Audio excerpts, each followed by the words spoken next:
Aiden nodded. There went his chances on the subject of the Demon King. The question now was if he was going to prevent Ted from gaining a unique skill before his class. If he was, the next question was how. How did he stop Ted from gaining a unique skill without informing him of unique skills? How quickly you work your mind, Brandis chuckled. If you are worrying about the what just happened, don't. There is no guarantee that you are going to end up being the Demon King. Aiden looked at the king. Even if I have a unique skill with no class? Your companion Derek has a unique skill and yet no class, Brandis told him. The one you call Drax also has a unique skill. You are not the first of your kind, Lord Lockhart.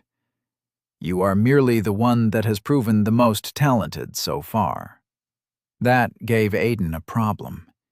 He couldn't believe he hadn't looked in that direction. Then Ted could easily already have a unique skill. Wait, he blurted without thinking. How did they… Aiden shook his head, eyes darting towards Derendorf's unconscious body. He was about to ask how they'd survived Derendorf's attack before remembering that the man was nothing but a knight. The king could have found out in any way he pleased. Brandis followed his gaze and looked back at Derendorf. Him? He asked, with a touch of surprise. Oh no, Lord Lockhart, he wasn't here for you. You were here for him.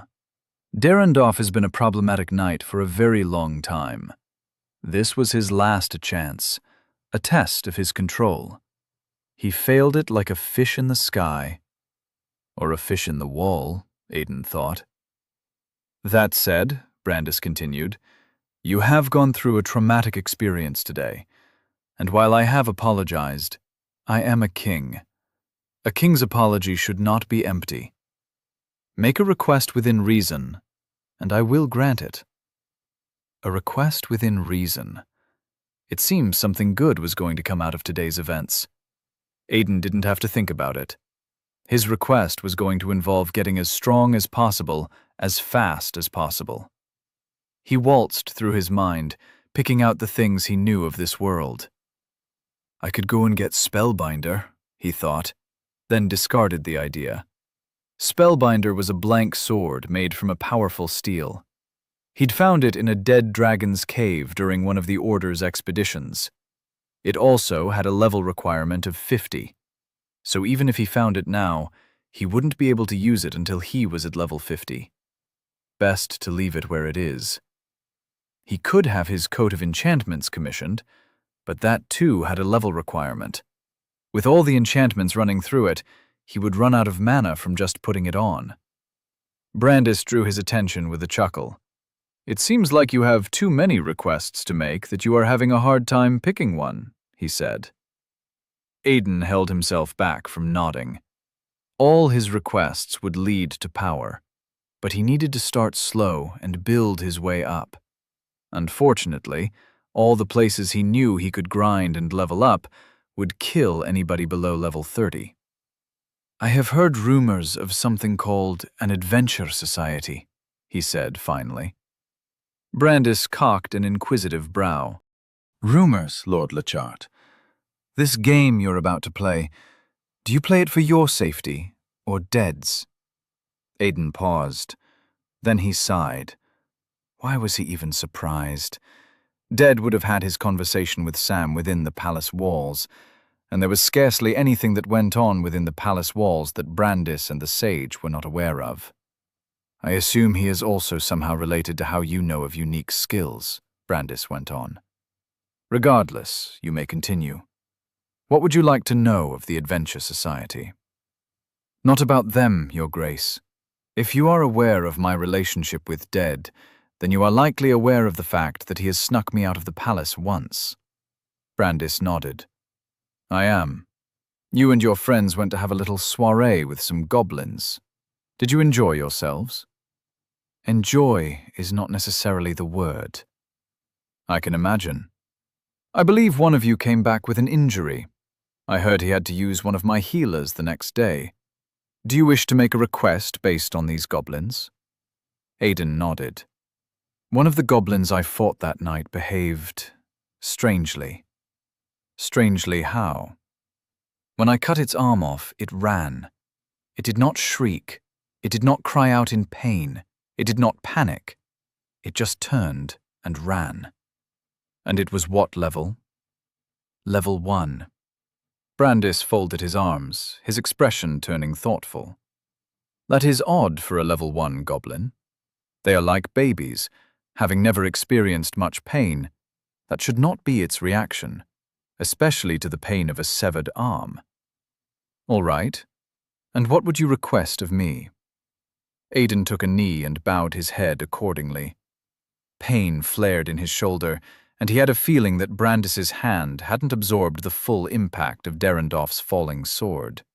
He may have stopped it from cutting him, but something had still hurt his shoulder. I swear, Brandis smiled. You continue to display ethics of my world very properly.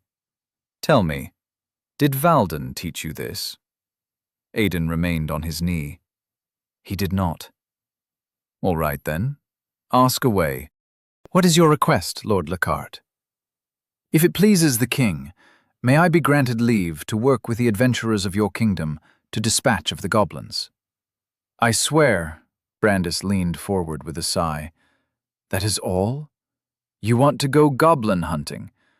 Are you just unable to dream big, or are you just a simple man? You get the chance to ask the king for a favor, and it's to hunt goblins? Aidan kept his eyes to the ground. Yes, Your Grace. Brandis walked around his table and sat on his chair. He picked up a quill and pulled out a piece of parchment from the stacks of books on his desk. This, he said as he started writing, is going to be a written instruction from the king. Take it with you and ask for the master of the armory. I see you have a favor for enchanted combat, so you might as well take it to the royal enchantery as well. Have them outfit you with whatever you need. Then take it to Valden. Brandis dropped the quill and stamped something on the parchment. Done, he held it out to Aidan. Aidan got up and moved to accept it. Valden will assist you with a soldier of your choosing, Brandis told him. If you hurry, you should be ready by tomorrow afternoon. Then you should meet the Master of Relations. He will have everything you need for the Adventure Society. Aidan just stood there, confused. Just like that? He asked. Brandis smiled. I am the king, boy. I have powers beyond your understanding. There was a jovial light in his eyes that almost made Aidan forget what he had done to Derendorf just a few moments ago. Before I dismiss you, Lord Lockhart, Brandis added, I do have one question. Aidan folded up the parchment and slipped it into one of the pockets of his soldier belt. Yes, Your Grace. You and your companions were only informed of the rising darkness. How did you deduce it was the Demon King you were being trained to go against? I wouldn't use the word deduce, Your Grace. Aidan clipped the pocket of the soldier belt shut. More of assumed. In our world, there are stories, fiction told about people who either reincarnate, are transported to another world, or go back or forward in time. In situations where the story is about being transported to another world, 90% of the time it's to face off against a demon king destined to destroy the world. So, we just assumed that since this has met the criteria so far, all that's left is a demon king. Brandis looked visibly shocked. Your world, he said, sounds like a very intriguing place. Hypothetically speaking, if portals were to open in your world and monsters were to rush in, do you think they would possess the ability to survive such a thing? Aidan had thought about it countless times before, and the answer was always the same. Current technology would have a difficult time fighting against anything over level 50, and anything in the hundreds might as well be a walking calamity. In our stories, those are called apocalypse events, he answered, and I cannot say if we will survive. But humans have always had the stubbornness to survive anything. Brandis' face took on a worried look. I see. You are dismissed, Lord Lecat. Aiden nodded. He walked to the exit, only to pause at the door. Your Grace, he said. Brandis waved him away. If you're worried about Derendorf, don't be. I actually intend on locking him away or sending him on a short exile. I'm sure that by the time he's free to do as he pleases, you'll have the strength to face him. Thank you, Your Grace. But that is not what I have on my mind. Really? Brandis looked up at him. I assumed his survival would trouble you. If that's not the case, then what is? Your page. The boy that came to get me. If it is not too rude to ask, how did you come to know the child? Brandis said nothing for a while, but it wasn't a long while. When Aiden felt he might have crossed a line, the king spoke. The boy is not my page. He is someone my advisor, the old man you fought when you woke up, brought in. I fear you would have to ask him if you want to know their relationship.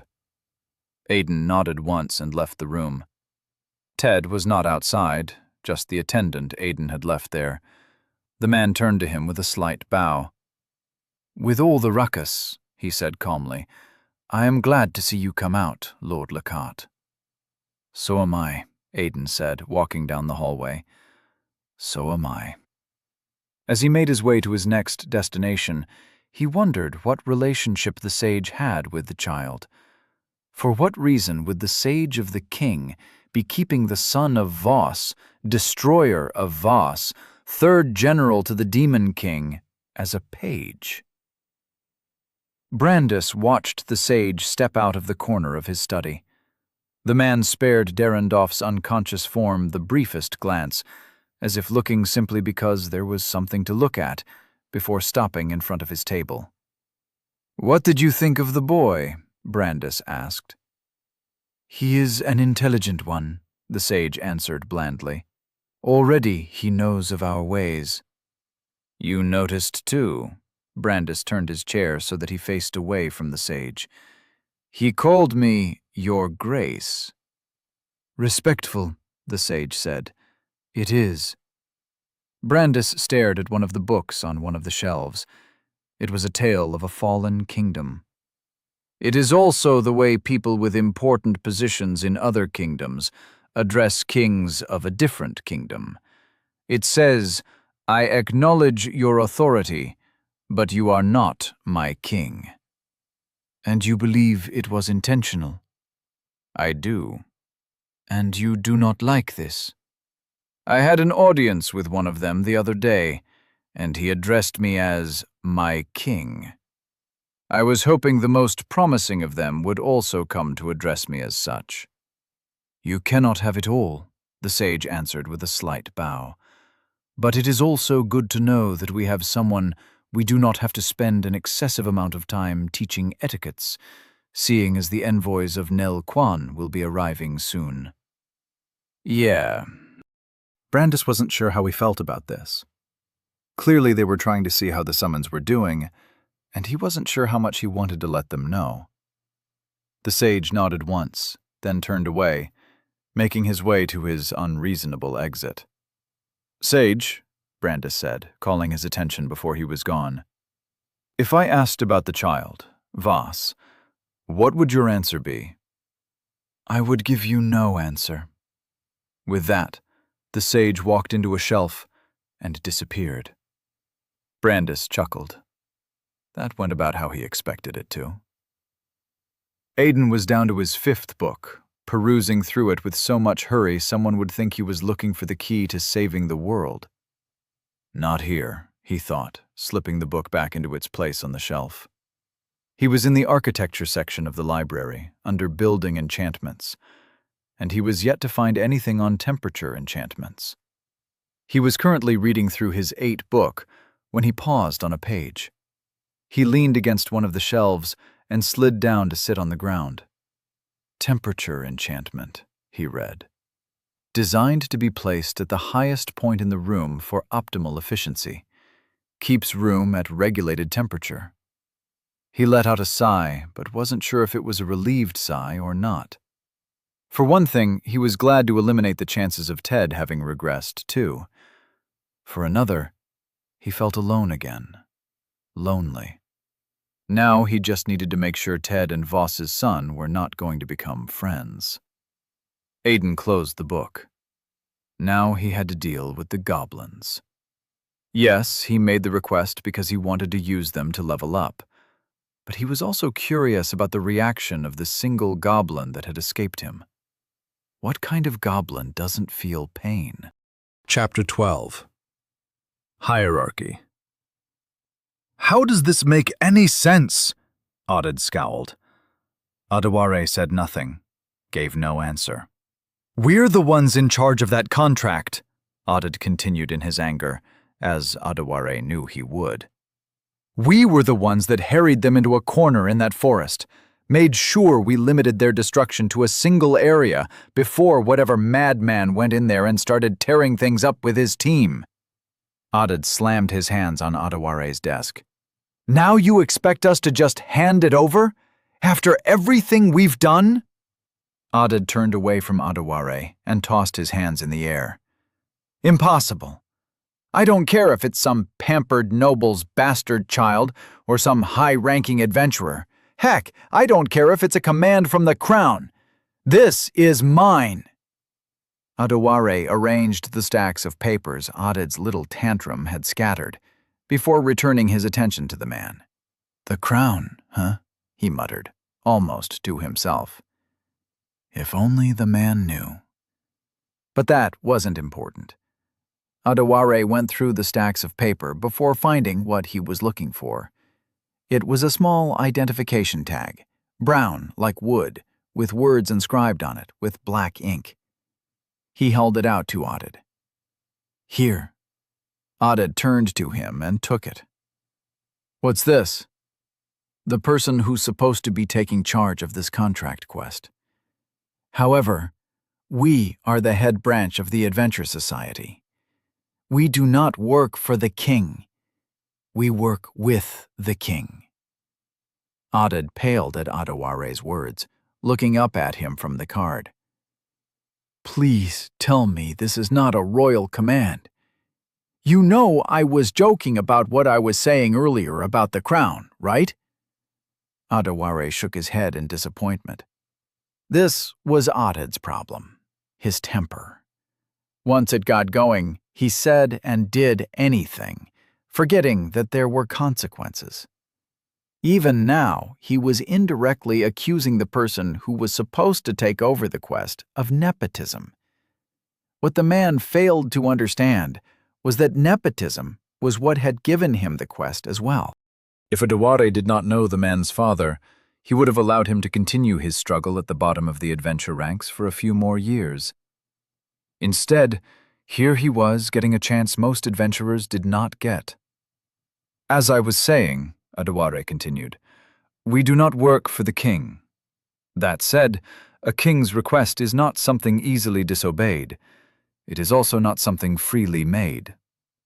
Aiden Lockhart, Otid read the ID with a frown. I know all the royal houses, and I don't know any Lockhart. And that should let you understand that it is a false name, Adeware said. What he is will be a bastard son of some noble whose name I am not going to tell you.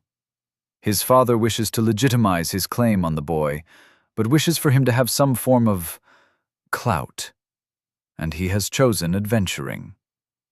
Otid looked down at the ID in his hands. It says here that he is only a level 2. We have it on confirmation that there are goblins as high as level 5 out there. The boy won't last a single fight. Well, that's why— Hold up, Otid interrupted him.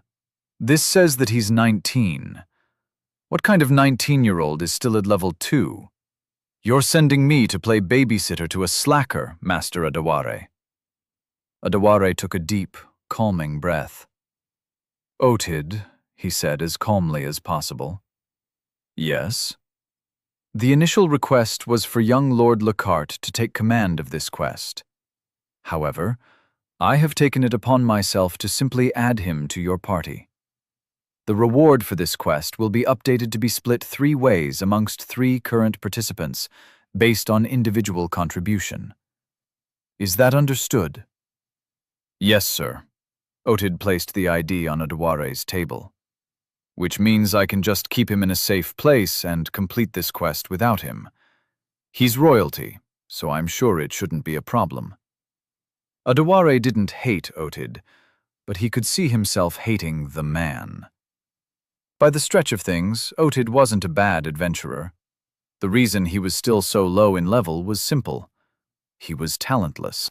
But he was hardworking, and Adeware hoped it would one day count in favor of the man, in the eyes of the gods, and they would somehow bless him so that his level grew faster. But by every conceivable notion, the man's personality was shitty. Nepotism was the only reason Otid was in Adeware's office, throwing an unnecessary childish tantrum. Take the ID with you as you leave, Adeware instructed, turning his attention back to more important matters on his desk.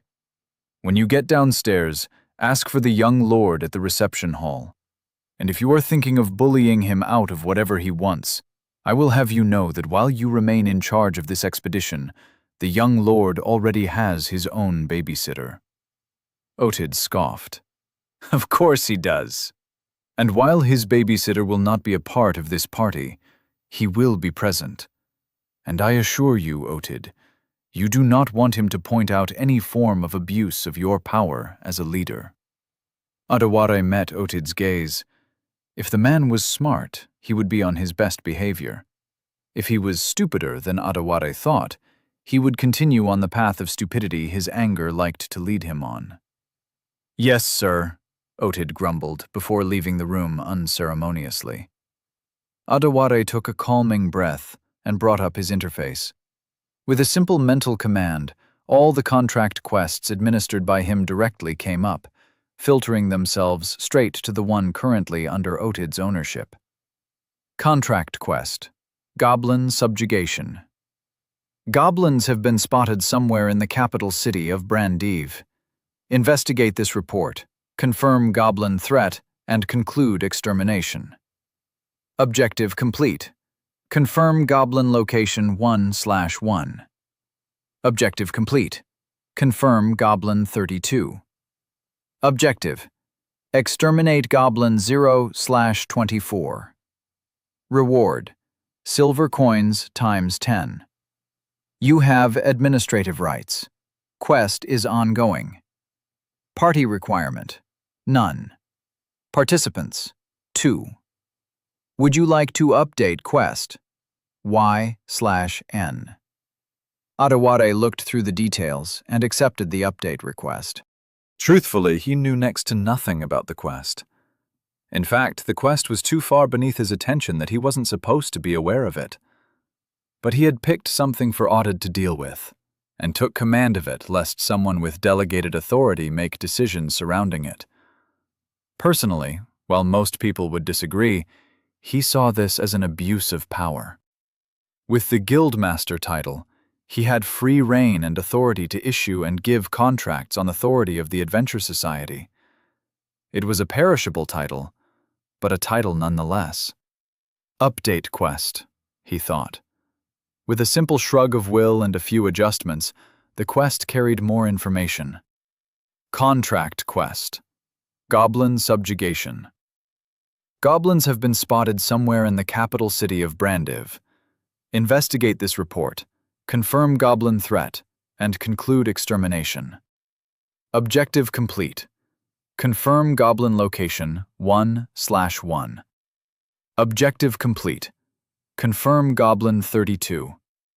Objective: exterminate goblin 0/24. Reward: silver coins ×10. You have administrative rights. Quest is ongoing. Party requirement: none. Participants: 3. Now he just had to hope that Taliner had enough control over Otid to prevent the man from doing something stupid. Just thinking about it was making Adeware tired. Audid made his way down the stairs of the Adventure Society building with thoughts in his head and worry in his mind. Audaware was being unreasonable. He could have just given the noble prick another contract to handle.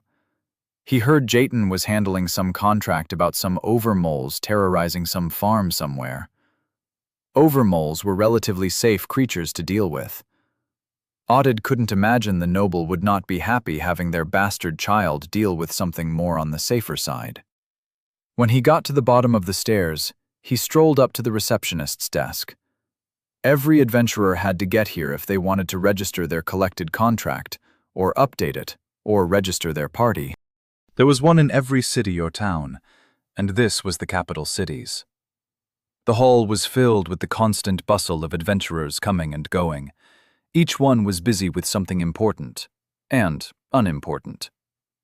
But these were the low-level adventurers, those below level 50. The higher-ranking adventurers were rarely ever seen. Unlike the rest of them, those ones didn't come looking for their quests. Their quests were sent to them. "Good afternoon, Deity," Audid greeted the lady at the reception desk. Deity was a lithe woman in her 30s who'd retired from adventuring early. No one knew what happened or why, and it remained one of the secrets of the Adventure Society. She had brown hair she kept tied back in a neat ponytail, and a small fringe cut in front that covered her forehead and fell just above her eyebrows. She currently wore a green vest over a black shirt and was going through applications on her desk. "Good afternoon, Audid." She didn't look up from her files. Audid placed the ID on her desk gently. The guild master said I've got a new party member, some young lord or something related. Aiden Lechart." She raised her head to look at him, finally acknowledging him. "Lechart?" "It's what it says on his card." Audid tapped the ID. Aiden Lechart. Deity looked down at it, read the card, then pointed across the hall. "I guess that's your kid. And your contract has already been updated, so you don't have to worry about that." Audid snorted as he turned around. "Got no kid, love." Audid crossed the hallway, avoiding other adventurers. He exchanged verbal greetings and simple head bobs until he arrived at the bench Deity had pointed him to. When he got there, he was surprised to find Talonor talking to a boy and his companion. While the boy was young, his companion looked like he was probably in his early 20s. What mainly grabbed Audid's attention was their attire. None of them were dressed like they had any relationship to nobility. The man was dressed in a simple brown cotton shirt, with leather armor to cover his chest, and knee pads worn over brown pants. As for the boy, he wore a gray, long-sleeved shirt quite casually and black pants. He also had deep black hair that was slowly growing from medium length to long. He wore no armor of any kind, which Audid found quite pompous of him. A newbie adventurer who thought he wouldn't need armor. In place of armor, he wore 3 soldier belts, which was nothing short of overkill. One at the waist, another that hung diagonally down from one side of his waist to rest at his hip, and one that cut across from left hip to right shoulder. Attached to the one at his waist was a single longsword on one side and a sheathed dagger on the other. Poor kids trying to be over-prepared. Audid had seen the kind. They walked into battle thinking they could be prepared for anything, getting all the offensive items they could get because they thought being flashy and destructive was somehow cool. He ran a hand down his face as he approached them, wondering why he had to babysit a reckless noble bastard. "You must be Lord Lechart," he greeted when he got to them. The man turned to him. "And you are?" Audid offered the man a handshake. Audid. He didn't have to like the noble brat, but he could at least be nice to his fellow babysitter. The man shook his hand. "Dead." "The guildmaster sent me," he added, handing the ID over to the bastard. "I take it you're Lechart." Aidan Lockhart was forced to look from Talonor and acknowledge Odded's presence. But he wasn't the one who took the ID. Dead collected the ID and turned it one way, then the other, before handing it to Aidan. "It's pronounced Lackhart," Dead corrected, as Aidan took the ID from him. "Not Lackhart." Aidan waved Dead's concern away. "He can just call me Aidan," he said. "It's easier for me."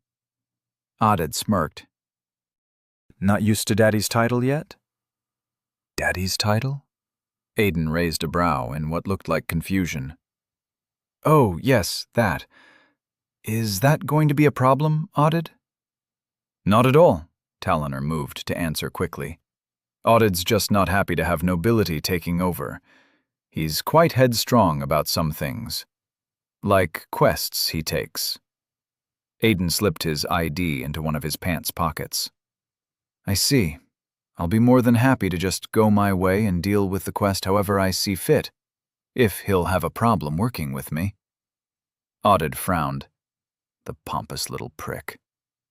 "Will you better not?" Talonor shot him a scowl, silencing him. "Oh, don't be like that, Aidan," Talonor told the bastard, all smiles and sycophancy. "We're all in this together. How about we get to it while the sun's still up?" She gestured towards the exit, and Aidan nodded. The stroll out of the hall was done in silence. Talonor tried to initiate conversation once, asking Aidan about his life before finding out he was a noble. Aidan's answer had been bland and simple. A single word. It was all Talonor needed to lose interest in the conversation. When they were outside the hall and turned to head in the direction of their quest, Odded grabbed Aidan by the arm. "Hey, kiddo." Aidan looked down at Odded's hand, then up at his face. Odded was only taller by an inch or two. "It says on your ID that you're only a level 2, Odded said, ignoring the insult of the boy's look. "This mission has goblins with levels as high as level 15. If I'm going to be handling this with you, I'll need to be sure that you can handle yourself. So we'll need to have a quick test once we're in the forest." Aidan scratched his forehead with a single finger. Odded wasn't sure how he did it, but there was something very condescending about the action. All it was missing was the condescending, tired sigh. "I'm a specific type of fighter," Aidan said after scratching his head. "My fights tend to cost money on account of the items I use." "You think you'll be able to foot the cost of the items I'll need to face you?" At level 2, whatever consumable items the boy used weren't going to be expensive. Besides, Odded still had enough money to indulge. Worst case scenario, he wouldn't be drinking for a while. "Sure," he smiled. "Why not?" "How did I get here again?" Aidan reached across with one hand to scratch the elbow of the other arm. He was standing in a small clearing, in the same forest Dead had led him and the others to find the goblins. Odded, the adventurer who had brought him his ID, stood a few paces away from him. To their side, Dead and the lady who'd called herself Talonor stood by silently. "Remember the rules," Odded said with a far-reaching voice. "Since you have no class, I will not be using any of my skills, while you are permitted to use any skill you might have." Aidan nodded absently. "Second," Odded continued, "you may use any of the items you see fit, including the sword and dagger at your waist. Third, I will assist in the replenishing of any said item used, as long as it is a single-use consumable." Aidan nodded. "And finally," Odded let out a dramatic groan as he stretched, "your victory is determined by you landing 2 hits. I will attack with nothing but fighting techniques, and limit my class strength the best of my ability. My victory is determined if you can't land these 2 hits within 5 minutes. Agreed?" Aidan nodded, already growing tired of listening to the man. He had found himself in a cliché, overpowered isekai trope. Ottid was going to be the adventurer who thought he was so powerful that he would teach the young lord a lesson in the beauties of danger. The twist? The young lord is overpowered. Aiden almost winced at how corny it was. But it didn't matter. All that mattered was that if this subjugation went the way he wanted it to, he would be level 10 by the end of it. From the style of fighting he'd maintained, he was sure was going to be one of the classes he would be offered. If he'd gotten mana mastery, there would have been a chance at getting battle mage. But alas, in this world and the one before, I am without magic. Regressed with all his knowledge, and he was still without magic spells. It was like he was destined to be spellless. At least might be on the table. If I win, and you're unable to strike me twice in 5 minutes, Ottid was still going on. You will obey every instruction I give throughout this expedition, even if it means you sitting in the corner where it is safe. Aiden could understand the man, but only a little. This was an unnecessary display of authority, a wrong way to define hierarchy. At least that was what he would have liked to say, but it wasn't. Aiden was clearly not going to listen to instructions he did not agree with, and Ottid was likely to cause a problem if he didn't listen. So, this was the fastest and surest way to establish a hierarchy of command. It was used between adventurers and worked more often than not. It only failed when one of the adventurers was a dishonest one. And if I can land those 2 hits, I get to do whatever I want, correct? Aiden began his own simple stretches, limbering up his muscles. Correct. And if I land 3, I will take command of this quest, and you will listen to my instructions. Ottid paused at that, frowning. So he's not a complete airhead. The adventurer held his hand up with his thumb tucked away. 4 hits, he said. If you land 4 hits, you get to take charge of this quest. Aiden nodded, then turned to their spectators. Miss Talloner, would you be kind enough to call it? Talloner looked awkwardly between Aiden and Ottid. Are you sure you want to do this, Aiden? Ottid is a level... I'll be all right, Miss Talloner, Aiden interrupted her. Talloner frowned in discomfort as Ottid unsheathed his sword. He was a bulky man, and he drew a longsword from the scabbard at his hip. Aiden did not reciprocate. Instead, he lowered his stance and held his hands out to his side, like a gunslinger waiting for the draw. Ottid's displeasure was emblazoned on his face. Talloner raised her hand where she was and dropped it. Fight! Ottid dashed forward, sword held to the side for a horizontal slash, and Aiden acted immediately. His hands skimmed over 4 pockets, unclipping one and allowing the single enchanted item drop into a waiting palm. He tossed it into the space between him and Ottid as the adventurer swung his sword and braced for impact. You have activated Lesser Madness. Effect: 8% disruption of ambient mana. Duration: 0 hours, 0 minutes, 8 seconds. Radius: 0.0005 kilometers. Aiden closed his eyes as the enchantment took effect. It shook the ambient mana in the air, disorienting sight and sound. It was this world's version of a minuscule flashbang. Unprepared for it, Ottid lost his balance. Disoriented, he staggered with his swing. Aiden took the opportunity, knowing it was coming, and stepped into the adventurer without hesitation. With the swing faltering, he ducked it easily, grabbed Ottid by the arm, and spun him into a shoulder throw.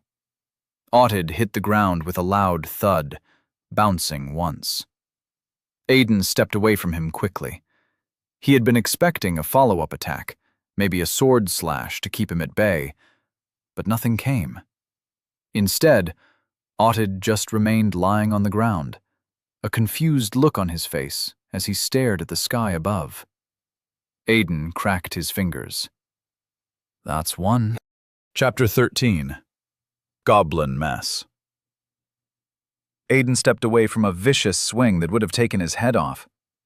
He backed himself into a tree as Audid came in swinging once more.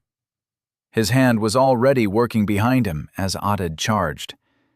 Aiden could see the traces of someone who'd taken his time practicing his sword skill, but he could also see a man who had grown complacent in his practices. It wasn't just enough to learn the swordsmanship skill. You needed to practice it. "You have used," Aiden dived out of the way as Audid swung his sword at him. "You have activated lesser endurance." Audid's sword cut an inch deep before Aiden's enchantment took effect, and it held as the enchantment went through the tree as far as it could go. He tugged on the sword once, then twice. Aiden was already going in for the finish. "You have activated," with the extra strength from the Aiden swung a powerful punch into the man's side from behind, then quickly backed away. The force of the blow didn't do as much as it would have done to someone of Aiden's current level, but that wasn't the point. "That's 3, Aiden called out. Audid was furious. He wrenched his sword from the tree and turned to Aiden with a snarl on his lips. The fight was technically over, and Aiden had used at least 6 enchantments already. He was practically out of mana at this point. If he activated another enchantment, he'd likely pass out. At level 2, this was his limit when fighting against someone with a class. "I guess 6 is stretching it," he thought, as he unsheathed his sword. He couldn't wait to get to level 10 and have a class. Only then would he be able to use the proper enchantments with increased percentages as high as 15 and 20. And fighting against someone with more than 10 levels more than him wouldn't be so taxing, as they would both have classes. Aiden sighed as he gave a few testing swings with his sword. It wasn't like he was really going to use it, after all. "What?" Audid asked. If he wasn't so angry, it would have sounded like a taunt. "Run out of enchantments?" Aiden shrugged, then patted one of his soldier belts, the one hanging low. "I've used up all the cheap ones. The ones remaining are more on the side of nobility expensive. Wouldn't want to waste them before running into the goblins." He took a sword stance with his free arm in front of him, as if it held a shield, and rested the flat of the sword on his forearm, tip pointed at Audid. "Come on now," he said. "Let's end this with me in command." Audid stood there, sword in hand, chest heaving in anger. Aiden waited. He had played tricks and games the entire way, confusing Audid with one well-placed enchantment after the other. It was the only way he knew how to win with how weak he was in comparison to his opponent. Now, for their final clash, he intended on using his final trick. He wasn't sure exactly how it would go, but he was curious. Aiden felt his mana channel through his body as he dashed forward. Audid stood where he was as they met and swung his sword in an upward arc at the final moment. Aiden stabbed his sword forward, and Audid's sword clashed into it, sending it flying upward. Aiden abandoned the weapon to the upward momentum and let himself fall. He slid along the ground and into Audid. His body barreled into the man's legs, and Aiden moved quickly. He grabbed one of Audid's legs, raised his, and locked them around it. Then he pushed his weight into the action, turning himself around for better leverage. In a moment, he found leverage, and Audid's knee bent forward. The man fell, and Aiden had him in a leg lock. "That's 4, he declared quickly, then hurriedly extricated himself from the man. When he got back to his feet, he was slightly panting. He turned to Talonor and Dead. "Call it," he said. Bed looked down at a pocket watch in his hand. 3 minutes and 42 seconds. Aiden finally let go of his alertness. The moment he did, fatigue hit him like a truck. He bent forward, catching himself with his hands on his knees, and panted heavier. All the movement and the enchantments had taken a lot out of him. For the duration of the fight, he had practically been a 12-year-old on steroids fighting against a young adult. Once again, Aiden was reminded of how much he hated being classless. In front of him, Ottid was already getting back on his feet. "Last one doesn't count," Ottid declared. "That wasn't a hit." Aiden could debate it, but the man wasn't entirely wrong. Ottid could have broken out of the hold at any time. It had simply surprised him. He could have also found an angle to swing his sword down on Aiden. It was why Aiden had released him quickly and called it. But by that argument, Aiden could have also done a lot of things in that moment. He could have pulled his dagger free and stabbed 3 nice holes in the man's leg. "It counts, Ottid," Talonor disagreed. Dead walked up to where Aiden's sword had fallen from being knocked away by Ottid's swing as the adventurers exchanged words and picked it up. Then he brought it to Aiden. "Doesn't count," Ottid was saying, turning to Talonor. "The kid tripped me, that's all there is to it. Tripping someone doesn't count." Talonor shook her head. "He had you on the floor with your back exposed to him and your leg in his hands. Trust me, it counts." "How?" Ottid turned and pointed a finger at Aiden. "You know darn well that last one didn't count." Aiden took his sword from Dead and slid it into its sheath. He ran a tired hand through his hair, paused, then touched his forehead. He hadn't even broken a sweat. But he was tired. Which means this is all mana fatigue? Which meant his tiredness didn't even come from the fight. It came from the constant use of mana and the effect of constant use of the enchantments on a body that wasn't supposed to be pumped full of so many enchantments. Aiden almost laughed as he checked to be sure he still had everything on him. His dagger remained sheathed and strapped to his belt, and his other pockets still had his enchanted items. Talonor took a deep breath, then let it out. When she spoke, she did so slowly, as if to a child. "Ottid, he had you on the ground. Your back was exposed to him. And he still had his dagger on him. This is not an argument." She stomped over to Aiden after that, leaving Ottid with his mouth hanging open, making incoherent sounds. "I don't know about the big oaf," she told Aiden, "but a deal's a deal. As far as I'm concerned, Lord Leckhart, you're the leader of this contract quest. If you'd like, I have no problem escorting you back to the Society Hall to have the details updated. I'll serve as your witness." Aiden waved her words away. "That'll just be a waste of time. And please, call me Aiden." After the little exchange, Aiden asked that they find somewhere to rest while Dead tracked down wherever the goblins could possibly be. Ottid pointed out that he had a tracking skill, but Dead pointed out that his class required that his tracking skills be as high as possible without revealing what it was. In the end, Ottid was left to wait behind with Aiden and Talonor while Dead went forward. The scout would find the goblins and report back. So they sat for minutes.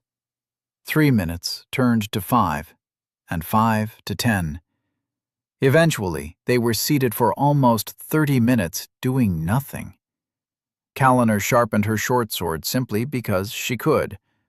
Ottid loitered about, sat, then loitered some more. Aiden sat calmly, allowing his mana restore itself. While he did so, he wondered at the adventurers he was with. He knew Talina. She hadn't been very important in his past life, but she'd had her moment of fame after leading a quest that had brought down a necromancy horde. Turned out, from the little he knew, that she'd done a quest at some point in her life and had failed to kill a goblin shaman that had gone on to grow very strong and terrorize places. It had turned out that a mutated monster had unlocked the necromancer class and had been terrorizing a village. It had taken a few adventurers to put it down in the end, and some lives had been lost. But that isn't for another 2 years, Aiden thought. As for Ottid, he'd never heard the name. So either the both of them were not an official party, did not become an official party, or simply parted ways at some point. Or he died. "Hey, kid." Aiden turned his head to Ottid and raised a questioning brow.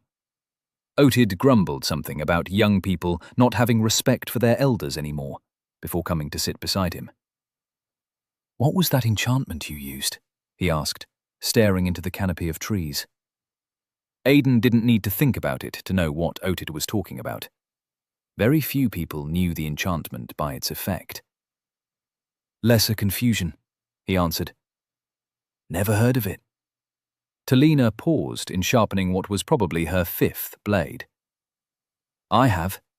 It's actually a rare enchantment. Not many people use it.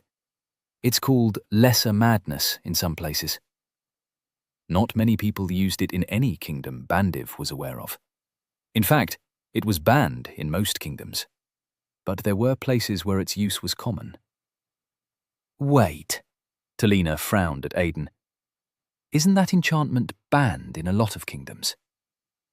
"It is," Aidan answered, "but not in Bandiv." "If it's so rare, how did you get your hand on one?" Otid asked. Aidan pointed at himself. "Noble bastard, remember? It would amaze you the kinds of things a noble can get their hands on." "It's also very expensive," Talina said, looking at Otid with a smirk. "Like gold coins expensive." Otid paled. "I thought you said you only used the cheap ones, Lord Lockhart." Aidan cocked a brow. "Lord Lockhart? Bastard or no, you're nobility, right?" Otid said sheepishly. "You're still a lord." Aidan shook his head, but couldn't help smiling. He was finding Otid interesting. "Don't worry about it," he said. "I have no idea how much it costs. Since it didn't come from my pocket, it's not a cost you need to settle." Otid let out a relieved sigh. Thank the gods. Aidan actually had no idea how much an enchantment of lesser madness was supposed to cost. He hadn't used it much in his past life because it also disoriented the caster, and he hadn't learned about it until his level was significantly higher. And even then, he had done his own enchantments, so he'd never needed to buy one. As for how he got this one, he'd had a list for the palace's enchantery, and they'd simply prepared what he needed at no cost. Their conversation switched into simpler things after that. It was more of Taliner and Otid engaging in the occasional bickering here and there. They talked about a few quests they'd done together, clearing out mole rats, helping in a subjugation of walking snakes, which were basically Komodo dragons that walked on 2 legs and were more snake-like in form. Dead returned after an hour while Otid was telling Aidan about his swordsmanship and how he had been practicing with the sword since he could walk. Even after I hit 18, it still took me 12 weeks to get the foundational skills I needed to get it, Otid was saying. Ha! Taliner laughed. I guess you aren't as talented with the sword as you thought you were. Aidan understood that. The truth was that it actually took a lot to register a skill as learnt by the system. Someone could know how to use a weapon and still not have it registered as a skill, and that person would never be as good as someone with the skill. Skills were a bit on the extra side of things. It was a registration that the skill was now an unshakable part of you. It was basically an unconscious acceptance of the specific skill. If it took 1,000 punches thrown in a single day to call someone a master of a punch, then it would take 1,000 punches for the system to register the skill at 0 mastery. That Aidan had gained his early was a testament that the effects of his previous life were still very much there. Even amongst the other summoned, each skill needed to be practiced a few times to register. A single sword swing was not, naturally, enough to get the skill. Technically speaking, he was already overpowered. Aidan got up to meet Dead as he came to them. Found them? Aidan asked him. Yes, Dead nodded. I counted at least 8. Levels? Audid asked. Dead said nothing. He didn't even acknowledge the man. Levels? Aidan asked. The lowest was a 3. And the highest? 11. Aidan rubbed his jaw. He was very sure they had a leader. Goblins didn't lead goblins in this world. They were led by hobgoblins, or goblin shamans, and none of the two were anything less than a level 15. Audid held his annoyance at being ignored well as he turned to Aiden. It must be some external gathering. A level 11 goblin can't be the one leading them. Yeah, Talonor joined, slipping her knives in many sheaths that littered her belt. There's got to be a hobgoblin or a shaman. If not, the guild would have given the contract to someone else. Adventurers with lower levels. My money's on shaman. Why? Dead asked. Well, before you guys came along, we've been tracking these things. At some point, we got a tracker after some unfortunate circumstances, and he detected traces of magic. Goblins don't use magic. Audid groaned. Not this again. Aiden looked between them. Not what again? Foolish Tracker was rambling about summoning and things like that. Audid waved it aside. Just bullshit. He said he found blood of something summoned with too much magic in it. Said it was human. It was unreasonable. Just how much magic? 80%. Aiden almost let out a low whistle. That was definitely too much magic to be found in anyone's blood. And that much magic from a summoned creature was... Sam bled that night, Aiden remembered. It meant their foolish tracker had found residue of Sam's blood. But 80%? Aiden hadn't thought their mana concentration was that high. That explained why they leveled up faster than the average person on Nestild and learned skills at breakneck speeds. With that level of mana concentration, it was a wonder all of them hadn't been Demon King candidates. Then again, from what he knew, all of them were arguably Demon King candidates. Aiden gestured ahead of them. Lead the way, Dead. The soldier obeyed, and as they followed, Otid grumbled once more about having a tracking skill too. They found the goblins after 30 minutes of walking. As Dead had said, there weren't that many, 8 to 12 at the most, and unlike the ones Aiden had fought along with Sam and the others that night, these ones carried a scar or two here and there. Weapons, too. Is that a fucking morning star? Otid whispered in surprise. Aiden looked in the direction the adventurer was facing. It was. The goblin held the weapon by the handle, swinging the spiked ball at the end of the chain like it was practicing some odd technique, while another watched in what Aiden could only interpret as awe. Aiden pointed at a goblin that kept sheathing and unsheathing a longsword. What's that one's level? Can't you... Otid trailed off. Sorry, you don't have a class, so you can't see it yet. Never knew the day would come when I'll be adventuring with a classless. Talonor shook her head. And in everything you just said, the answer wasn't there. That's a level 5, my lord, Dead answered. Aiden nodded. Thank you, and I won't warn you about that title again. It's Aiden, but I'm taking that goblin. It was high enough to get him at least 2 levels when he killed it. Because you use a sword? Otid asked, confused. You know there are lower levels in the group that also use a sword. You sure you can take it? Aiden snorted, making his way out of hiding. I took you, didn't I? Otid frowned, and Talonor snickered. Out in the open, Aiden held up his sword and placed a finger on it. He traced a simple enchantment on it, while the others stepped out of hiding as well, drawing the goblin's attention. What are you... Otid's voice trailed off as a soft orange glow trailed a path along the enchantment Aiden had drawn. You have used Enchantment of Lesser Flame. Effect: fire damage with a 3% chance to deal critical damage on every blow. Duration: 0 hours, 2 minutes, 0 seconds. The effects of everything before a class were abysmal. Aiden swung his sword in a vertical slash by his side, and it ignited in flames. Let's get this over with. He could see the question on everyone's faces as they charged into the goblins. Aiden followed behind them, sword swinging, while Dead darted about until he disappeared from the battle. Aiden ducked a stray goblin swing, avoiding it narrowly, only for Audiobook to take its head off with a single swing. In his current position, Aiden needed to be careful.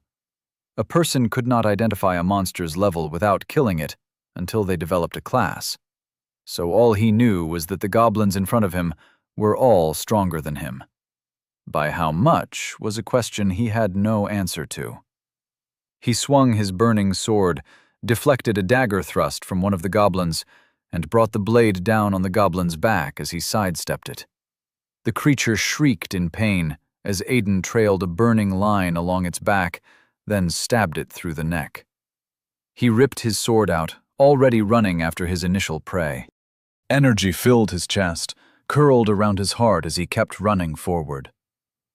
You have dealt a critical blow on Goblin Level 6. You have slain Goblin Level 6. Congratulations, you have leveled up. Congratulations, you have leveled up.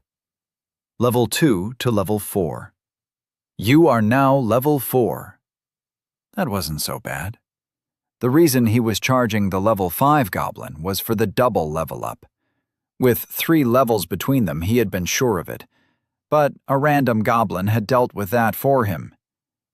Aiden twirled his sword as he stepped forward, deflecting a strike from another goblin. It had charged at him with a dagger, and he was more than happy to indulge it. Before he could, however, Talonar's throwing knife took it in the head. Does that count as a kill steal? He thought, stepping over the creature's body.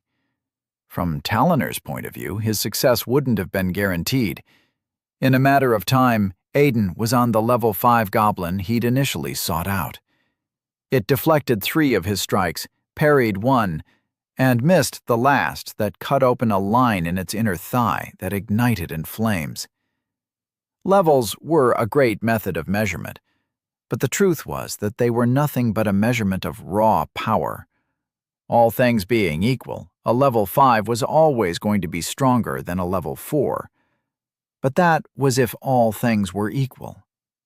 And nothing is ever equal, Aiden thought, as he spun around the goblin, sword held out in the spin to take its head.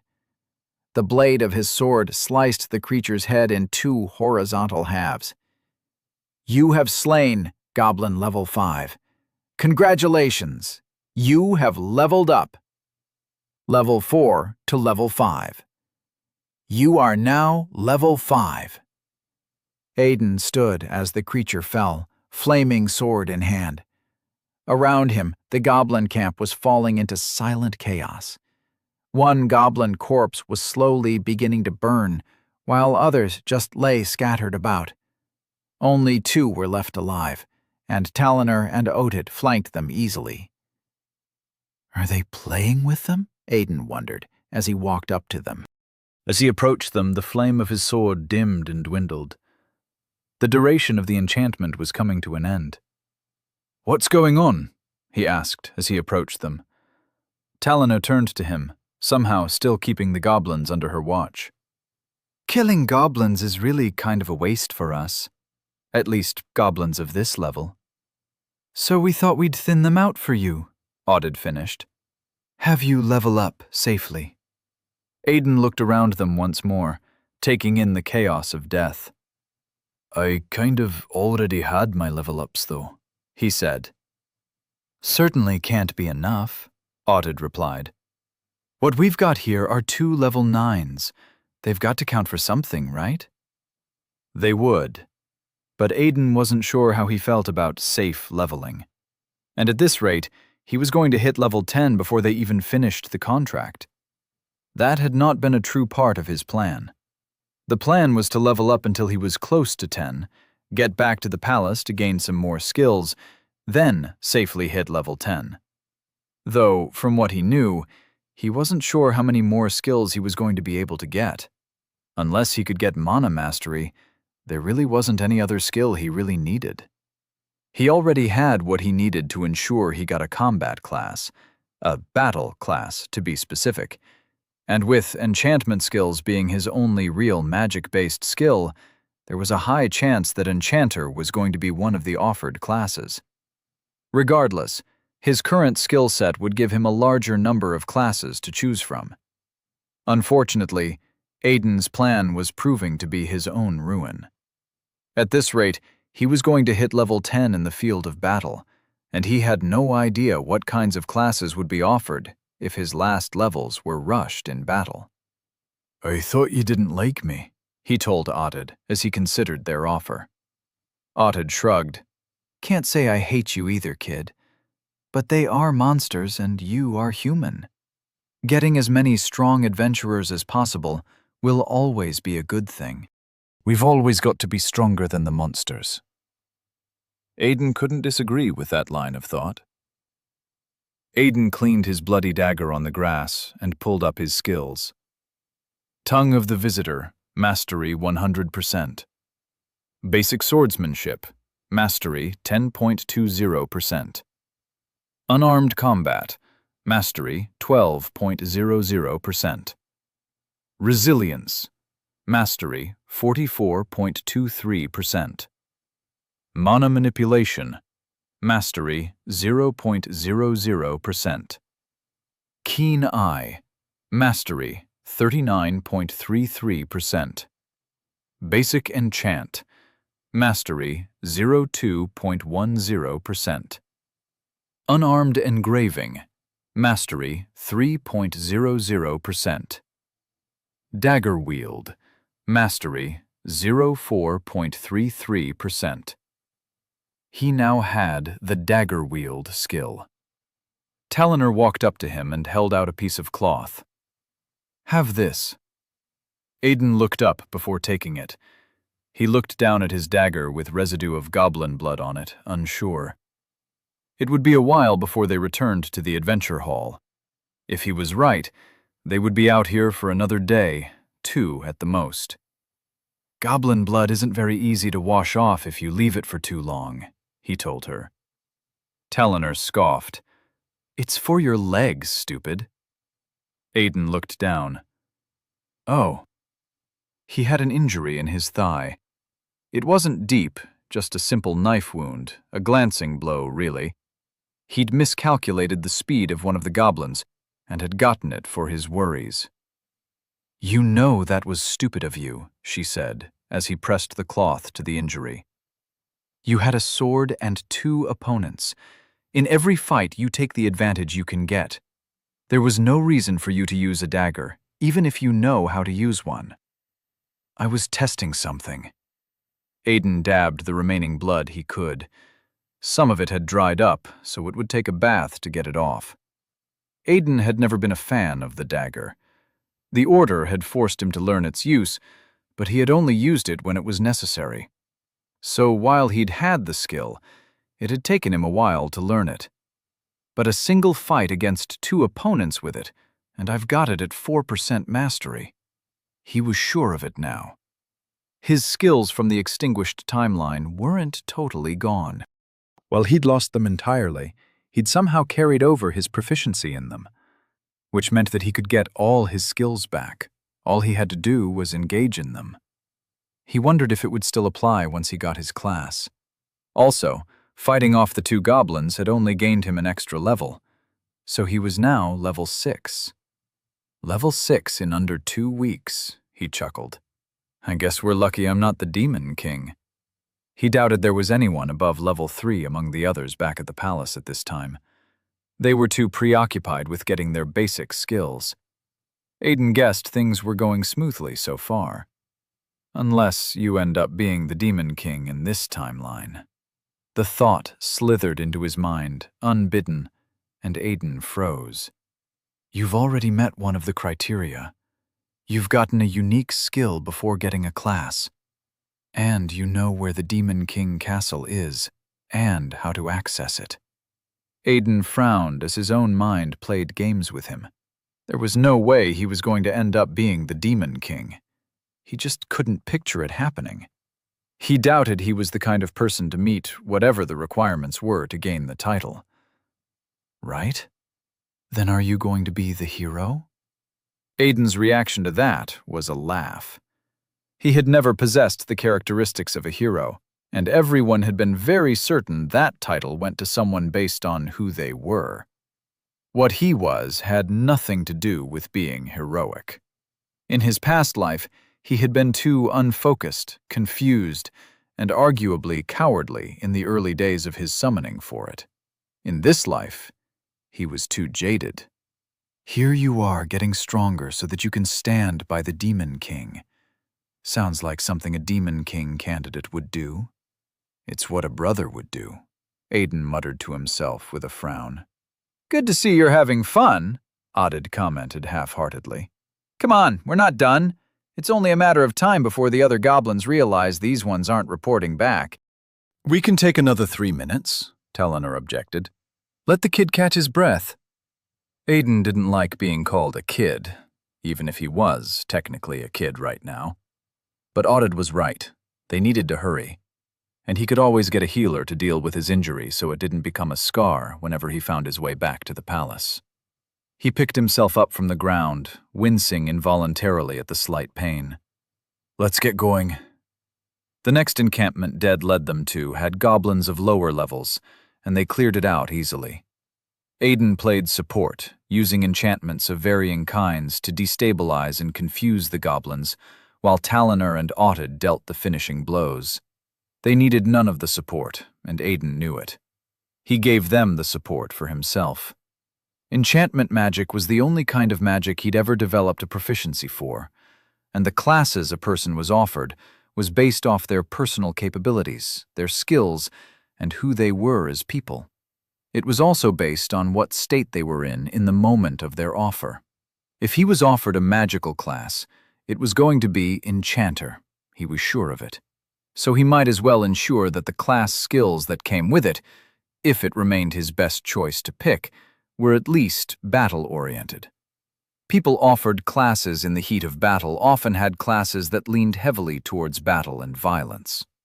Aiden didn't want Enchanter, but he also didn't want a pure martial art class or violence class like Butcher or some other strict violence class. So he practiced his enchantments where he could find them. They made their way through 2 more encampments in the same way. They rested after each fight, while Dead went in search of the next encampment and disappeared once the fighting began. In this way, they fought into the night, and their violence spilled into the sunshine of the next day. Just how many camps do these bastards have? Audid spat. He was growing irritable from the lack of civilization. At least, that was Teleanor's defense for his continued growing uncouth behavior. Teleanor gave him a worried look before coming over to Aiden. Despite the sun shining in the sky, the forest was cool, with a gentle breeze and the swaying branches of trees that had witnessed a lot of goblin deaths in one night. "And why the hell aren't you killing anything?" Audid snarled at Aiden. "That last goblin was getting away, and instead of killing it, you just chopped its leg off. What if it had escaped?" "It would have made no difference," Aiden answered, checking for leftover specks of blood on his dagger. "Whatever is leading these things already knows we're hunting it. If it's smart enough, it will be planning how to escape." Teleanor's eyelids narrowed at him. "You're not interested in leveling up, are you? That's why you've stopped killing them. You don't want to hit level 10 and get a class." Aiden said nothing. "You don't want a battle class, is that it?" she tried. "You don't want the violence, even though you're good at it?" Again, Aiden said nothing, and Teleanor seemed to give her opinion a second thought. "Why?" she pressed. "Everyone wants to level up, and battle classes are amazing. You could end up with a knight class. Or did your father tell you not to get a class? Is he trying to dictate that part of your life, too?" Again, Aiden said nothing, but his mind moved to thoughts of his father at her words. His parents had been strict, but not harsh.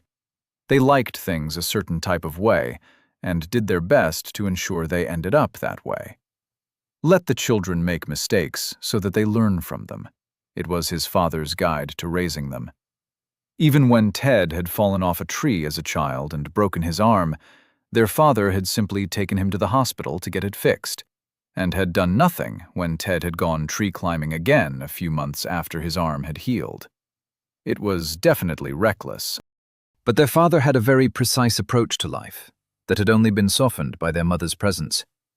If it wasn't going to kill or maim his child, then his child was free to make the mistake and learn from it. All that mattered to him was that the mistake wasn't one that would affect the rest of their lives, or end it. They often wondered if he kept strictly to that rule because he only had sons. If they had a sister, would he have treated her the same way? Aidan felt a touch of longing for his parents in his heart, and smothered it almost immediately. He'd gone 11 years without them once before. He could go another 11.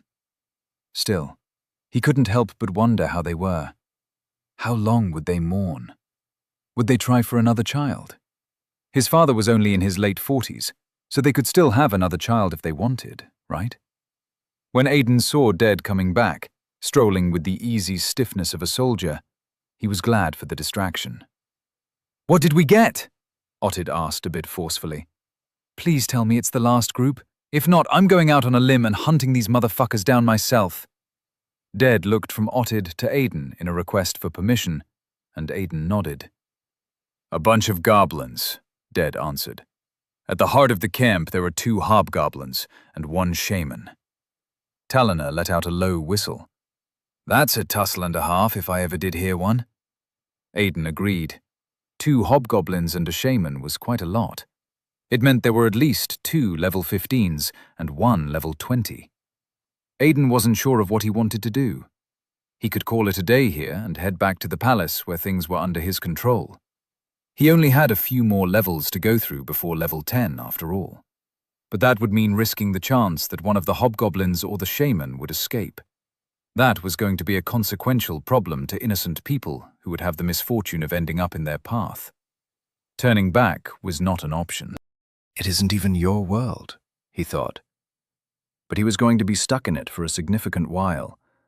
And he wasn't even sure if Ted would come across the same discovery that led him to finding a possible way home. If things happened differently here. No, they needed to deal with this and be done with it. The longer he stayed below level 10, the longer he remained weak. With the thoughts going through his mind, he cast aside the need to take his time. He knew how to get stronger, and for him, right now, faster was better. Ted had said there was a key with the giants in the Frost Mountain.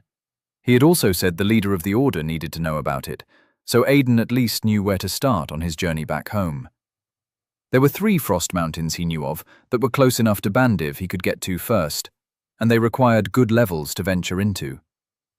Aidan shook out his leg, tested the injured leg to see how far he could push it. The result was that he could push it far enough. 2 hobgoblins and 1 shaman, he said, turning to Ottid and Talina. I'll deal with the goblins. Can you guys handle the hobgoblins and shaman? Ottid scratched his jaw.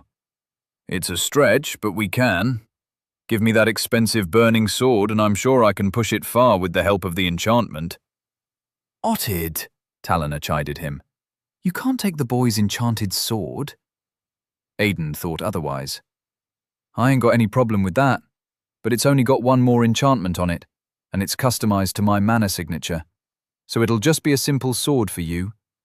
I could still have it customized for you when this is all done, though. Lord Lockhart, Dead said in a hurry. You cannot.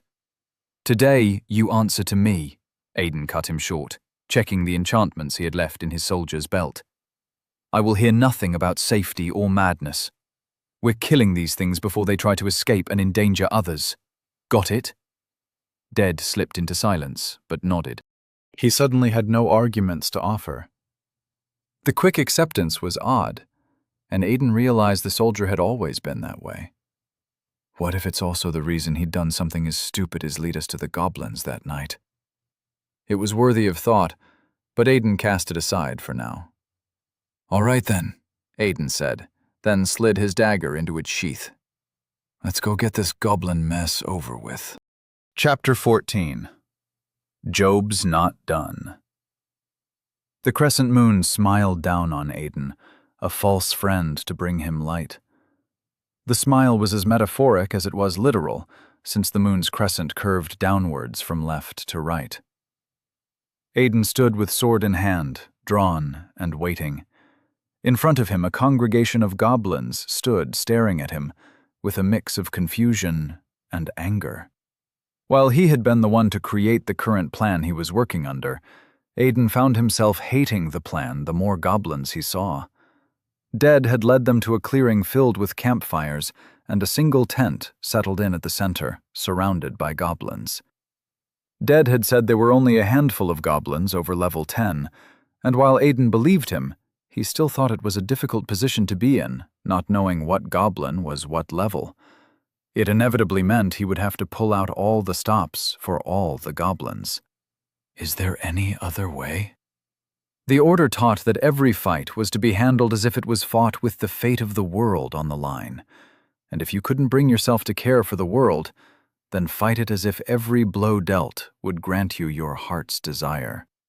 The leader of the order wasn't much of a motivational speaker, but he'd built a terrifying enterprise, so he deserved some accolades for that. Aiden reached into one of his belt pockets and slowly picked out an enchantment, as the goblins slowly solidified into a mutual agreement. They were done being confused and were ready to be rid of him. Behind them, the tent ruffled a little. It was large for a simple tent and was as wide as a house. Aiden hoped that was a sign that Otid and Talonor were finding success in their part of the plan. Why did I choose this plan again? Aiden wondered, rolling the tiny orb in his hand. Because you want to level up and get it over with. But it didn't matter anymore, though. The plan had been made, and he needed to carry out his part of it. Would be very hilarious if I died to some level 10s at this point, he chuckled darkly. The gentle silence of the night turned into incoherent mutterings as one goblin after the other started making sounds Aiden couldn't understand. It was a standing theory amongst scholars of this world that goblins were intelligent species capable of communication. The debate, however, was if they communicated like beasts, such as dogs, or if they communicated with complicated languages with human-level intelligence. Personally, Aiden liked to think it was the latter. It was difficult to believe monsters as cruel as goblins couldn't communicate like humans. It took a certain level of intelligence to be cruel. "All right then," he announced, and tapped the end of his sword against a piece of rock when he couldn't see any other goblin loitering about. "Let's get on with it then." The first goblin to charge at him did so, leading a pack of 4 others. It held a massive branch in its hand that it swung like a club when it leaped to reach his head. The other 3 had weapons of their own, but with the club goblin in charge, Aiden paid them the littlest attention. He ducked the first swing of the branch, pivoting so that he weaved himself into the middle of all 4, evaded what looked like a sickle at the end of a chain, then his sword went dancing. There wasn't much in the way of challenge. There was no threat of loss or defeat, merely what was and what could be. Aiden's sword came to an abrupt stop to the ovation of 4 notifications.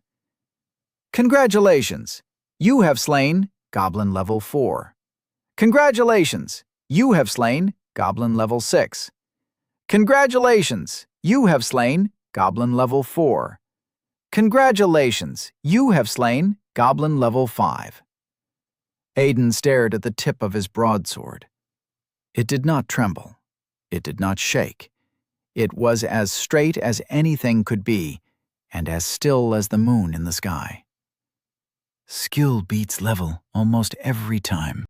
It was a shaky truth that his mind refused to allow him accept, as it brought up his only real encounter with the king's sage. How powerless he had been while his brother fought to save his life.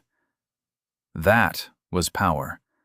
That was a level simple skill did not beat. Aiden swung his sword in an arc, ridding it of goblin blood.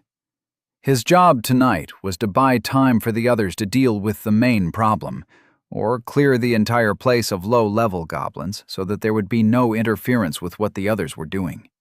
"All right then," he declared, sword held out to his side. "Come on, we don't have all night."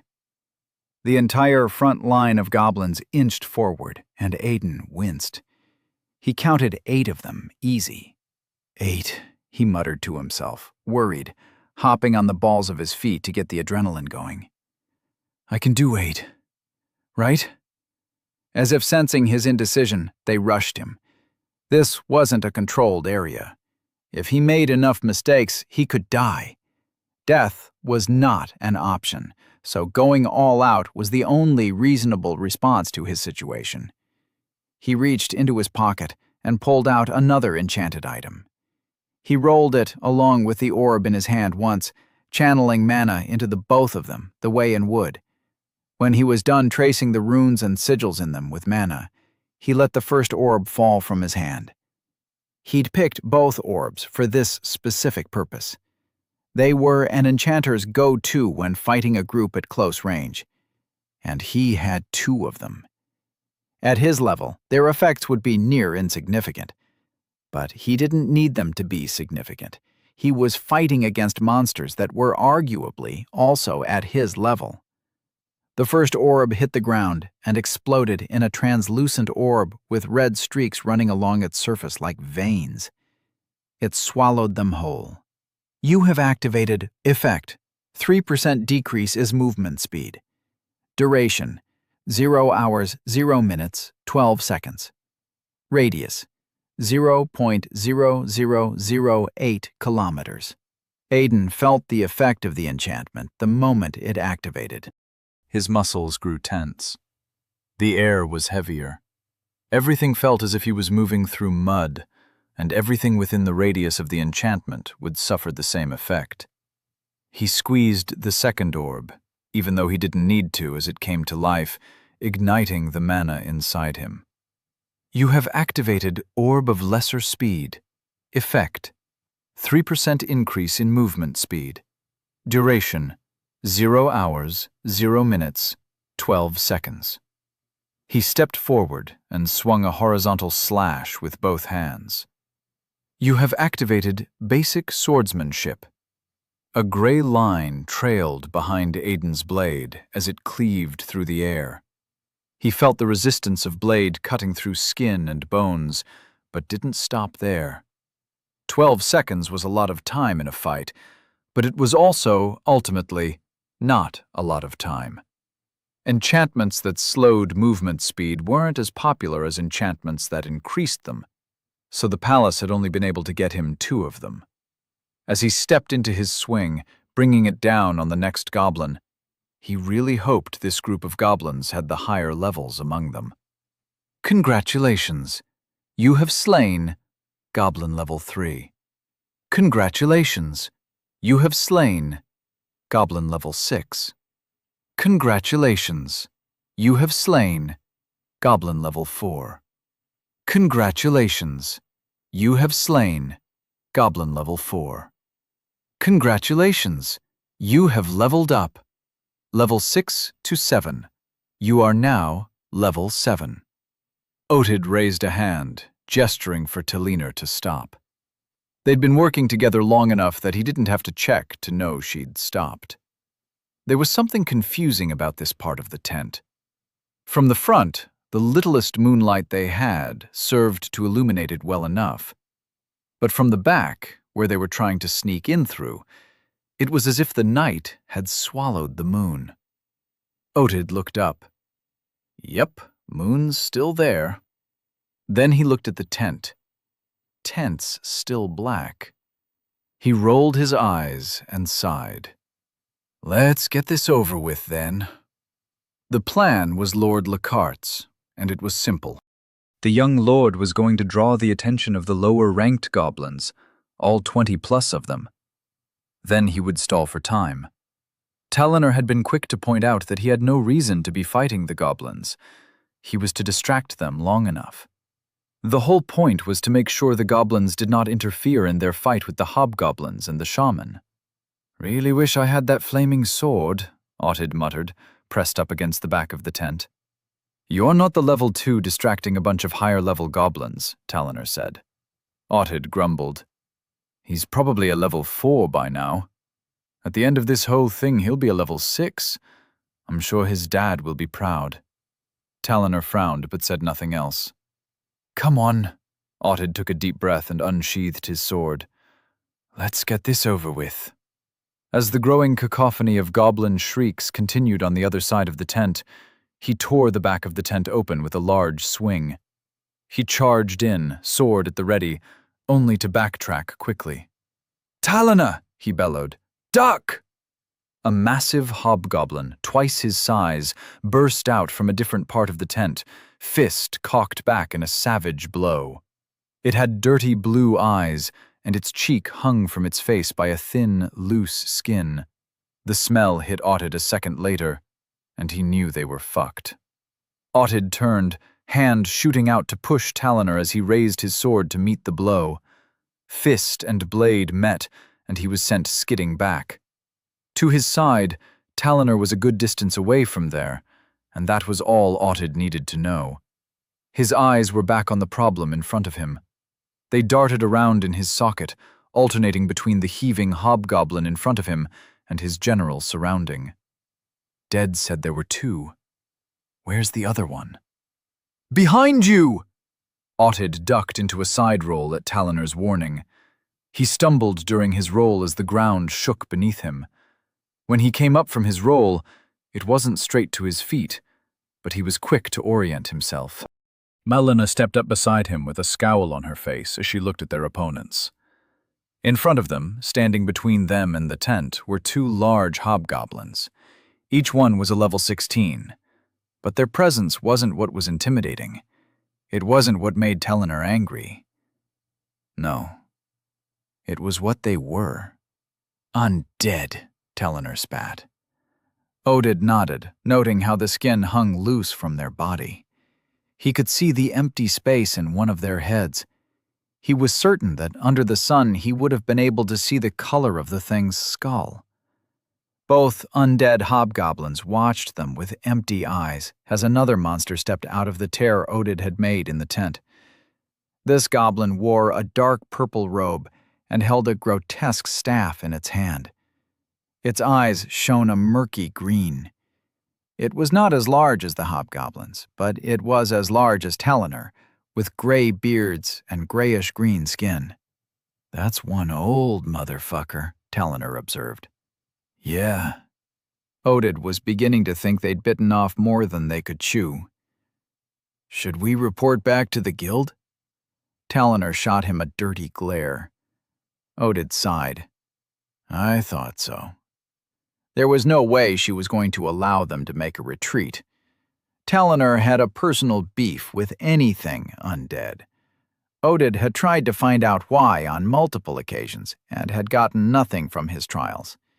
Even Adaware, the guildmaster, had refused to tell him anything. I always said I would die facing a horde of undead because of her, he grumbled, as he placed his sword at the ready. Let's get this over with, then. The shaman, because that was the only thing the goblin with the staff could possibly be, raised its hand at them. Gotta get going, Tal, Audid muttered, as green aura gathered to the goblin's hand. I don't think we wanted casting that. Talonor was already on the move, longsword drawn from its sheath. Her hand blurred, and throwing knives crossed the distance, glinting sharp silvers under the moonlight. The shaman deflected the attack with a raised staff, but the mana gathering to his hand winked out of existence. Audid took his chance and charged the hobgoblins. He and Talonor going up against 2 hobgoblins wasn't too much of a stretch, but 2 undead hobgoblins was. The undead did not feel pain. As such, they did not react to it. They were no more than sturdy constructs. But Talonor and Audid had a chance, though. If the shaman was not up to level 30, then the undead would not retain any semblance of intelligence. All they would be were puppets at the strings of a puppeteer. Killing them was good, but killing the shaman was better. Audid swung his sword, was parried by the hobgoblin of his choice, and spun into a leg slash. His blade cut a gash in the hobgoblin, and it brought a hand down on him. Audid, learning from his brief encounter with Lord Lockhart, released his sword to weave around the monster. He wrapped his arms around the creature, barely encircling it, lifted it off the ground, and threw it. With his strength stats being his highest, the hobgoblin went flying. Audid abandoned his sword in the creature's leg. Rather than follow after it, he went for the shaman. Stop the puppeteer, he thought. Stop the puppets. Taliner was keeping the other hobgoblin occupied as Audid charged the shaman. The shaman abandoned its magic and swung its staff at him. It was an odd response for a magical beast of any level of intelligence. Even the magical classes did not abandon their spells for physical combat. They created distance so they could be allowed the time to cast them. It implied that the staff was probably more than just a staff used for casting magic. Audid avoided the swung staff, unsure of what its effects could be. He harried the shaman, darting in and out with blows and kicks. Each attack was futile, since the shaman did its best to block every blow with its staff. And considering Audid had no idea what the staff could do on contact, he couldn't allow it touch him, even if it was in defense. Maybe I shouldn't have left the sword. The shaman raised its staff high, and Audid darted in again. The last thing he needed was a cast spell. His class had no real defense against magic. Was a class designed for large weapons like claymores and actual cleavers. It had high strength, little agility, and no skill that gave it any form of magical resistance. He also had no armor for that. They were expensive, and he wasn't really rolling in money. Audid heard a growl from behind him and sidestepped. Another thing he didn't need was to be caught in a pincer attack between an undead hobgoblin and a shaman. Despite that, Audid hesitated in his action. Avoiding them would give the shaman the time he needed to cast his spell, and one did not allow a necromancy class cast combat spells. The shaman staggered forward as if pushed, and a scowl split its bearded mouth. From its back protruded the hilt of one of Taliner's throwing knives. It turned, swinging its staff as if at an attacker. Audid turned to give his attacker his quickest attention. The hobgoblin's eye remained empty, even as it continued to charge at him. Audid ducked a swing, then threw an uppercut of his own. The blow connected, sending the creature staggering back. Audid capitalized on the chance and reached for his sword, pulling it free with all the strength he had. It came loose in one tug, and black blood sprayed like syrup from the injury. If he could get a clean blow and sever the head, this would be done. A loud explosion boomed on the other side of the camp. It shook the ground beneath their feet and ignited the air. It was enough to draw even the shaman's attention. Audid frowned. What the hell is the young lord doing? Aiden laughed self-deprecatingly as he staggered away from the goblin he'd just killed. He was bleeding from a cut in his side. He waved the notification of the goblin's death away as it came up. This one had been a level 12, and he had killed it with a stab in the eye. The fire enchantment he had used had ended up being more than just a fire enchantment. What was meant to be a small explosion of fire had spread into a literal bomb by errors that were not his. How was I to know that one had enough flammables to burn down a small house? Aiden panned his gaze around. There were goblins running around, set ablaze from the explosion. He avoided barely one as it ran frantically and swung his sword at the back of its neck. The goblin fell with an open neck, and another notification popped up. Congratulations! You have slain Globble level 8. Congratulations! You have slain Globble 2. Congratulations! You have slain Globble 5. Congratulations! You have slain Globble 5. Congratulations! You have slain Globble 3. The notifications came running down, a growing list. Confused, Aiden looked at the point of the explosions and found goblins still charging out of the fire, running rampant. Some tossed themselves on the ground, rolling about to quench the flames. Others simply dropped to the ground after moments of struggling. Each goblin Aiden watched fall was succeeded by a notification. Again, he laughed. He'd been ready to spend the entire night killing goblins and doing his fair share of running. Then some goblin just had to go and get blown up from a simple fire enchantment. Congratulations! You have leveled up. Level 8 to 9. You are now level 9. Aiden ignored the rush of power that curled around his heart and filled his body. His speed of leveling was now decreasing.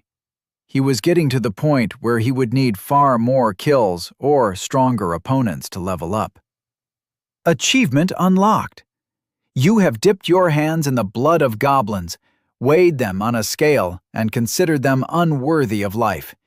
You have become death, destroyer of goblins. You have single-handedly slain 15+ goblins in one battle before level 10. You have earned a title, Goblin Slayer. Effect: plus 30% damage increase when fighting goblins. That was surprising. Aiden looked at the chaos around him, counting the number of corpses. There were more than 15. Most of them were victims of the fire. It did say 15+, he thought.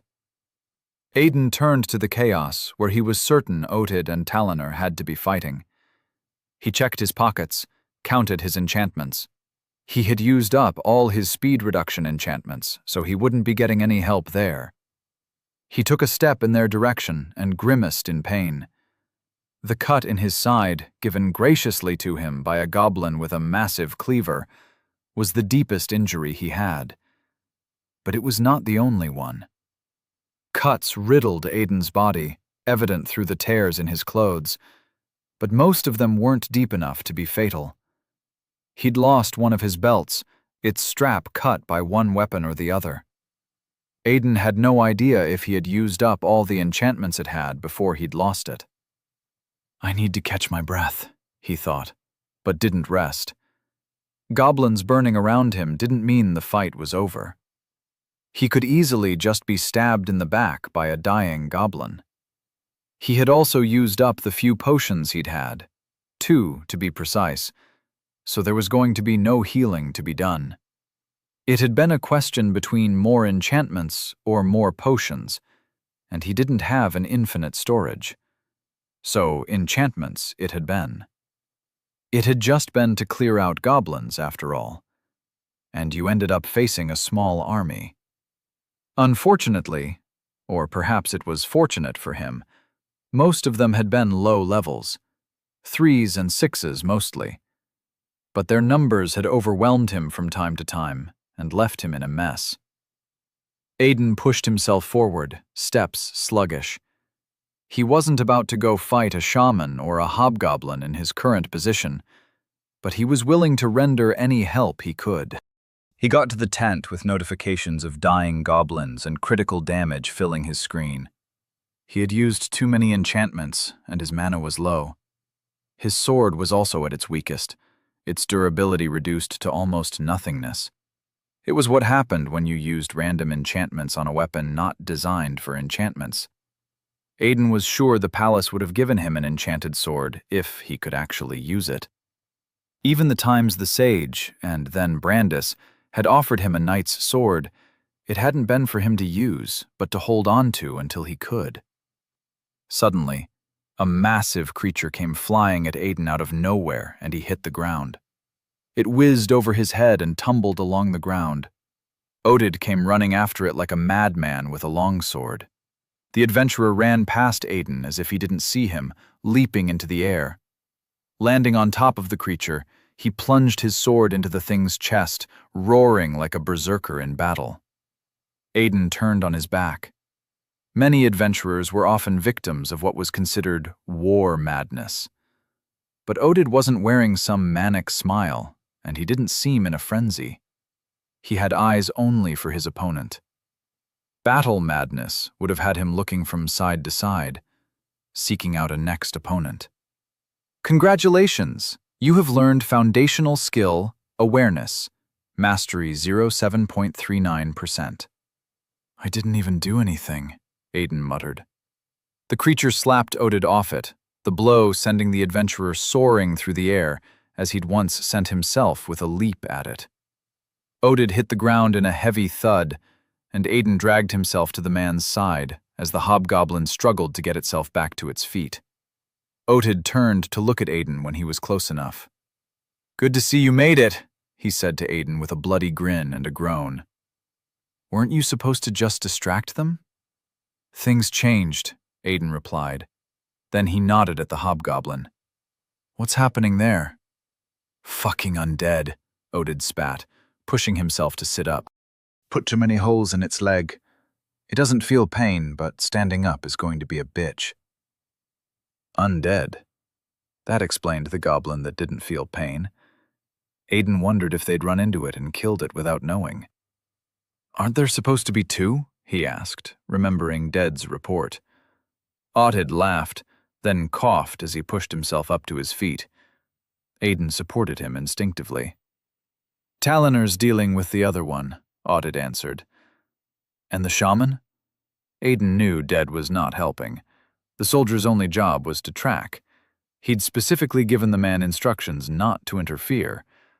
A level 19 scout was not the same as a level 19 soldier. Their strengths varied. The hobgoblin was on its feet now, pounding away at the ground like some angry gorilla.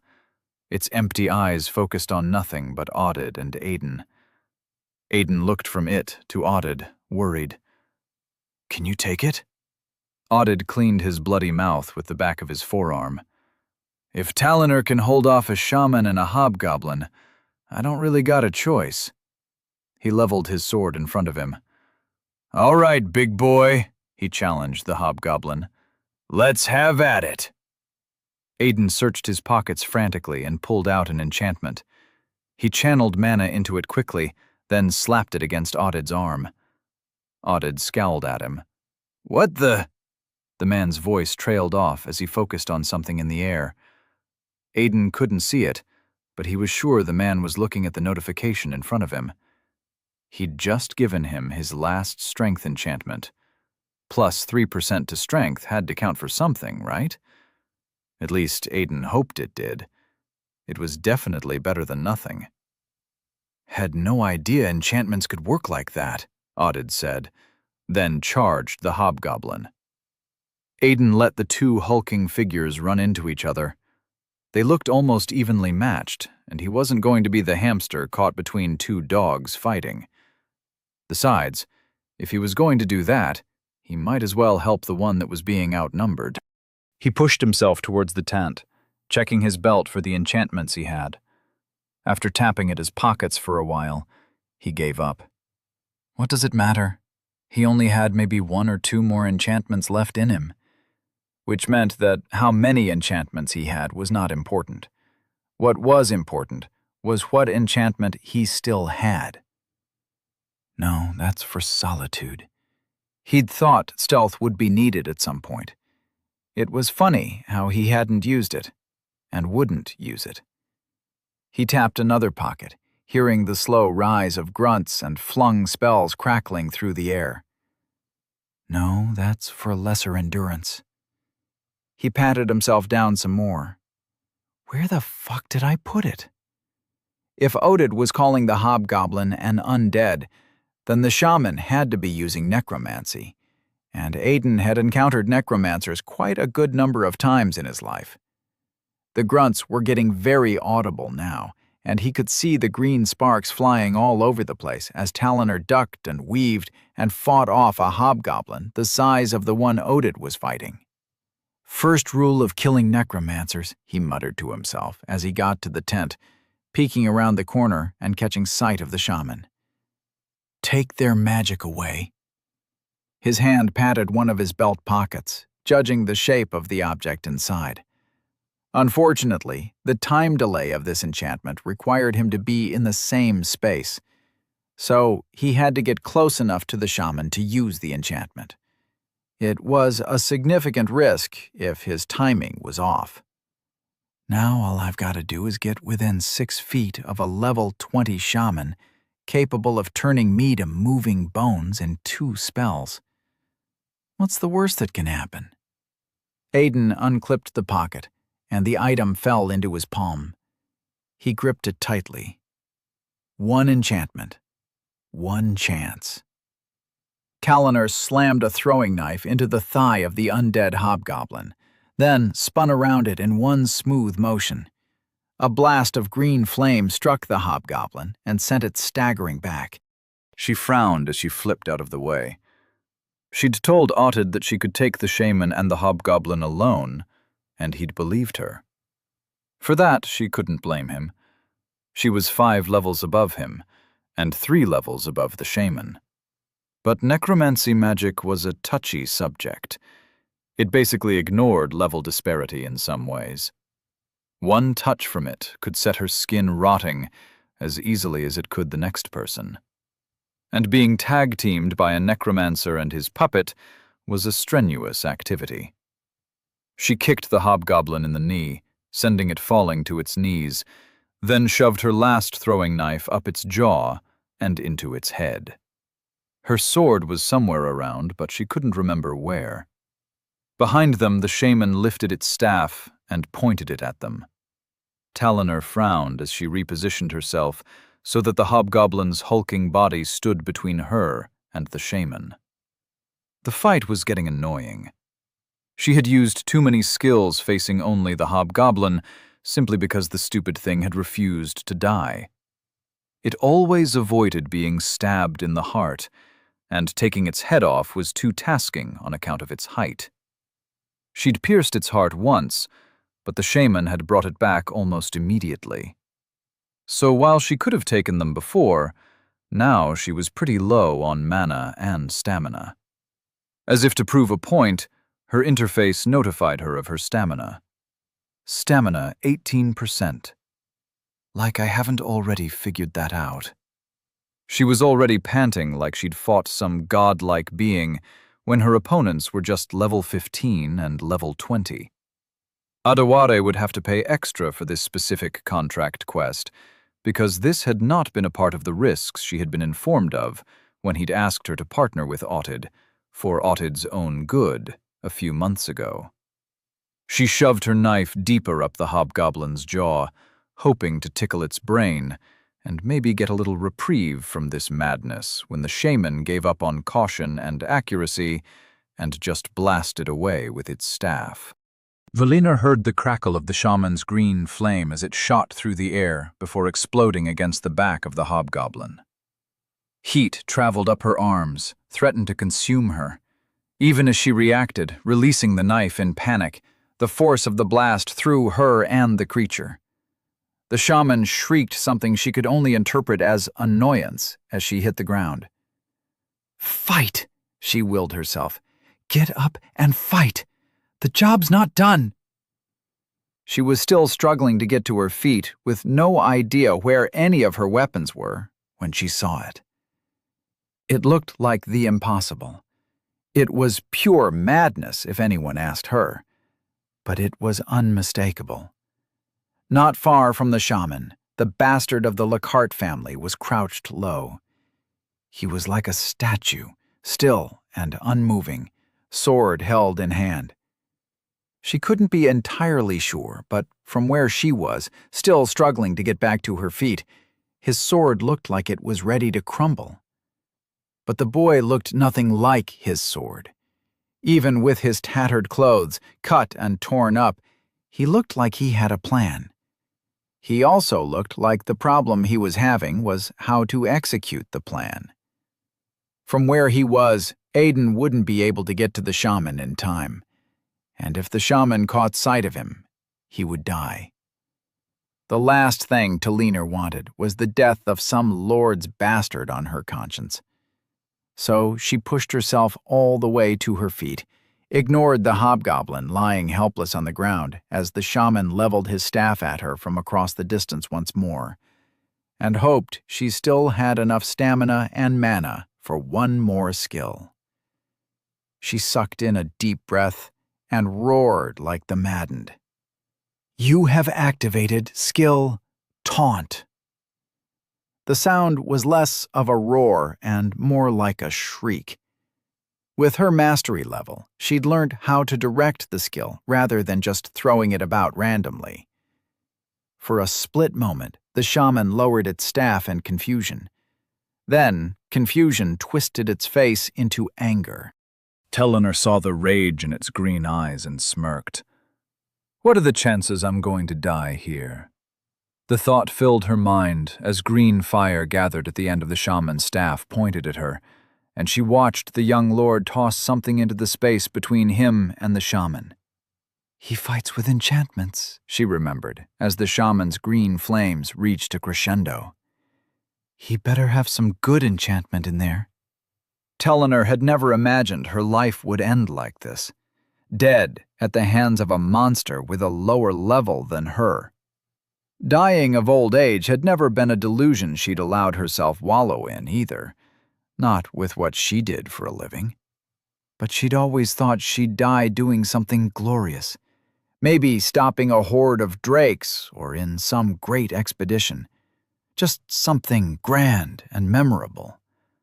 Dying to a level 20 shaman just because she was trying to give a classless a chance to do something was not grand and memorable. It was just unreasonable. The last things she saw before she closed her eyes, feet too tired to move, was Aiden tossing something at the shaman while he rushed the monster with his sword, a massive ball of green fire shooting from the shaman's staff, and a notification she had not seen in a long time. You have slain Undead Hobgoblin, level 18. Congratulations, you have leveled up. Level 23 to 24. You are now level 24. Huh, she snorted. I never made it to 25. Chapter 15. Class.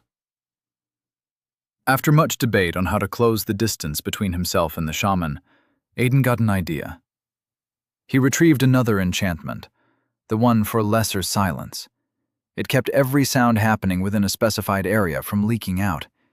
If he could use it right, he had roughly 6 feet of distance he could cover in almost perfect stealth. The shaman leveled its staff at Teleanor and her opponent as he contemplated. It hesitated before firing off the ball of green fire that gathered at its end.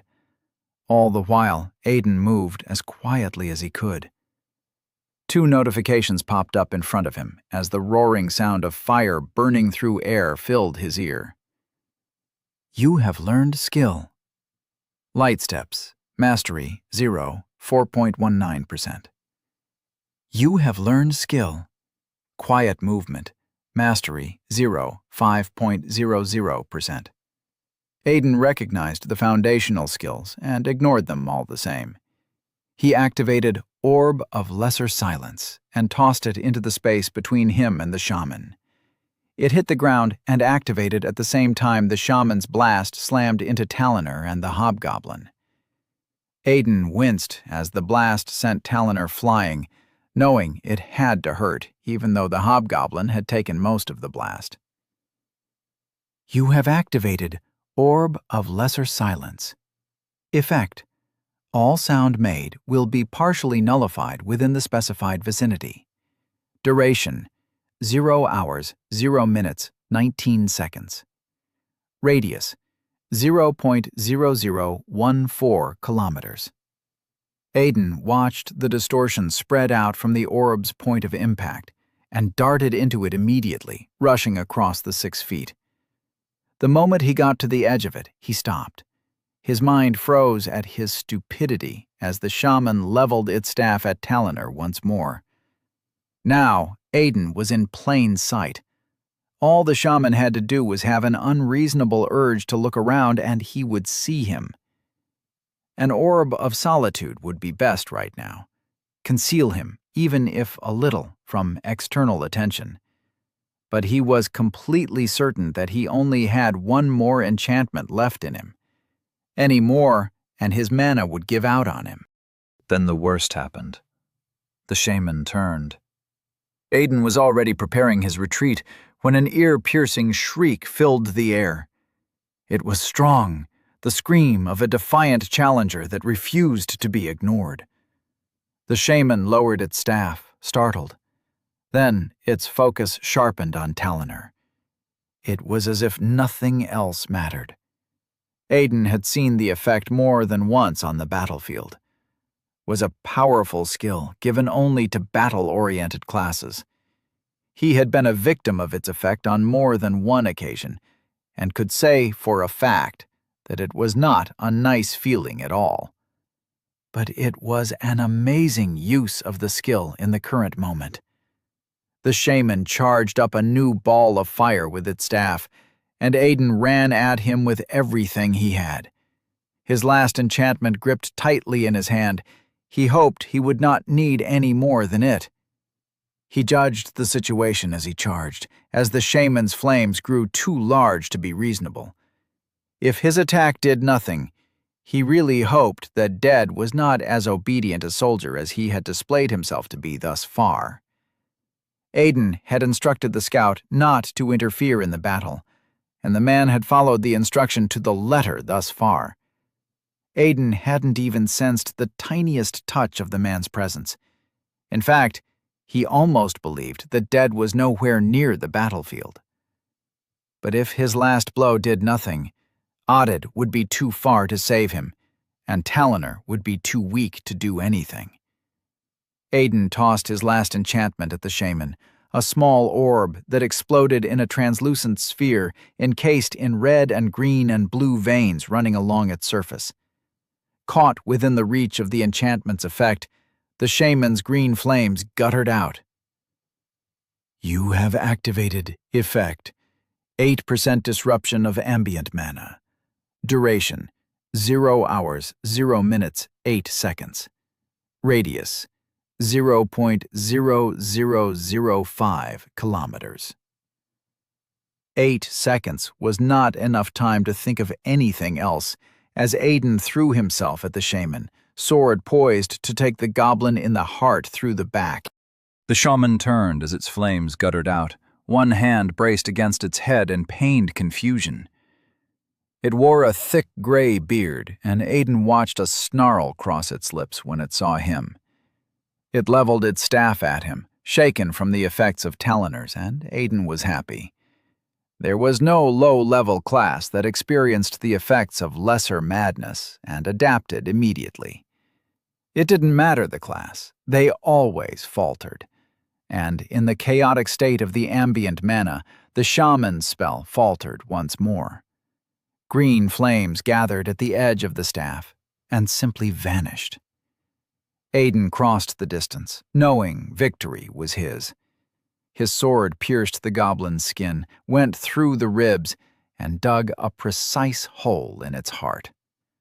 Thrown by his own momentum, Aiden rammed into the monster, tackling it to the ground as his sword pierced all the way to the hilt.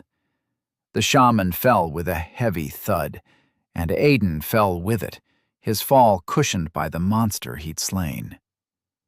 You have dealt a critical blow. You have dealt a fatal blow. Congratulations! You have slain Shaman Goblin, level 20. Congratulations! You have leveled up. Congratulations! You have leveled up. Congratulations! You have leveled up. Congratulations! You have leveled up. Level 10 detected. Advanced growth restricted until level 10 requirements have been met. You are now level 10. Dear prisoner number 2345023855739, your dedication to your very craft and your will to grow your abilities to the point of greatness, seeking to reach beyond your human limits, has graced you with a reward. You are much unlike the others. You are a great being, one who does the simplest of things in the most extraordinary of ways. You are a prisoner of the multiverse, claimed for the crime of breaking existential laws, undeserving of a reward for time served favorably. Please claim your reward. Class options are now available for selection. Prisoner number 2345023855739. Would you like to select a class?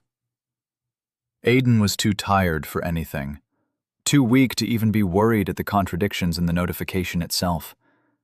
He still had a vague recollection of what the interface showed whenever someone got to level 10, and while most of what he saw jogged his memory, the little part about being a prisoner was completely new. He was sure of it. This was also the first time he was hearing anything about a multiverse. The shaman twitched under him, then deflated slightly. Aiden didn't react to it. His interface had told him that the thing was dead, and it was never wrong. What Aiden needed right now was rest. A long and hard one. Adewale flipped through the pages of the report in front of him, then looked up at the branch manager for the society branch in the capital city of Nastild. "You're sure this is accurate, Mr. Nude?" he asked. "A 10% rise in 3 days." The elderly man with his monocle worn over his left eye nodded. "Certain, sir. Its rise was measured at a steady growth of 0.0018% every day for the last 2 months. Then there was a significant drop in growth by about 8% about 2 weeks ago." As if someone tapped into its power, Adewale mused. But that's impossible. Demonic mana cannot be harnessed. "It cannot be harnessed by humans," Nude corrected him. "But monsters can harness as much demonic power as their body can contain. It is no real secret amongst those who possess significant authority that the kingdoms use this very method, the harness demonic mana to do very specific things." It was not news to Adewale, too, but it didn't mean he was going to confirm anything. "So there's a possibility that someone, or some monster, took a bite out of the demonic mana?" Nude nodded. "Then how do we explain the growth?" Adewale asked. 10% in a handful of days is a lot. Are you going to tell me that the universe is somehow trying to balance things out, restore it to the rate it is supposed to be at? Nude chuckled lightly. "If you are looking for a conversation where the universe has a will, Guildmaster, you are looking in the wrong place. I can procure a priest, however, if you wish." "Ha ha," Adewale said the words blandly. "Have I ever told you that you're my least favorite branchhead?" "Yes, sir, though it continues to baffle me that you have not removed me from my position." Adewale closed the report and dropped it on his desk. Normally, this was a kind of situation that needed the king's attention, but something told him the king was already aware of it. His interface popped up in front of him. It appeared edged to the side in a way that did not require his attention, and he brought it forward with a shrug of will. Contract Quest Update. Contract Quest. Goblin Subjugation. Goblins have been spotted somewhere in the capital city of Bandiv. Investigate this report, confirm goblin threat, and conclude extermination. Objective complete. Confirm goblin location 1/1. Objective complete. Confirm goblin 55.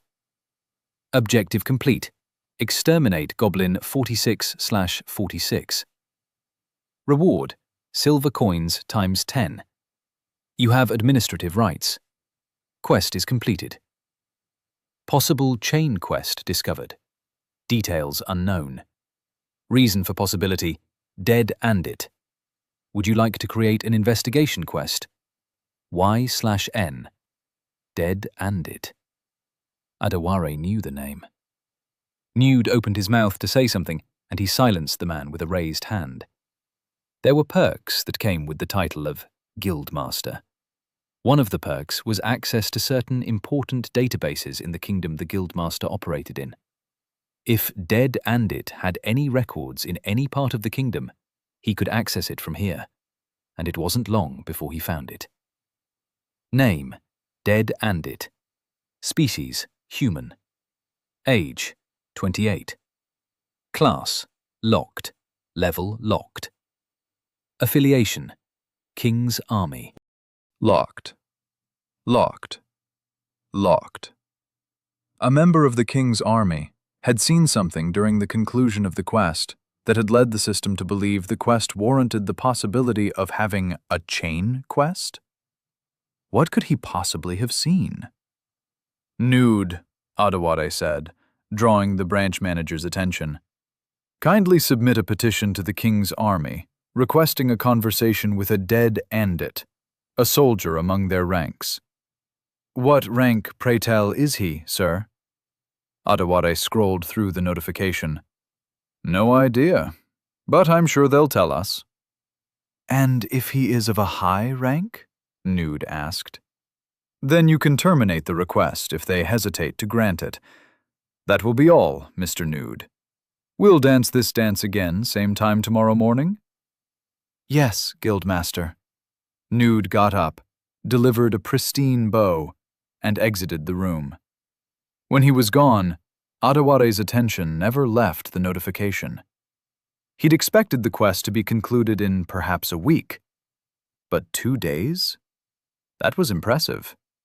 He wondered what had made them conclude it so quickly. Had it been easier than he'd thought? Or had Otid been too annoyed at having to work with a noble bastard that he'd rushed the quest? It sounded like something he would do. It didn't matter, though.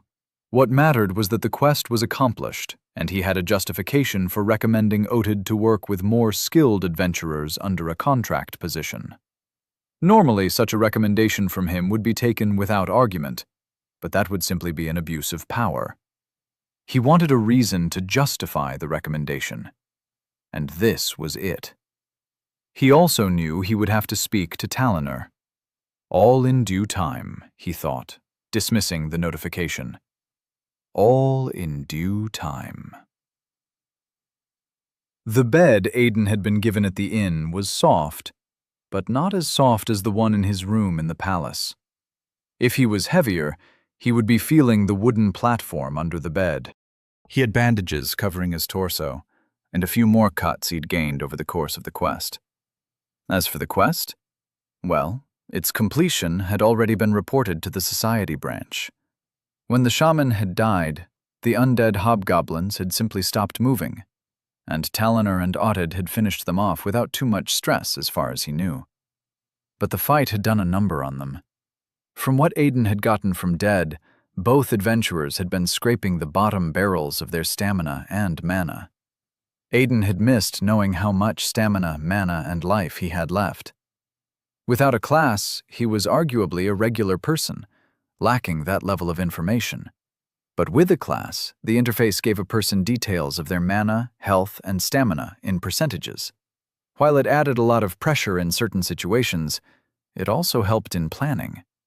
Right now, if he was wounded and weak, he could tell himself he could soldier on and accomplish a task. But if the interface was telling him that his health was perhaps less than 10% and steadily declining, he could plan around it better.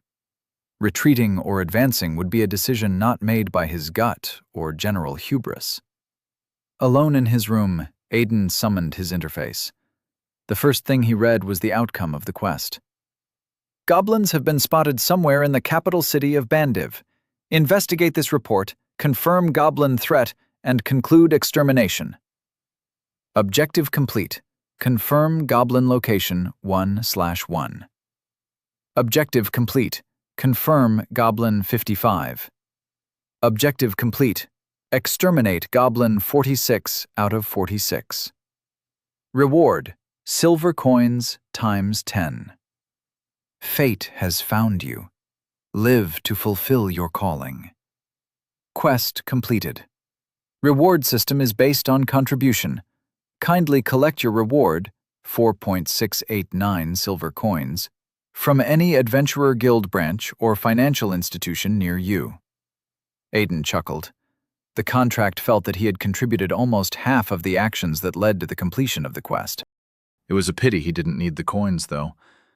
He could still remember a time long ago when he would have rushed out of his bed to cash in the reward. It was just after Ted had escaped the palace's attention, and Aiden had run when he'd found out that he was to be questioned. He knew how questions were asked, and knew for a fact that he was going to rot in prison since he would have no answers to give and he wouldn't be believed. That time spent being a wandering adventurer had been tough. Sleeping in the forest whenever he walked into town with a wanted poster of his face right next to Ted's had been trying times. Being a wandering adventurer had given him a title, but he would have exchanged the title for the freedom of being a summoned of the palace rather than a fugitive at any time. As for how he'd gotten to the room in the inn, he had Dead to thank for that. The soldier had helped all three of them return to the Adventure Society Hall to report the completion of the quest. While Otid and Talonor had said a thing or two about going to employ the services of a magical healer, Dead had gotten Aiden, under his instructions, a room in an inn and a simple, normal healer. So here he was, in a small room with a window that let in all the afternoon sunlight and a body that still hurt. He couldn't wait to set his class up, get his reward, and return to the palace. The palace healers would fix him up until he was good as new. He could have held back on the class selection until he was at the palace, but it made no difference. The thought of the palace brought the thought of the others to mind. Drax, Leto, Ted. Aiden wondered how they were doing. At least one of them, most likely Drax or Ted, had to have hit level 1 or higher by now. If they hadn't, it would be very surprising. Especially Ted. It was impossible to believe that after fighting off 2 goblins on his own, that Ted would not be at level 1 by now. And if he was? What happens? Aiden thought. King Brandis would not allow them leave the palace until they'd gotten their classes. According to what Aiden remembered, they would get their classes, then have a mock battle between the group adamant on going home and the group that was not. Then Brandis would send them south with 2 knights. Aiden thought hard, trying to remember what their first group quest had been. It came to him in hazy thoughts and a phantom pain in his back. Aiden sighed. The cannibal town. He remembered the quest and hated it. There had been nothing but violence, and he had come out of it truly jaded back then. It hadn't been the king's intention to send them into something so chaotic, but one thing had happened to another and shit had hit the fan. Did he want to do it again? Left to him, he would prefer taking a trip to the eastern borders of Bandiv. If he remembered correctly, there was something there that was supposed to help a person gain a unique skill. A unique quest given within a cave of sorts, with certain issues surrounding it at this point in time. He couldn't remember what the skill it gave was, only that it was a combat skill, and a strong one that ignored class limits. There had also been traces of demonic mana in that area, so he might have an easy time convincing Brandis to send him there. Maybe he could take some of the others as well. Aiden shook his head the moment the thought came to him. It was a unique quest he knew nothing about. He didn't want his confidence in his own strength to turn out to be hubris, only to endanger someone else. He remembered how King Brandis had raised them to be strong. Their quests and actions had been guided and protected until they were strong enough to guide and protect themselves. At a certain level, Brandis had started allowing them to take their own quests and travel out to gain their own experiences. But it had been on the promise that they would return and make their reports to him when they were done. Now that Aiden thought about it, Brandis had made himself something of a commander to them. But that wasn't the path Aiden wanted to walk in this timeline. He needed strength, and he needed it fast. For that, he needed to go to dangerous places. He needed a team, too, and none of the people summoned with him could be that team. Their weakness was not the reason he would not take them.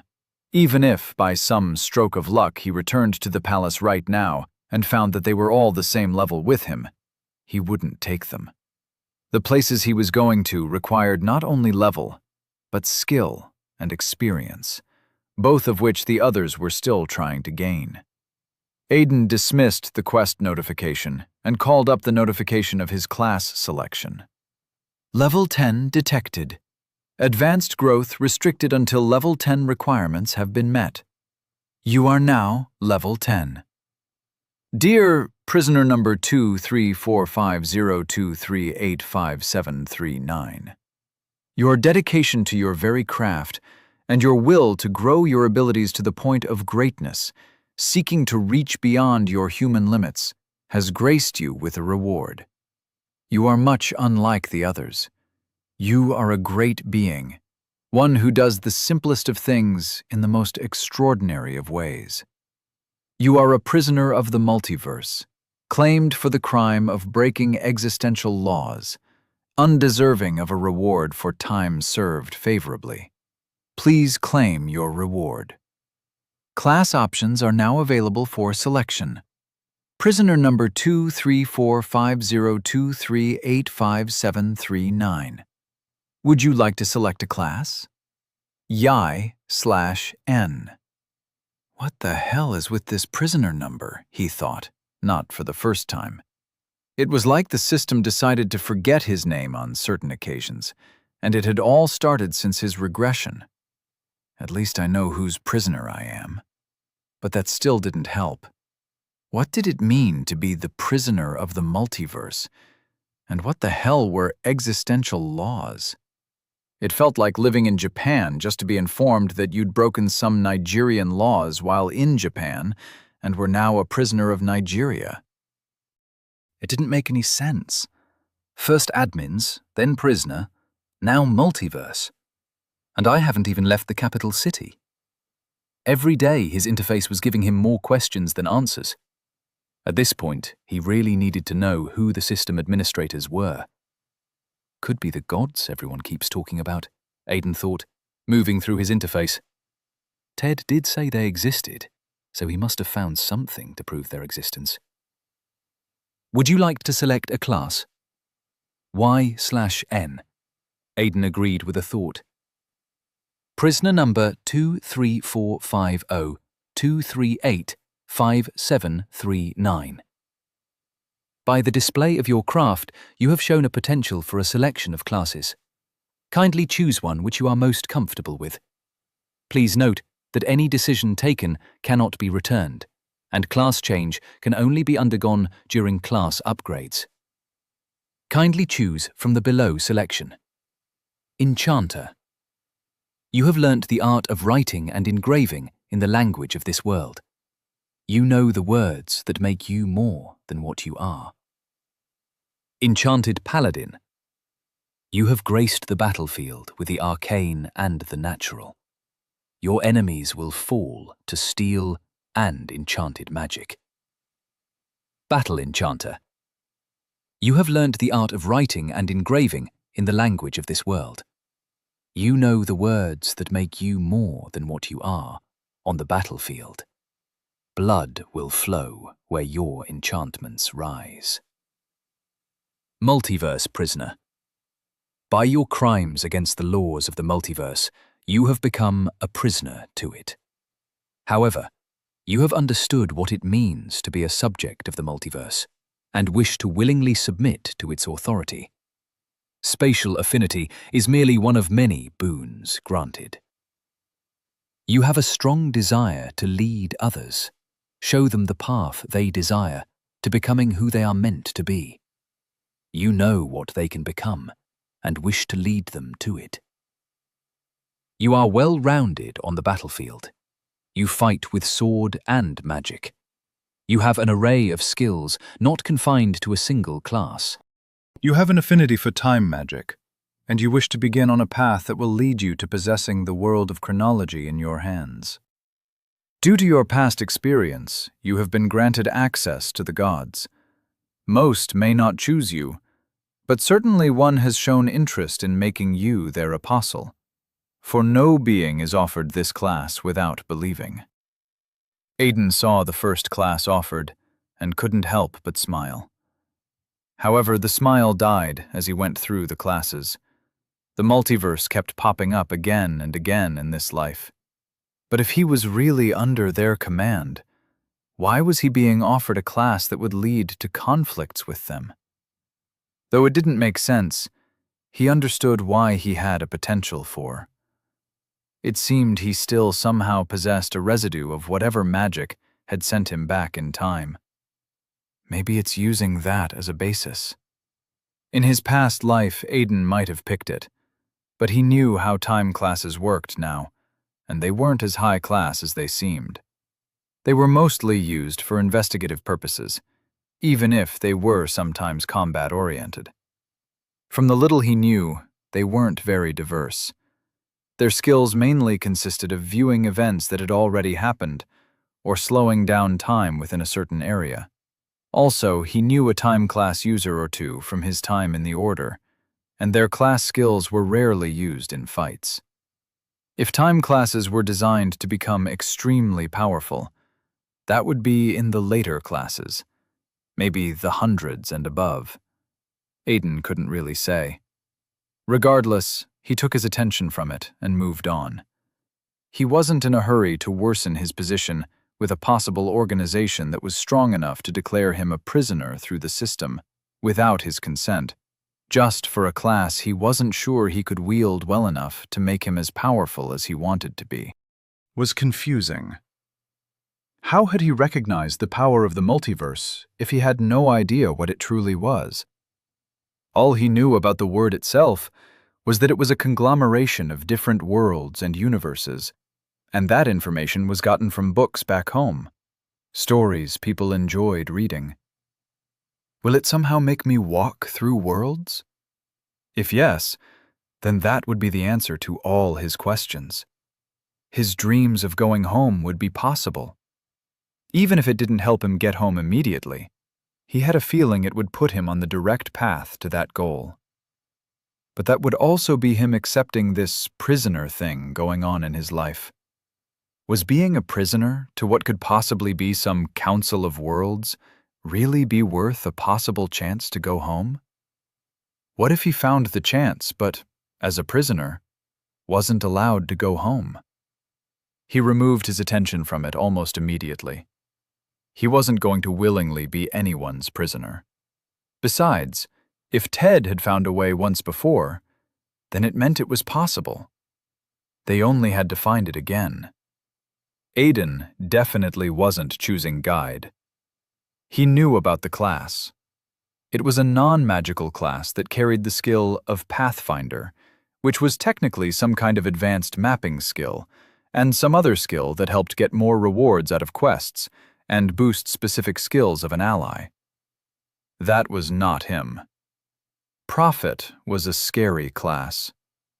The system was quite literally admitting to him that the gods were real, even though this world treated them the same way religions treated gods back on Earth. Aiden closed his eyes in exasperation. It seemed his options were between the unreasonable and all things enchantment. Another go at it and I get enchantment again, he sighed. It's like I'm destined for all things enchantment. Chances are I'll pick Prophet and end up with the god of enchantment. There was only one answer. He shook the thought from his mind and chose his class. You have selected Battle Enchanter. Are you sure you want this class? You cannot go back on your decision. As far as Aiden was concerned, being forced to choose a class without knowing what specific skills it would give you sounded like a system flaw. Maybe the admins should be looking at that instead of trying to terminate me. But he knew about all classes that had battle affixed to them. They were all combat classes, specialized in killing in one way or the other. Yes, I'm sure. You have chosen Battle Enchanter. You are error detected. A sharp pain shot through Aiden's chest, and an involuntary full-body spasm went through him. He jerked once, then was pinned down to the bed as if by a massive hand. Error detected. By multiverse laws, prisoner number 2345023855739 is not allowed a class. What the hell? Aiden thought as he gritted his teeth against the pain in his chest. It felt like someone had taken his heart in their hand and was squeezing it of all the blood it had ever accumulated. Whatever it was trying to kill him. Worse, what the hell did his interface mean by him not being allowed a class by the multiverse laws? Extra levels detected. Will you like to brute force your way to a class? Please note that forcing your way to a class is in clear violation of your terms as a prisoner of the multiverse. Of course he wanted a class. Fuck violating the terms of being a prisoner. He didn't even know how he became a prisoner. He was being asked if he was willing to violate the terms of a contract he never signed. Fuck yes. Aiden moved his mouth to answer, but whatever force was holding his heart clamped down harder, and he tasted blood. Yes, he thought, but nothing happened. It wants me to answer verbally. Since when?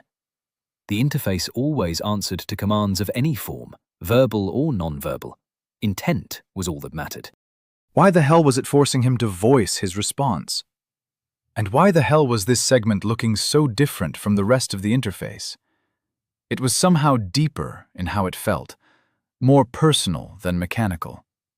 It took everything in Aiden to say, yes. He tasted blood on his lips as the interface switched to a new notification. Please note that levels will be sacrificed for this. You have sufficient levels for this. You have chosen Class Battle Enchanter. You cannot renege on this decision. Cost, 2 levels. Error detected. What now? Aiden groaned, the pressure on his chest increasing with each notification. Existent class detected. Enchanter. Please, God, no. Aiden didn't want Enchanter. He knew the limits that came with the class, and pushing past those limits was going to significantly hinder him. It was not the worst class out there, but it was not a class designed for the kind of path he was going to end up on in this time. He knew himself. He wasn't smart enough to take a class and use it to do things far grander than what was the norm.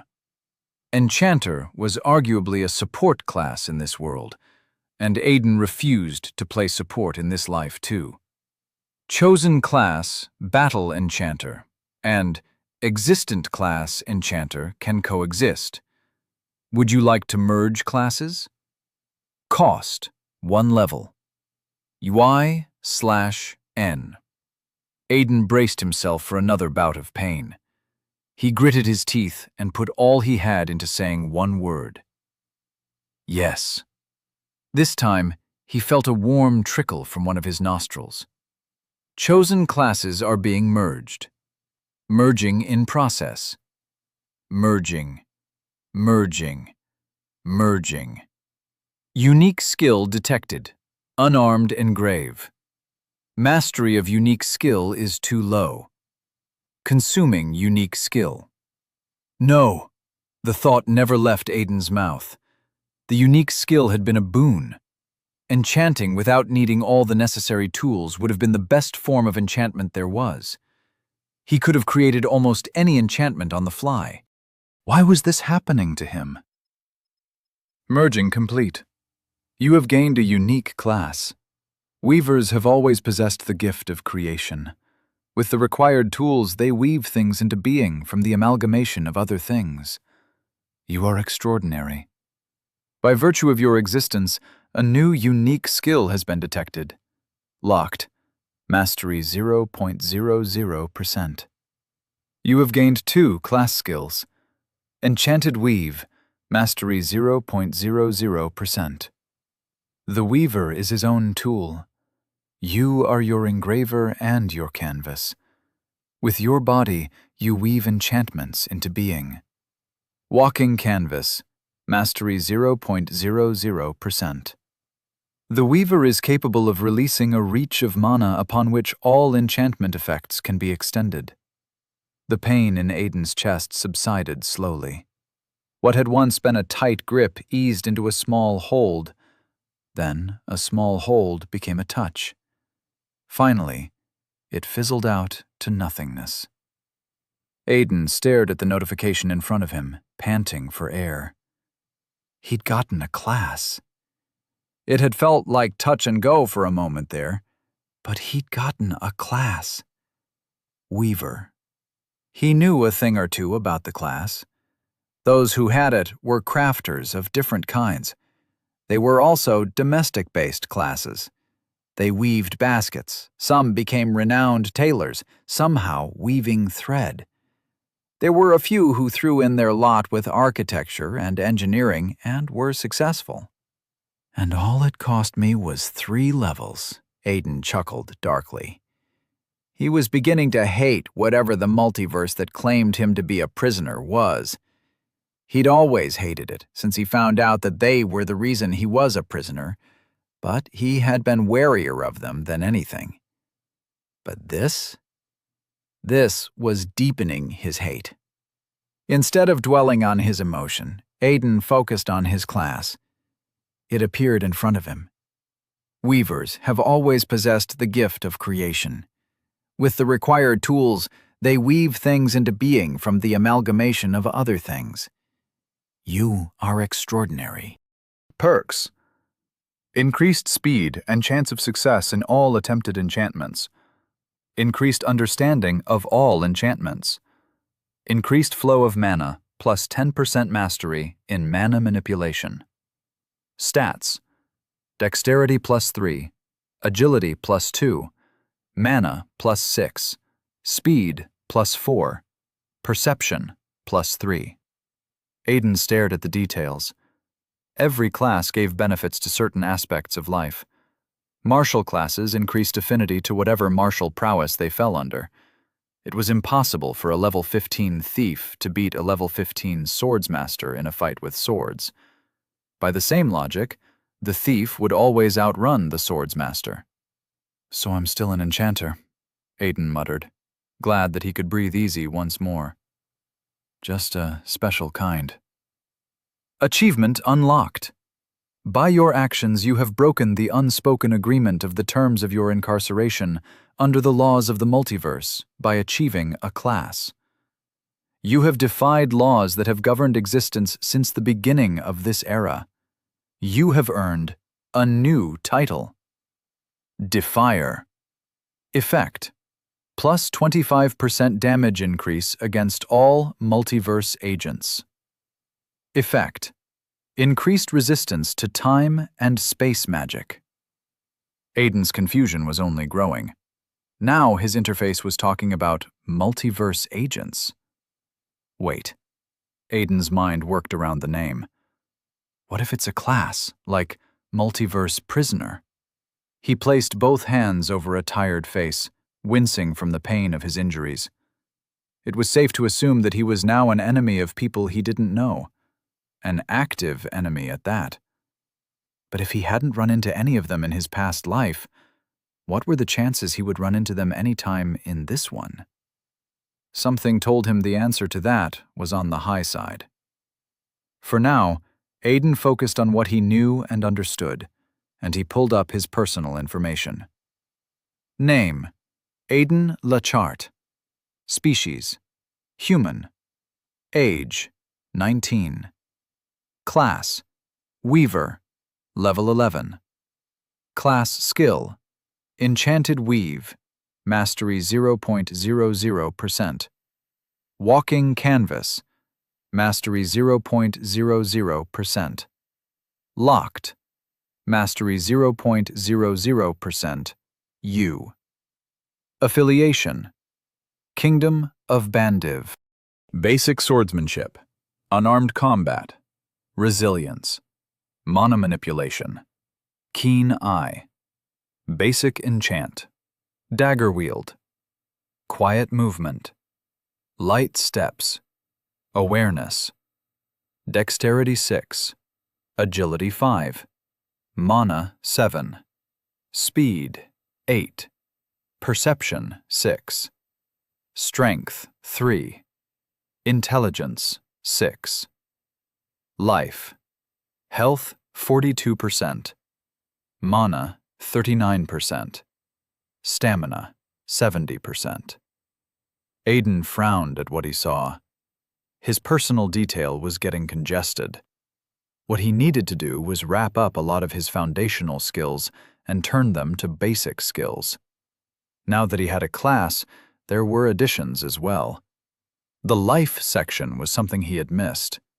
Being able to quantify mana and stamina and health was an indispensable advantage when going into a quest or combat of any kind. As for stats, everyone got a base stat based on how much they'd grown in all aspects when they'd had no class. The more you were able to achieve before getting a class, the higher your base stats could become. There was a limit to it, though. A human limit. Looking at his stats, they were better than what he'd started with in his past life. In his past life, all his base stats had been 1. Only his perception stat had been more than 1. Since mana was the highest class stat he had, Aiden could assume the class required a lot of mana to use its skills. All he had to do now was learn his skills. Shouldn't be too difficult. He thought of, and information trickled into his brain. It was like remembering a mathematical equation he had once forgotten. It took a moment, but eventually it clicked. As he learnt the skill, his hands came up. He brought both hands and interlaced their fingers one way, then separated them, only to interlace them again in a different manner. A small, manic smile stretched his lips as his fingers continued to weave signs, the action sluggish. They looked like Buddhist hand signs, but they were not. The skill flashed in front of him. Is in effect. Aiden's hands came to a stop, fingers interlaced in conclusion, and his interface flashed once more. He felt the effect of what he had done even before he saw the notification. Strength surged through him, and he got slightly heavier. You have activated Weave of Lesser Strength effect. 18% increase in strength. Duration, 0 hours, 0 minutes, 19 seconds. Aiden cackled like a madman. He was a freaking weaver of enchantments. No, that was an understatement.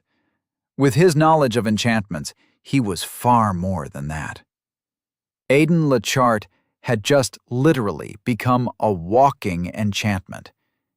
His mad cackles filled the room. I can work with this, he thought with a manic smile. I can fucking work with this. Chapter 16. Envoy. The first thing Aiden did when Dead came back was leave the inn. It was late in the evening, with night creeping in from around the corner. Dead returned with some snacks and was talking about ordering a proper meal when he walked into the room and found Aiden putting his torn shirt on. He argued that Aiden couldn't leave in such tattered clothing and that he could step out and buy something more presentable for their departure. Aiden's response was a deep sigh and a quick stroll out of the room. His dress code had drawn a few eyes at the checkout point, but nothing too serious. This was the capital city, practically infested with adventurers here and there. A man in bandages and tattered clothes wasn't that big a deal. Even if he was, he wouldn't be a big deal for too long. Instead of getting a japat to ride to the castle, Aiden settled for a stroll. It wasn't every day he could just enjoy the outside air without worrying about what would happen next. He'd spent so long in his old life looking over his shoulders every day. When he was a fugitive, he worried someone would try and capture him for the bounty on his head. When he was in the Order, he had been worried that someone would realize he was from the Order and stab him in the back. Unreasonable fears, but fears were rarely ever reasonable. Dead walked beside him, competent as could be expected of any soldier. But Aiden could see the worry in the man's eyes, the way they darted about frantically. Dead was making sure no one would jump them for one stupid reason or the other, while also making sure they weren't spotted by someone who shouldn't spot them. Aiden wondered at that. He doubted this far into their summoning that there was anyone that would spot him outside the palace and recognize him. After all, it would be a while before even the nobles found out about the summoning. He always wondered how so many knights were present at their summoning, and yet no rumors of him and the others had left the palace for so long. It said a lot about their control. For knights and soldiers and scribes, Aiden could understand, but there were maids and chefs, so that didn't make much sense. "There's a tailor just around the corner," Dead said, interrupting Aiden's thoughts. "I'm sure we can get you something befitting of your status before we get back to the palace, Lord Lechart." Aiden held back a chuckle. It was funny having someone with a significantly higher level than his fidget over him so much. Now that he thought about it, their level disparity wasn't so much anymore. He was a level 11 now, which meant Dead was only 8 levels above him. In a matter of time, I'll be stronger than him. "My lord?" Dead asked when he got no answer. Aiden turned his head, looked around. "Yes, Dead." He couldn't see any sign that there could possibly be a tailor's shop around. He did see a hair salon, though. "I can find a tailor's shop for you to get some clothes," Dead told him. "That will not be necessary." Aiden touched his hair, checked its length. "Instead, what do you think about my hair?" Dead took one quick look at it. "It is beautiful, my lord. A little unkempt, but that is to be expected." Aiden laughed as they took a turn down another path, and the number of passers-by dwindled. "I'm not looking for compliments, Dead. I'm not some pompous lord that needs to be praised and complimented at all times. What I was asking is if you think it's too long. Do you think I should cut it?" Dead's eyes continued darting around. "Depends, my lord." "On what?" "On the look you are going for, my lord. It is common amongst the nobles to keep long hairs that fall to their shoulders and wear it down, though it is also popular to pack it up in a neat tail." "Is that so?" Aiden mused. Perhaps he would leave the hair to grow out. "I have a question, Dead." Feel free to not answer. I will answer any question, my lord. Aiden sighed. It was eerily like talking to one of the AI chatbots back on Earth. "Our summoning," he said. "What did the soldiers say about it back at the palace?" Dead paused. "I do not understand the question, my lord." "Me and my companions that were summoned in the throne. How come I only hear about it in the palace? Is it that you guys are not allowed out of the palace, or what?" Dead looked confused. "I do not understand, my lord." This time Aiden stopped walking. "What do you mean you don't understand? What is the punishment for revealing the existence of the summons to outsiders?" Dead shook his head. "I'm really sorry, Lord Lechart, but I don't know what you're talking about." Aiden frowned. Was he playing dumb? He doubted it. Maybe there was another reason. It was unlikely, but possible. Aiden reached his hands into the soldier's hair, and Dead stiffened. His hands were raised halfway up, as if he was fighting to stop himself from stopping Aiden. Aiden ignored it. If his suspicions were correct, he had nothing to fear from Dead. He parted the man's short hair from one side to the other, then scattered it. He saw nothing, but refused to accept it. This level of inability to understand what Dead was supposed to know could only come from one place. "Turn around," he commanded. Dead obeyed and turned around. "Is everything all right, my lord?" Aiden reached into Dead's hair again and continued his search. It only took him a few seconds to find what he was looking for. Buried underneath the man's brown hair was a black mark.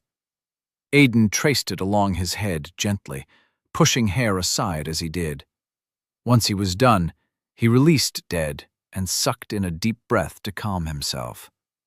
Someone had tattooed an enchantment onto Dead's head. "When did you cut your hair?" Aiden asked the soldier. 2 months ago, maybe," Dead answered. "Why, my lord?" Aiden shook his head, then resumed their walk. "No reason." And forget about the tailor shop. We need to get back to the palace as soon as possible. Yes, my lord. But may I ask a question? If it's about how I know you cut your hair, or why I asked, I cannot give you an answer. It's not that, Lord Lockhart, Dead said, a little confused. It's something else. Aidan could see the castle gates now. They weren't far away from it. 2 soldiers stood guard with long swords at their hip and spears in hand. They were different from the ones that had been at the gate when he had left for his adventure, and he didn't recognize them. "What's the question, Dead?" he asked. From the way one of the guards leaned forward, it seemed they had spotted them as well. Dead let out a steadying breath. "Why me, my lord?" "I don't understand." "Why me?" Dead repeated. "Jord, friend of mine, said he was the one who'd passed the note to the knight who was supposed to assign your escort. Dundee was the soldier assigned to you, but I was the one summoned to be your escort for this quest." "I don't understand it." "Dundee is a known soldier with an actual combat class. He is also of a higher level than me. I don't understand why I was summoned, despite the job being his." Aidan shrugged. "I needed a scout." "There are better scouts than myself, my lord." "And yet I chose you." Dead looked worried and confused. "Yes, my lord." He said no more as they passed through the gates. The men standing guard asked questions. Dead provided them his ID and gave a few explanations. They wanted to know why he was bringing in someone that looked the way Aidan did, bandaged and in tattered clothes. Dead gave a simple explanation about how Aidan was an adventurer and a bastard son of some noble somewhere here to make some report or the other to some official of some name or the other. Aidan waited patiently while Dead cleared everything up, presenting Aidan's ID as proof of verification that he was who he said he was. While he waited, he wondered at something. Someone had told Dead to shave his head a month ago and had proceeded to engrave an enchantment of secrecy on his head. The closer to the brain such enchantments were, the longer the effects. And judging by the fact that the ink was already fading, it seemed there had been no intentions of having the enchantment be permanent. There was a chance the ink fading could have been a mistake, but Aidan doubted anyone with the knowledge, skill, and level to engrave such an enchantment would make the mistake of using ink that wouldn't be permanent if they didn't want to. Aidan wondered how many more soldiers had shaved their head at the same time Dead had shaved his. But this was more than just an enchantment. An enchantment of secrecy was one of the highest known enchantments in Nastild. Not just anyone could engrave it. At least, not on this level. The question of how the enchantment remained active for so long was answered simply. It was in a category of enchantments called adaptive enchantments. They tapped into the mana of the person they were inscribed on and activate each time the person thought about whatever subject was meant to be a secret. As for the actual specifics of how it worked, the science, so to speak, Aidan had no idea. He had never been powerful enough to cast adaptive enchantments of this level. If he asked Dead, would the man have the answers he was looking for? He doubted it. There was a high chance that, too, was a part of the secret, and might alert the enchanter to his awareness of it somehow. He could explain away a lot of the things he knew with his time in the library, but knowing this would not be anything he could explain away. Also, his library gig was practically a bust ever since the unique skill incident. After a while, Dead turned and motioned Aidan in. Aidan strolled through the gate, getting strange looks from both guards. I guess being a noble bastard-turned-adventurer raises a lot of brows. "Dead," Aidan said as they walked inside. "How many of you were asked to cut your hair 2 months ago?" Dead took a moment to think about it.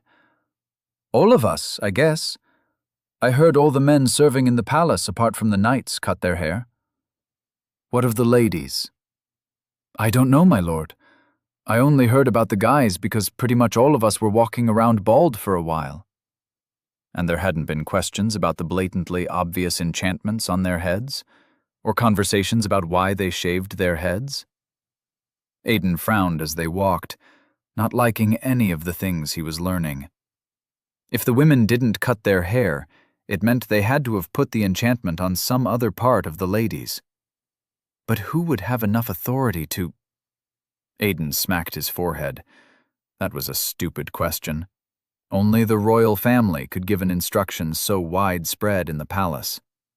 The question he was supposed to be asking was who in the palace had an enchantment level so high that they could execute an enchantment of secrecy on all the guards working in the palace. Also, and more importantly, this meant that the palace was aware of their arrival long before they arrived. Their arrival hadn't been some coincidental thing worked around as they had been led to believe. Well, any oaf could have figured that out, Aiden muttered to himself.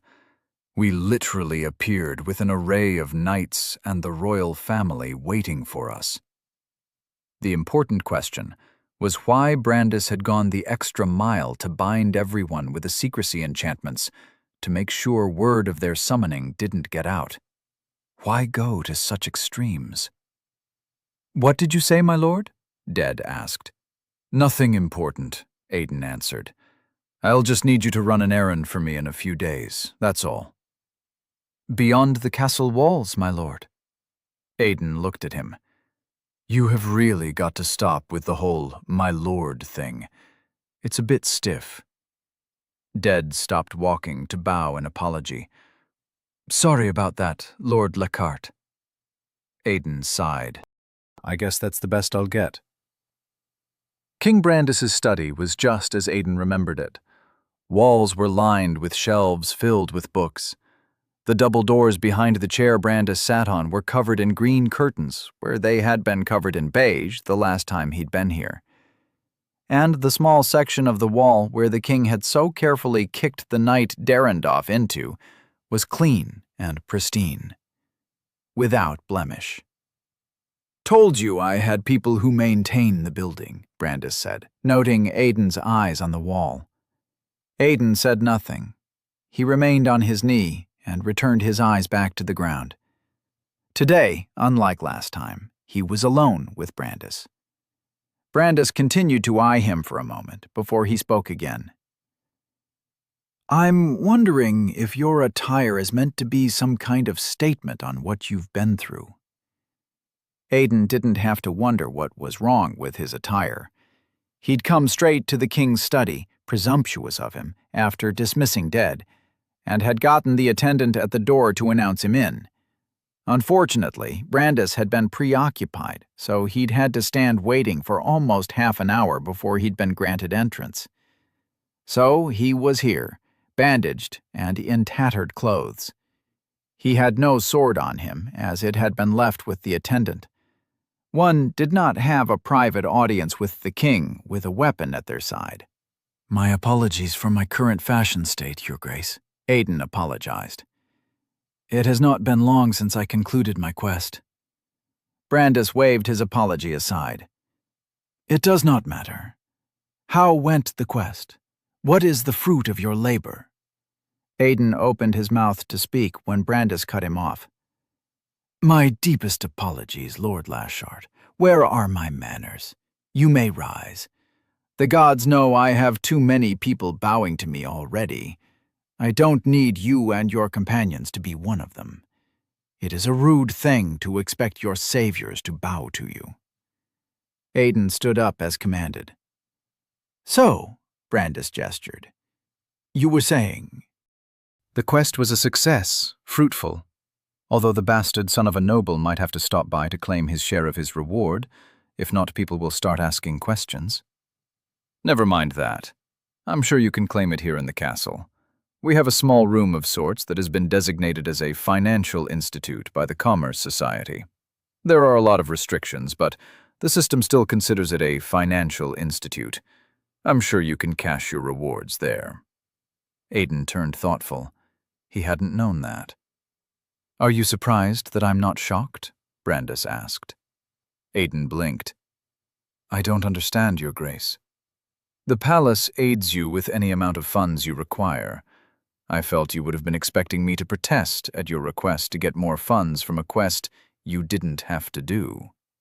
Aiden shook his head. Not at all, Your Grace. Oh. Brandis' expression fell. Well, I came up with a whole speech on the fly, just in case you were. You don't mind indulging this old man, do you? Aiden wasn't sure what was happening, but as long as it was just listening to Brandis talk, he didn't see a problem with it. Or was the man stalling, trying to buy time for something to happen? He probably wasn't. Not at all, Your Grace, Aiden replied. Thank you. Brandis cleared his throat like he was about to give a speech.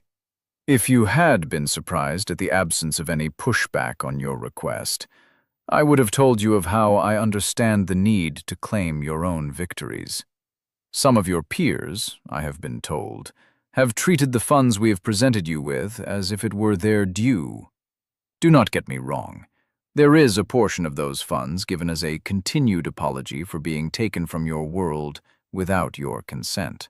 Then there is a portion that exists as a simple show of hospitality. If only Brandis knew that there were people like Sam who saw no need for an apology for being here. Aiden had a feeling there were a few people who, if they had been asked, would have been more than happy to come here. Take away the violence, and once upon a time I might have been one of them. What I'm saying, Brandis continued, is that I know what it means to want to collect money that you deserve. Aiden nodded, not sure what else was expected of him as a response. So, you said there were fruits of your labor, Brandis said. What have you gained? Quite a few things, Aiden answered. Don't tell me you already have a class, Brandis chuckled in good nature. Aiden said nothing. Brandis's chuckle turned awkward, then worried, then confused. Right? You didn't get a class, Lord Lockhart, right? Aiden held his silence. Brandis's confusion deepened. It was a goblin subjugation quest. What happened that you went from level 2 to level 10 in just 2 days? Level 11, Your Grace. Aiden saw no need to explain that it was actually level 14 that dropped down to 11 for special reasons. 11? Brandis opened his mouth, closed it, then opened it again. He pressed the heel of his palm into his forehead in sudden fatigue. If Sir Valden had not already vouched for how quickly you grow your skills and how disciplined you are, I would be worried right now. I know you all want to level up quickly. The gods know I've received more than a fair share of such petitions from your companions, but learning the basics before getting a class is more important than you know. Aiden nodded. Willing to alleviate some of Brandis's worries, he said, I assure you, Your Grace, I know all the basics. And the fact that I believe you is why I am not panicking. Personally, the man looked like he was panicking in Aiden's eyes, but Aiden didn't point that out. Brandis adjusted his shirt and leaned forward on his table. It was a simple brown shirt that made him look like a simple man out and about in his own house. If you are level 11, then surely you have been offered a class. What class did you choose? Here was the tricky part. First, there was no lying to be had. Any competent town had devices and people capable of seeing a person's details with their permission, and in some cases without. And as the king of his own kingdom, Brandis had such a skill. There were as many perks as there were sacrifices to the title of king. What was tricky was how to present his skill and still hold some level of autonomy over his actions. Weaver, Your Grace, Aiden answered. Brandis grimaced. Weaver? Yes, Your Grace. Like those that do baskets or mend clothes?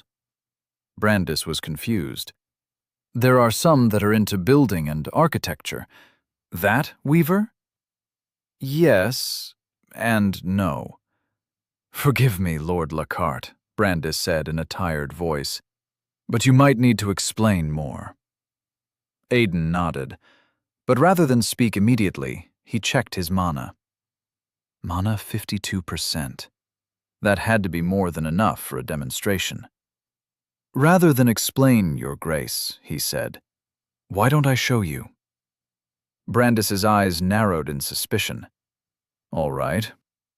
Aiden brought his hands together and weaved a very slow sign. In his mind, he saw the enchantment clear as day, but his body had a difficult time interpreting it into hand signs. Skill, enchanted weave, is in effect. It took him a moment, but Aiden concluded the weaving, and it took effect. His hair stood on end as electricity went through his skin. You have used Lesser Weave of Lightning. Effect: deal lightning damage on all attacks. Effect: 9% chance to deal stun damage on every attack. Duration: 0 hours, 0 minutes, 33 seconds. At level 11, Aiden's mind could now recreate higher-grade enchantments he knew, but they were only high as compared to what he had been capable of previously. They still remained the lesser form of their original enchantments. They merely carried longer durations, in some cases longer radii or stronger effects. But he couldn't call them powerful. Not yet. Brandis got up slowly from his chair, like a man who was seeing the impossible. Aiden remained still as the king walked over to him, staring at him as if he was some impossible item in a science lab. Brandis placed a finger on Aiden's shoulder, and some of the electricity crackled up an inch of it before dissipating without any effect. Enchantment of lesser lightning, Brandis said in awe. He took his finger away slowly, but didn't stop staring. After a while, he looked away, suddenly in deep thought, then completely turned away. He took a few steps, picked a book out of one of the shelves, reconsidered, then put it back. He took out another book from the same shelf, read the words inscribed on the cover, then turned to Aiden. Catch. He tossed the book through the air, and Aiden caught it in his hands. The electricity flowed through him and into the book, and he dropped it from his grasp for fear of destroying it. Aiden and Brandis just stood there, staring at each other until the enchantment wore off. When it did, electricity no longer going through Aiden, Brandis spoke. You did that without any items. His voice was doubtful and still in awe. Yes, Your Grace. And no enchantments. There was an enchantment, Your Grace. And you did that with... Brandis gestured at Aiden's hands in silent disbelief. You did that when you were moving your hands? Yes, Your Grace. Brandis walked over to his table and leaned on it. He looked like he did it because he needed the support. So you created the effects of an enchantment with hand signs. The disbelief in his voice was heavy. Yes, Your Grace. Brandis shook his head. Impossible. But the words didn't carry much weight or confidence. It was like that of someone refusing a fact shown to them on nothing but principle. You are telling me that with your class, you weaved an enchantment? Aiden nodded. He would be lying if he said there wasn't a small part of him that was enjoying the king's confusion. Brandis took a deep breath. When he let it out, he was calm again. Kingly. Piercing amber eyes met Aiden's. I have never heard of anyone capable of creating an enchantment without at least drawing the enchantment somehow, he said in a deep voice. What you have just done is unheard of. Aiden almost indulged in the king's awe by letting him know that he was very much aware of that. He held his tongue at the last minute, though, because it was not information he was supposed to have. You may not understand this, Lord Lockhart, Brandis said with a sudden weight to his words. But you're not just a weaver. You're a weaver of enchantments. You are a walking impossibility, Aiden. A living enchantment. Aiden felt something strange happen then. He wasn't sure what it was, though. It could have been the air or just a weird feeling. Heck, it could have been a figment of his imagination. But it wasn't, because a moment later, a voice spoke that was neither his nor Brandis. "Those who do the impossible are often those who change the world, King Brandis." The sage appeared out of nowhere, standing in front of one of the bookshelves, as if he had always been there. Aiden tensed at the man's presence. How long has he been standing there? How didn't I see him? "My apologies for scaring you, Lord Lockhart," the sage said. "I often forget that while Brandis is accustomed to this, most people are not." He calls his king by name in my presence, Aiden thought. It seemed intentional, so there had to be a statement in there somewhere. And judging by Brandis's lack of a reaction, Aiden had a feeling the statement was meant to be important. "There will be an envoy from one of the kingdoms from the south in a few days, Lord Lockhart," the sage continued, soliciting a frown from Brandis. "You will attend." "He will not," Brandis refused. "None of our saviors will. They are not properties to be paraded around for the entertainment of our guests." "No one is parading anybody, Brandis," the sage said, almost dismissive, as if talking to a child. "The kingdom of Nelquan has chosen to intimidate. I assure you that they will come with theirs simply to flex their muscles, metaphorically speaking." "It matters not," Brandis stood by his words. "Just because some guy wants to get into a flexing match does not mean I have to indulge him. I am not a child." "It is not about childish games. It is about confirming dominance." "Men do not play such feeble games." The sage sighed, as if tired of the entire conversation. "I'm sorry to inform you, Brandis, but while real men do not play such feeble games, kings do. I understood your previous desire to keep this from them and have none of them attend, but it is different now. We have an impossible card to play." "The boy is not a card," Brandis snapped. "And I am not a child. Do not speak to me like one." Silence settled on the room, heavy and thick. In it, the sage looked at the king with tired eyes. "We are all children in greater eyes, Brandis," he said with sad solemnity. "You just refuse to accept it." Aiden felt like he'd just learnt more about the sage in this single interaction than he had in the entirety of his previous life. The sage believed there were greater powers than him and was likely aware of them.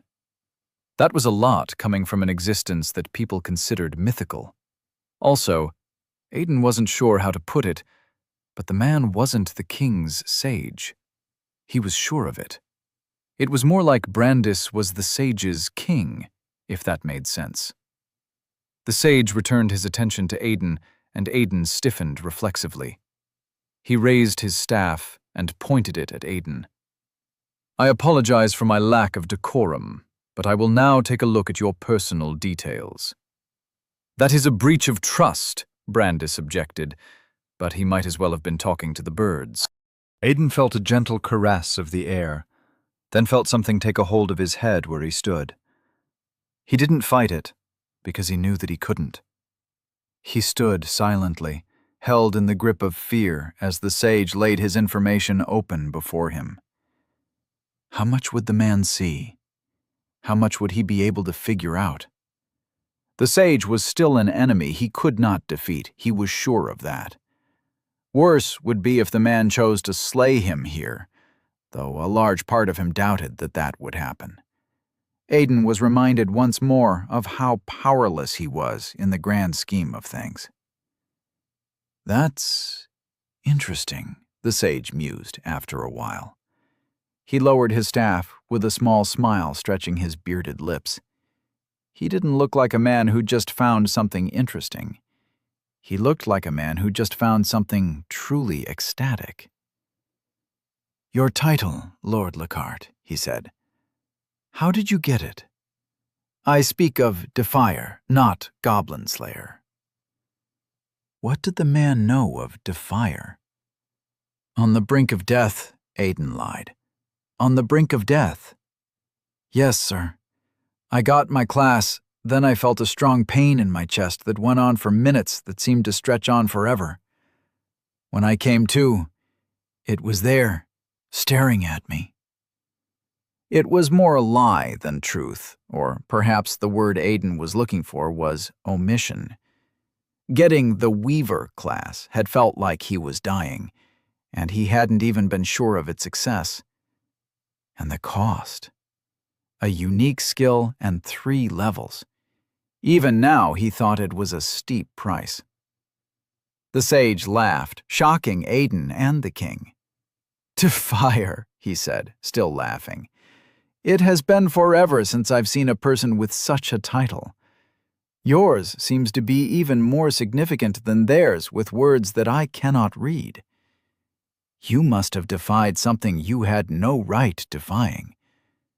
I am a sage, and even I wouldn't dare to gain that title." He paused with a nostalgic sigh.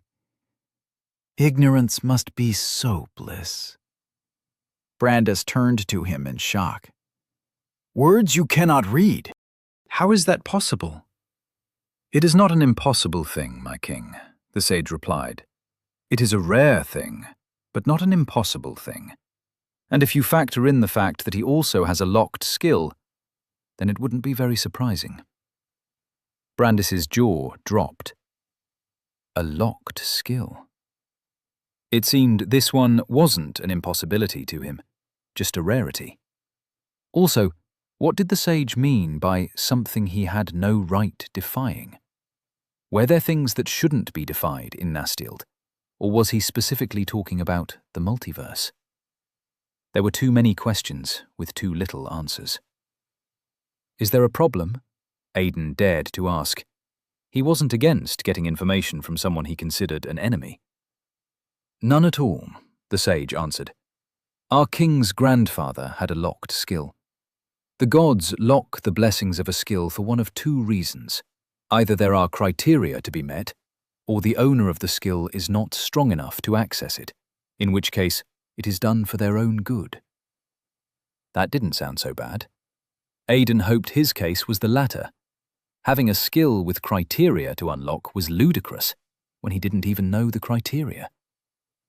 "To more immediate matters," the sage said, continuing his usurpation of the conversation. "Your weaving of enchantments was slow. Do you believe it is something you can speed up? I am aware that in enchantments, the better the enchanter is, the faster their engraving. I believe your hand signs are your version of engraving, and honestly, I don't believe it is meant to be so slow." Aiden agreed. In fact, he was sure of it. His hand signs were slow because he was having a difficult time translating the symbols in his mind to actual signs. It felt more like coming up with his own language on the fly. Even then, the skill was doing more of the translation than he was. Given time, he was sure he could be faster. "Can you?" the sage asked. Aiden nodded. "I believe it should be possible." "Good," the sage nodded. "As for my invasion of privacy and rooting out your personal information, I will not do anything as petty as apologizing for an intentional show of disrespect. I am a being who simply takes what he wants when he can, as long as he can. I am neither a king nor a diplomat that I will have to use kind words. There is neither a carrot nor a stick with me. There is simply what is. I hope you understand, Lord Lockhart." The sage had already turned and was headed for one of the shelves, so Aiden was sure a response from him was not required. As the sage performed the domineering act of disappearing into one of the shelves, his final words were simple. "King Brandis, 4th of his name, will give you the details of these envoys' arrival from a distant kingdom." Then he was gone. In his absence, Brandis wore a scowl on his face. It continues to annoy me when I am reminded by the fact that he cannot be controlled. He is kinder on normal days, though, less whirlwindy. His jaw ticked, then hardened. Sages are a natural disaster unbound by the laws of time, he continued. I guess we can only be glad that there are so few of them and their locations are unknown. That was another piece of information that Aiden had never had. He wondered what specifically Brandis meant by sages being unbound by the laws of time. Was it that they didn't die of old age, or was he speaking of something on a more magical principle? All he had were more questions, more things to research in the Library of Living Truth when he finally made his way out of Bandiv. He really needed a plan now. The town of cannibals, he decided, would be his next quest, as it had been in his previous life. Then the cave in the southern borders, then the Library of Living Truth. For now, he would address controllable matters.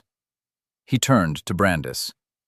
So what is it about this envoy, Your Grace? Chapter 17. Names. Yul Quen had been to Bandiv once upon a time. It had been a large kingdom, vibrant and full of life, much like Nelquan. And if there was anything she could say for a fact, it was that she hated the kingdom of Bandiv. Her father had fought for the kingdom when she was a child, standing alongside the king of Bandiv to conquer. The result had been tragic. Her father dead. And what did the kingdom do to acknowledge it? Nothing. They forgot the face of their savior and simply went about their lives. Her father had fallen to the scenario along with other powerful soldiers from Nelquan, and King Brandis, fourth of his name, had sent gold and a share of the scenario rewards in honor of the fallen. That was all. The very thought brought a scowl to Yul Quen's face. The kingdom had lost great men during that scenario. So many great men. Yul Quen took her eyes from the window of her carriage to pay attention to her companion. She shared the carriage with a man with piercing brown eyes and hair the color of the moon, gray with a touch of blue. He was called Jiang Su, and when she'd met him, the first question she'd asked him had been about his hair.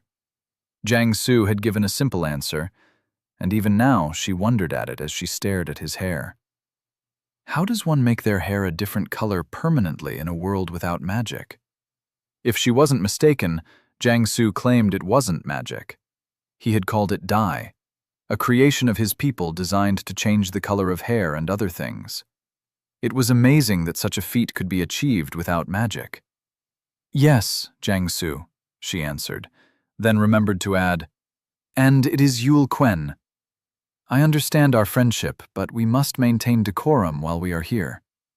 Jiang Su nodded but kept a smile on his face. He was young, a year younger than her to be precise. He had 3 earrings on each ear. From one earring dangled a cross. Another was a simple ring, and the third held a thin rectangle with what looked like a rising sun on it. The second ear had the exact same arrangement. His nose was also pierced. A single nostril carried a single dot, and so did his lip. Jiang Su was tall, and when they stood, she had to tilt her face up to meet his eyes. But despite how intimidating his piercings made him look, and how odd his gray-blue hair was, he was a kind soul at heart. Yul Quen liked Jiang Su for it. So what is this place like, Yul Quen? Jiang Su finished with a frown. Have you been to this kingdom before? Yul Quen opened her mouth, ready to berate the kingdom for all the evil that it was, but stopped herself. Her mother had warned her not to poison Jiang Su's mind with her bias. He was the most powerful of his friends, but it did not mean that he was the most powerful there was. He was an impulsive 20-year-old, and she didn't want him making mistakes she would have to step in to rectify. It is a kingdom much like ours, Yul Quen answered, attempting at objectivity. Their king has been called a wise man, patient and understanding. They say his judgment is just, and he leads by example.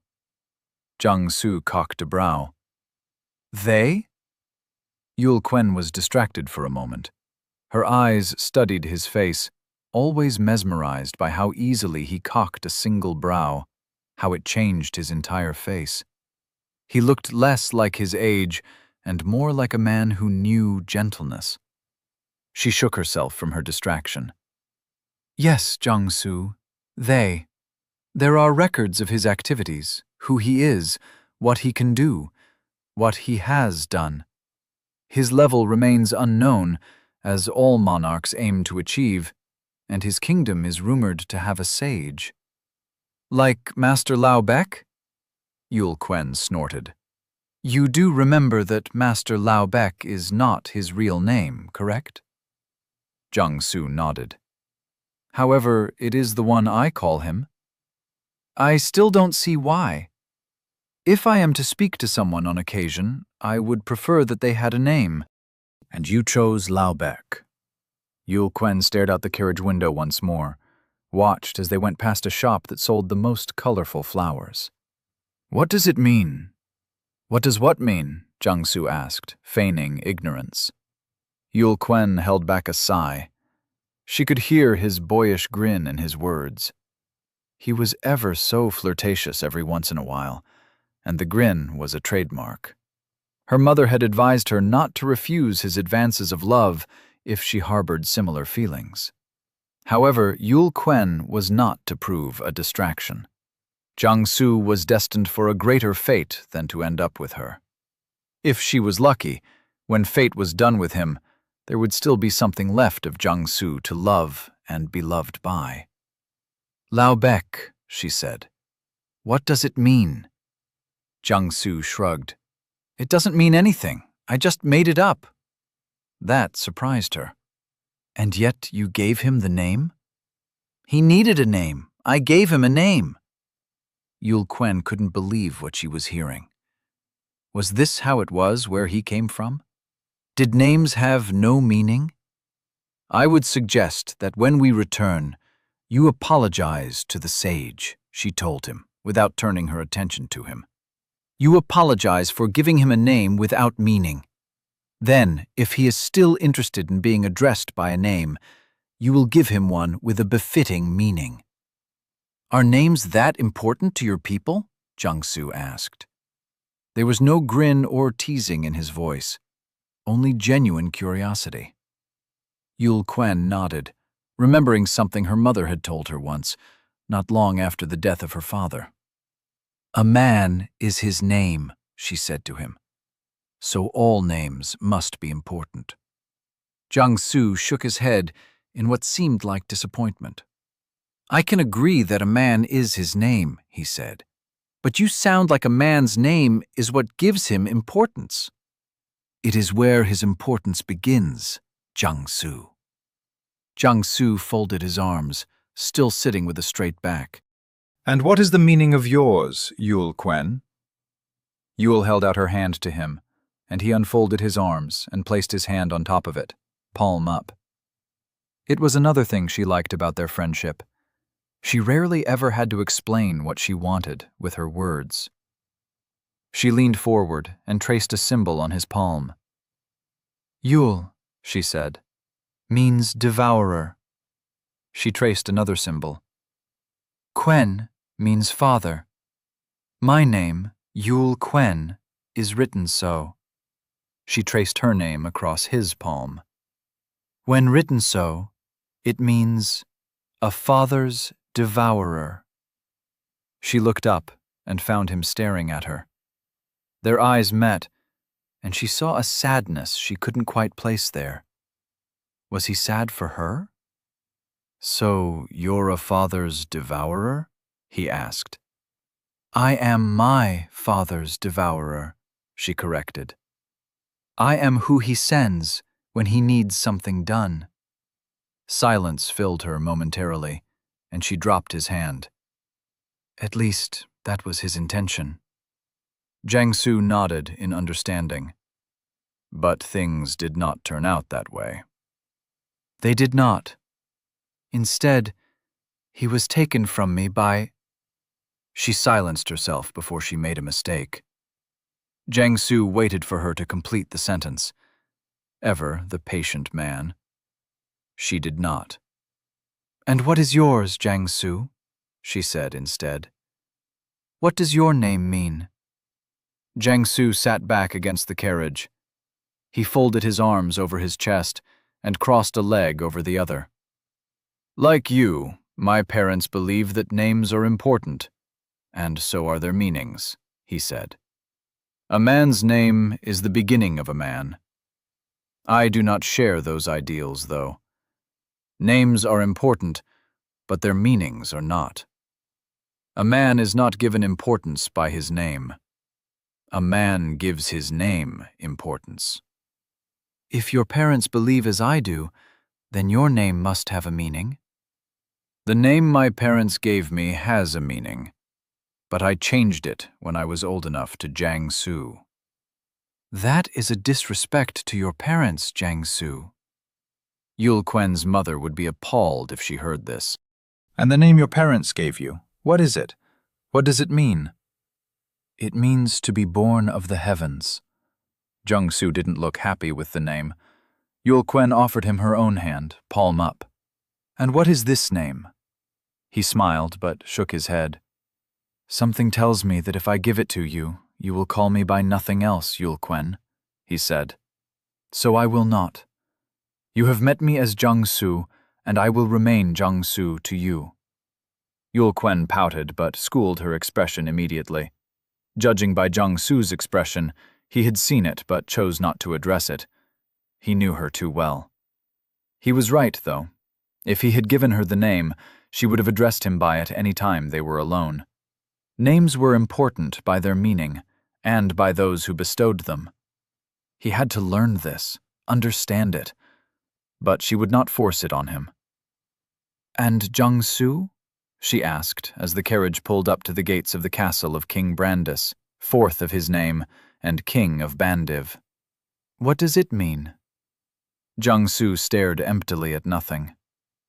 "A man gives meaning to his name by what he becomes," he said. "For now, I am nothing. But it is my hope that one day parents will name their children after me, and when they ask this question, their parents will say, 'It means to be a hero.'" It was an ambitious dream, but it was the same thing Yul Quen's mother hoped for, that one day Jiangsu would achieve the title of hero. "So for now," he smiled fondly at her, "I am nothing. So Jiangsu means nothing." Yul Quen reached out and took his hand. "You are not nothing, Jiangsu," she assured him. "You are a guest to the Queen of Nelquan, and the Crown Princess of Nelquan calls you friend. Until you become the hero, Jiangsu has every right to mean friend to the crown. And all will know this one day." Jiangsu's smile deepened, but he said nothing. And as deep as it was, it did not reach his eyes. In Yul Quen's opinion, there was too much sadness in his eyes for a man his age. But who was she to judge? She had no idea how life was in the world called Earth. Before long, their carriage came to a stop, and she knew they were at the palace. The soft footfalls of a Japat's hooves echoed outside her door before someone spoke. "We are here, Princess." Yul Quen gave no answer to her retainer. She turned to Jiangsu instead. "Shall we?" Jiangsu smiled and leaned across to open her door. It opened to 2 lines of knights leading from her carriage to the palace entrance. A red carpet ran all the way from her carriage to the palace doors, so that she would not step on the ground until she was within the palace walls. At the center of the knights stood one man. He was tall and simple, lacked a domineering presence, much unlike his father. When he saw her, he spoke.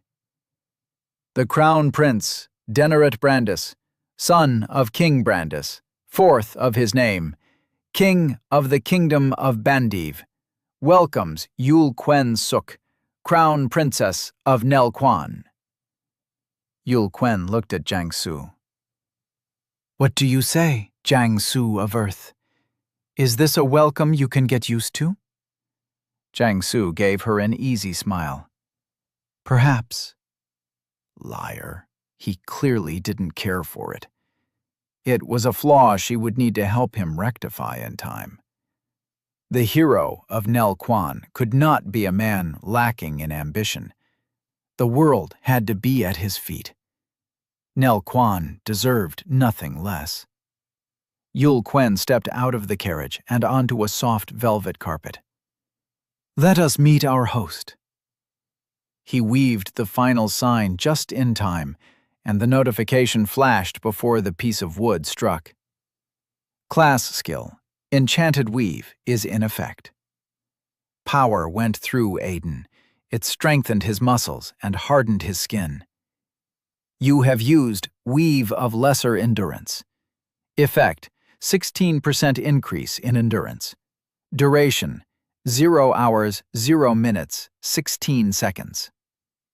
The piece of wood struck his back and shattered on impact. Aiden felt the weight of the blow, but neither the pain nor the damage. It was good to know that he could tweak the duration if he focused enough. Is this necessary, Lord Lockhart? Valden asked. Why don't you measure your speed in time? Aiden arced backwards, stretched. Because anybody can do something in the nick of time. What I'm trying to do has to be instinctual. So you're not measuring how fast you can make the signs. You're measuring... Valden paused. What exactly are you measuring? I've already figured out how fast I can make the signs, Sir Valden, Aiden said. That's movement speed. What I'm measuring is reaction time. Valden held up the shattered piece of wood. And how does this help? Seeing how well I work under pressure. If I'm too slow, there's pain, and I have to pick what enchantment I'm casting on the fly. Each enchantment works for different purposes. Speed, if I feel it can be avoided. Endurance, if it cannot. Strength, if I wish to take it. Valden nodded. I find it intriguing how quickly you have adapted to this, he said. You fight with enchantments well. Aiden snorted, turning his attention elsewhere. They were in their usual training ground with the sand-covered ground and the sun descending as the evening slowly crawled to night. Today they were not alone. At one end of the training ground, where the crack in the ground Valden had made still existed, Leto practiced knife techniques with a soldier Valden had brought with him on Aiden's request. From what Aiden could see so far, Leto had little to no talent for the knife, but he had more promise with it than most of the other close-range weapons he had ever touched since coming here. Do you think they can hear us from here? He asked Valden. Nirot is a level 22 Blade Master, Valden said. His skills allow him a lot of things, but far hearing is not one of them. So we are fine, Lord Lockhart. Good, Aiden nodded. He didn't want people eavesdropping on his conversation unless he knew. What do you know of the envoys coming to visit? The envoys from Nel Quan, my lord? Aiden knew the name, knew the kingdom. He'd even been there a few times. In his past life, their true fame during the Demon King War was in General Jiang Su. He had arguably been the greatest of them all in his lifetime, stronger even than Drax had ever been. What Aiden wanted to know was their current relationship with Bandiv. The sage was aiming to use him as a piece in some kind of game he was playing with them, and Aiden wanted to know all he needed to know. The Nel Quan he knew was the Nel Quan of a few years forward. The kingdom now was a mystery to him. How important is the kingdom? Aiden asked. To Bandiv, it is important enough. Valden tossed the shattered piece of wood aside. About a decade ago, the kingdom helped ours to complete a world scenario. World scenarios are vastly different from quests in the sense that they are escalating events.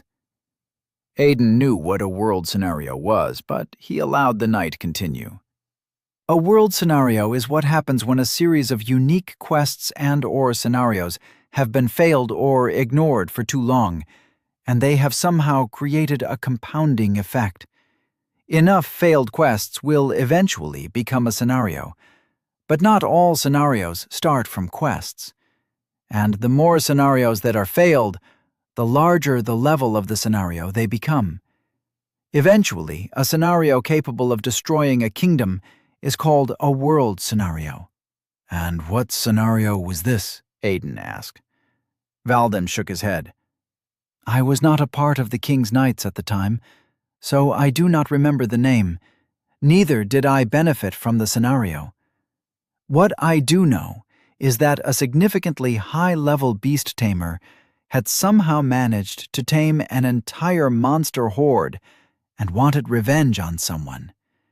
I believe Bandiv was in his way, and the king refused him and his horde passage.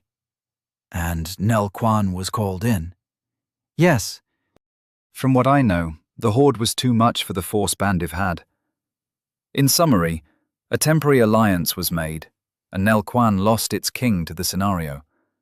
So while we are allies, there are those who continue to hold the kingdom responsible for the death of their king. I see, Aiden mused. So the relationship is amiable on the front end, but quite volatile at the back end. Noted. Why do you ask, Lord Lockhart? I'm to attend the banquet the king is hosting for them. I just wanted to understand the political bearings.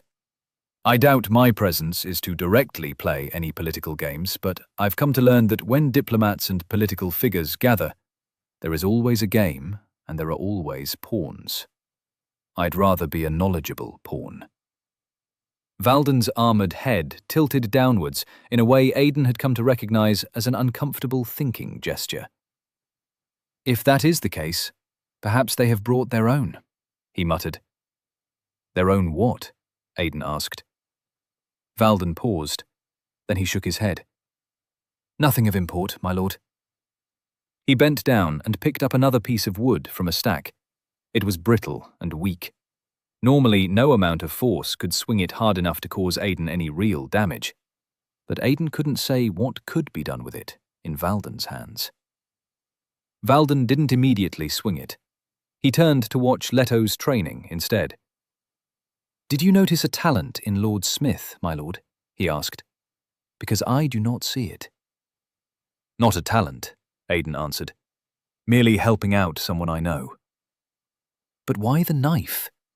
Denid is a good instructor, and she will not be pleased to hear that he is learning to use the dagger. Aiden waved his worry aside. Leto will never be good with the sword, so there's no point in forcing him to continue on its path.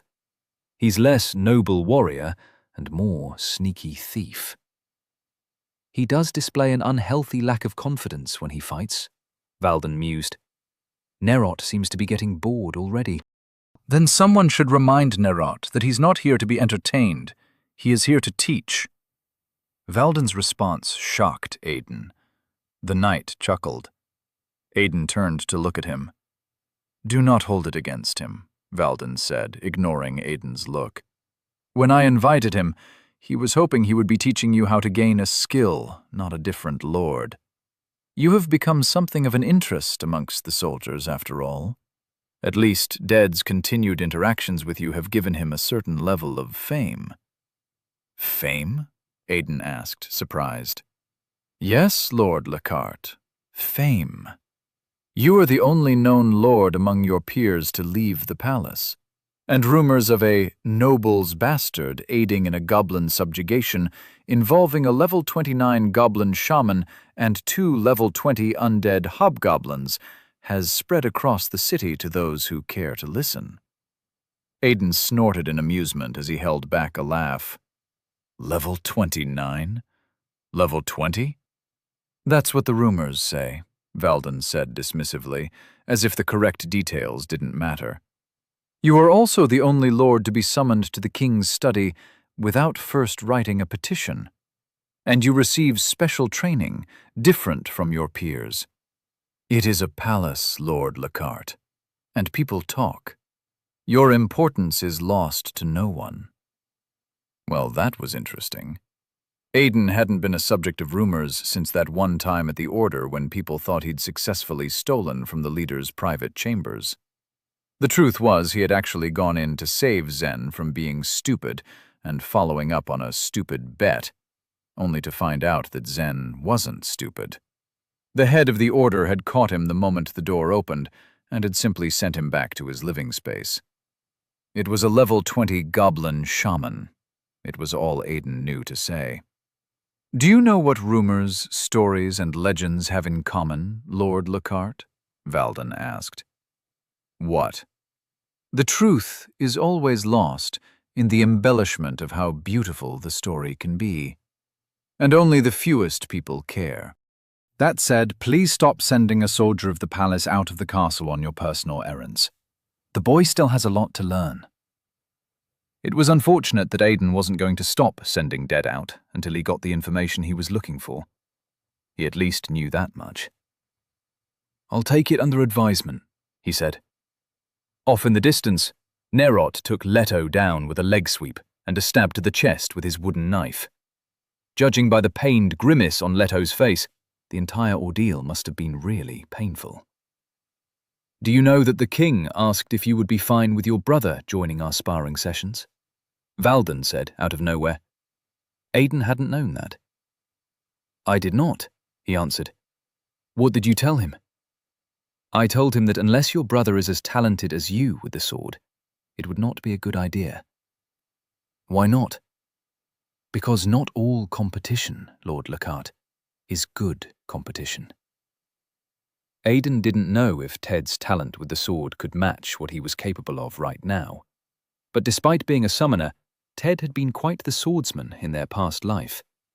Good enough in the long run to give Drax a very difficult time. "I say this because I was actually of the opinion that you would not like to share these sessions with other people."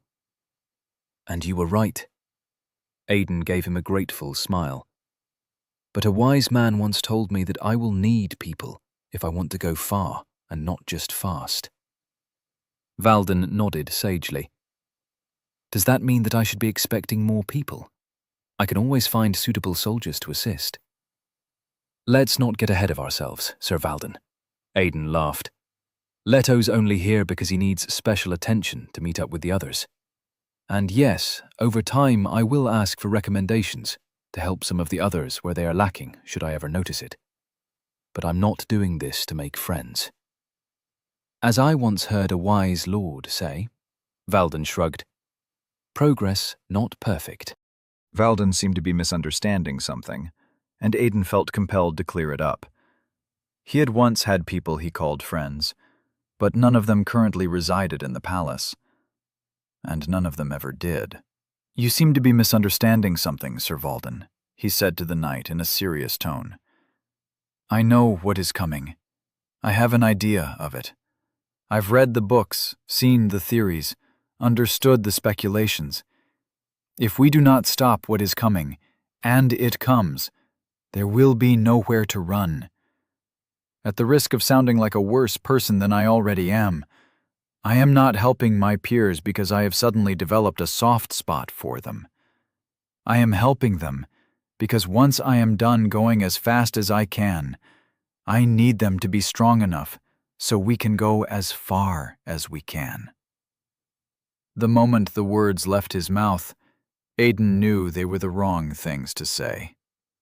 He still held some level of malice towards the others for turning their backs on him the moment they'd learned that Ted was the Demon King in his past life. He just hadn't known it was still this deep. He had been angry, felt betrayed because they were all from Earth together, and they had power. They could have stood by him, stopped the manhunt for him. But they hadn't. You need to stop holding them accountable for what they did in a lifetime that no longer exists, he told himself. He needed to put away the bias of his past life.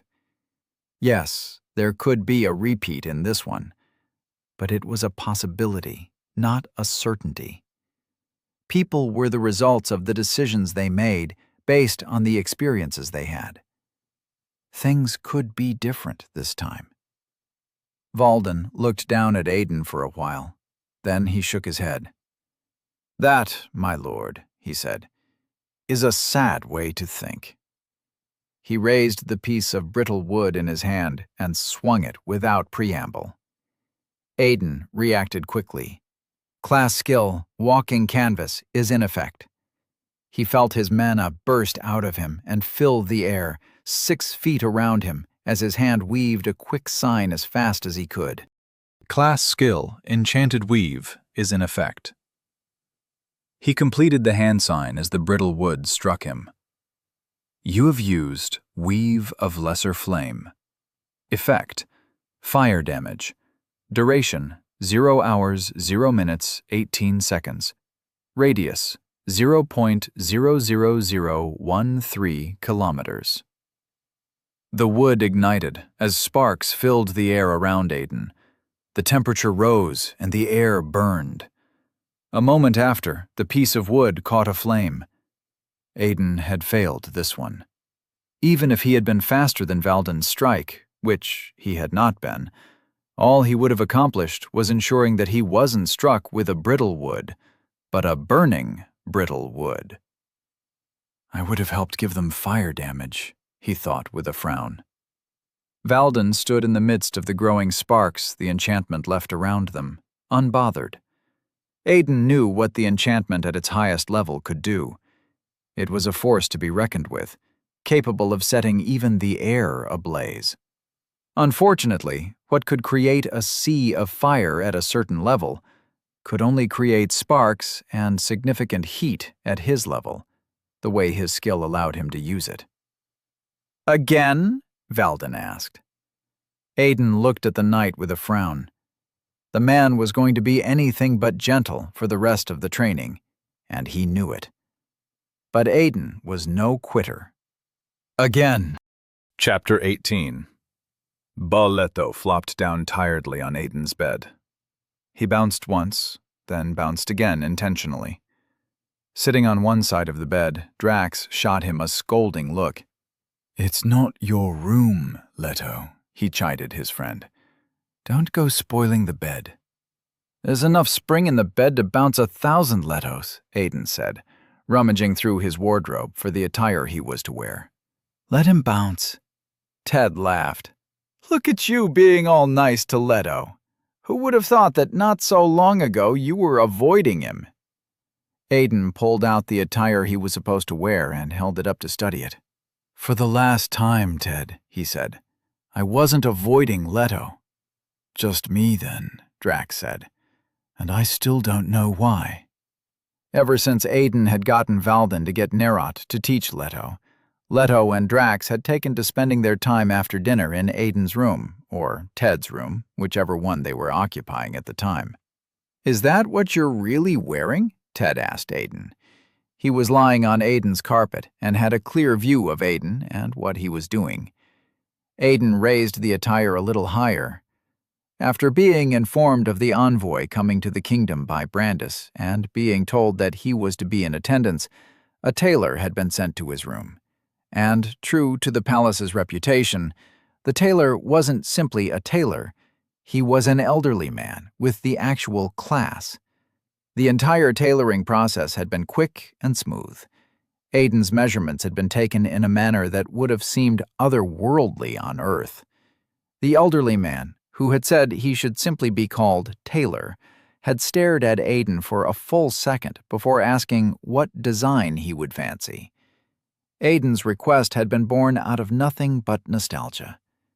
Everything was simple. He had simple pants, lack. It was tight enough to be presentable for a ball, but free enough to allow him easy movement. The tailor had suggested a simple buttoned t-shirt, white with a dragon design on one side of the shirt. Aiden had agreed to the color, but protested to the dragon design. The tailor was trying to make a statement, and it wasn't the kind of statement Aiden wanted to make. People did not walk around wearing dragons in the kingdom. Aiden's nostalgia was the brown trench coat that currently swallowed up the rest of the attire. It had been measured just right, and the tailor had crafted it as he wanted. He stared at it now, remembering his days in the Order. Going for that John Constantine vibe? Leto asked. I don't think anyone at the ball will get the joke. Aiden had a feeling there would be one or two who would get the meaning.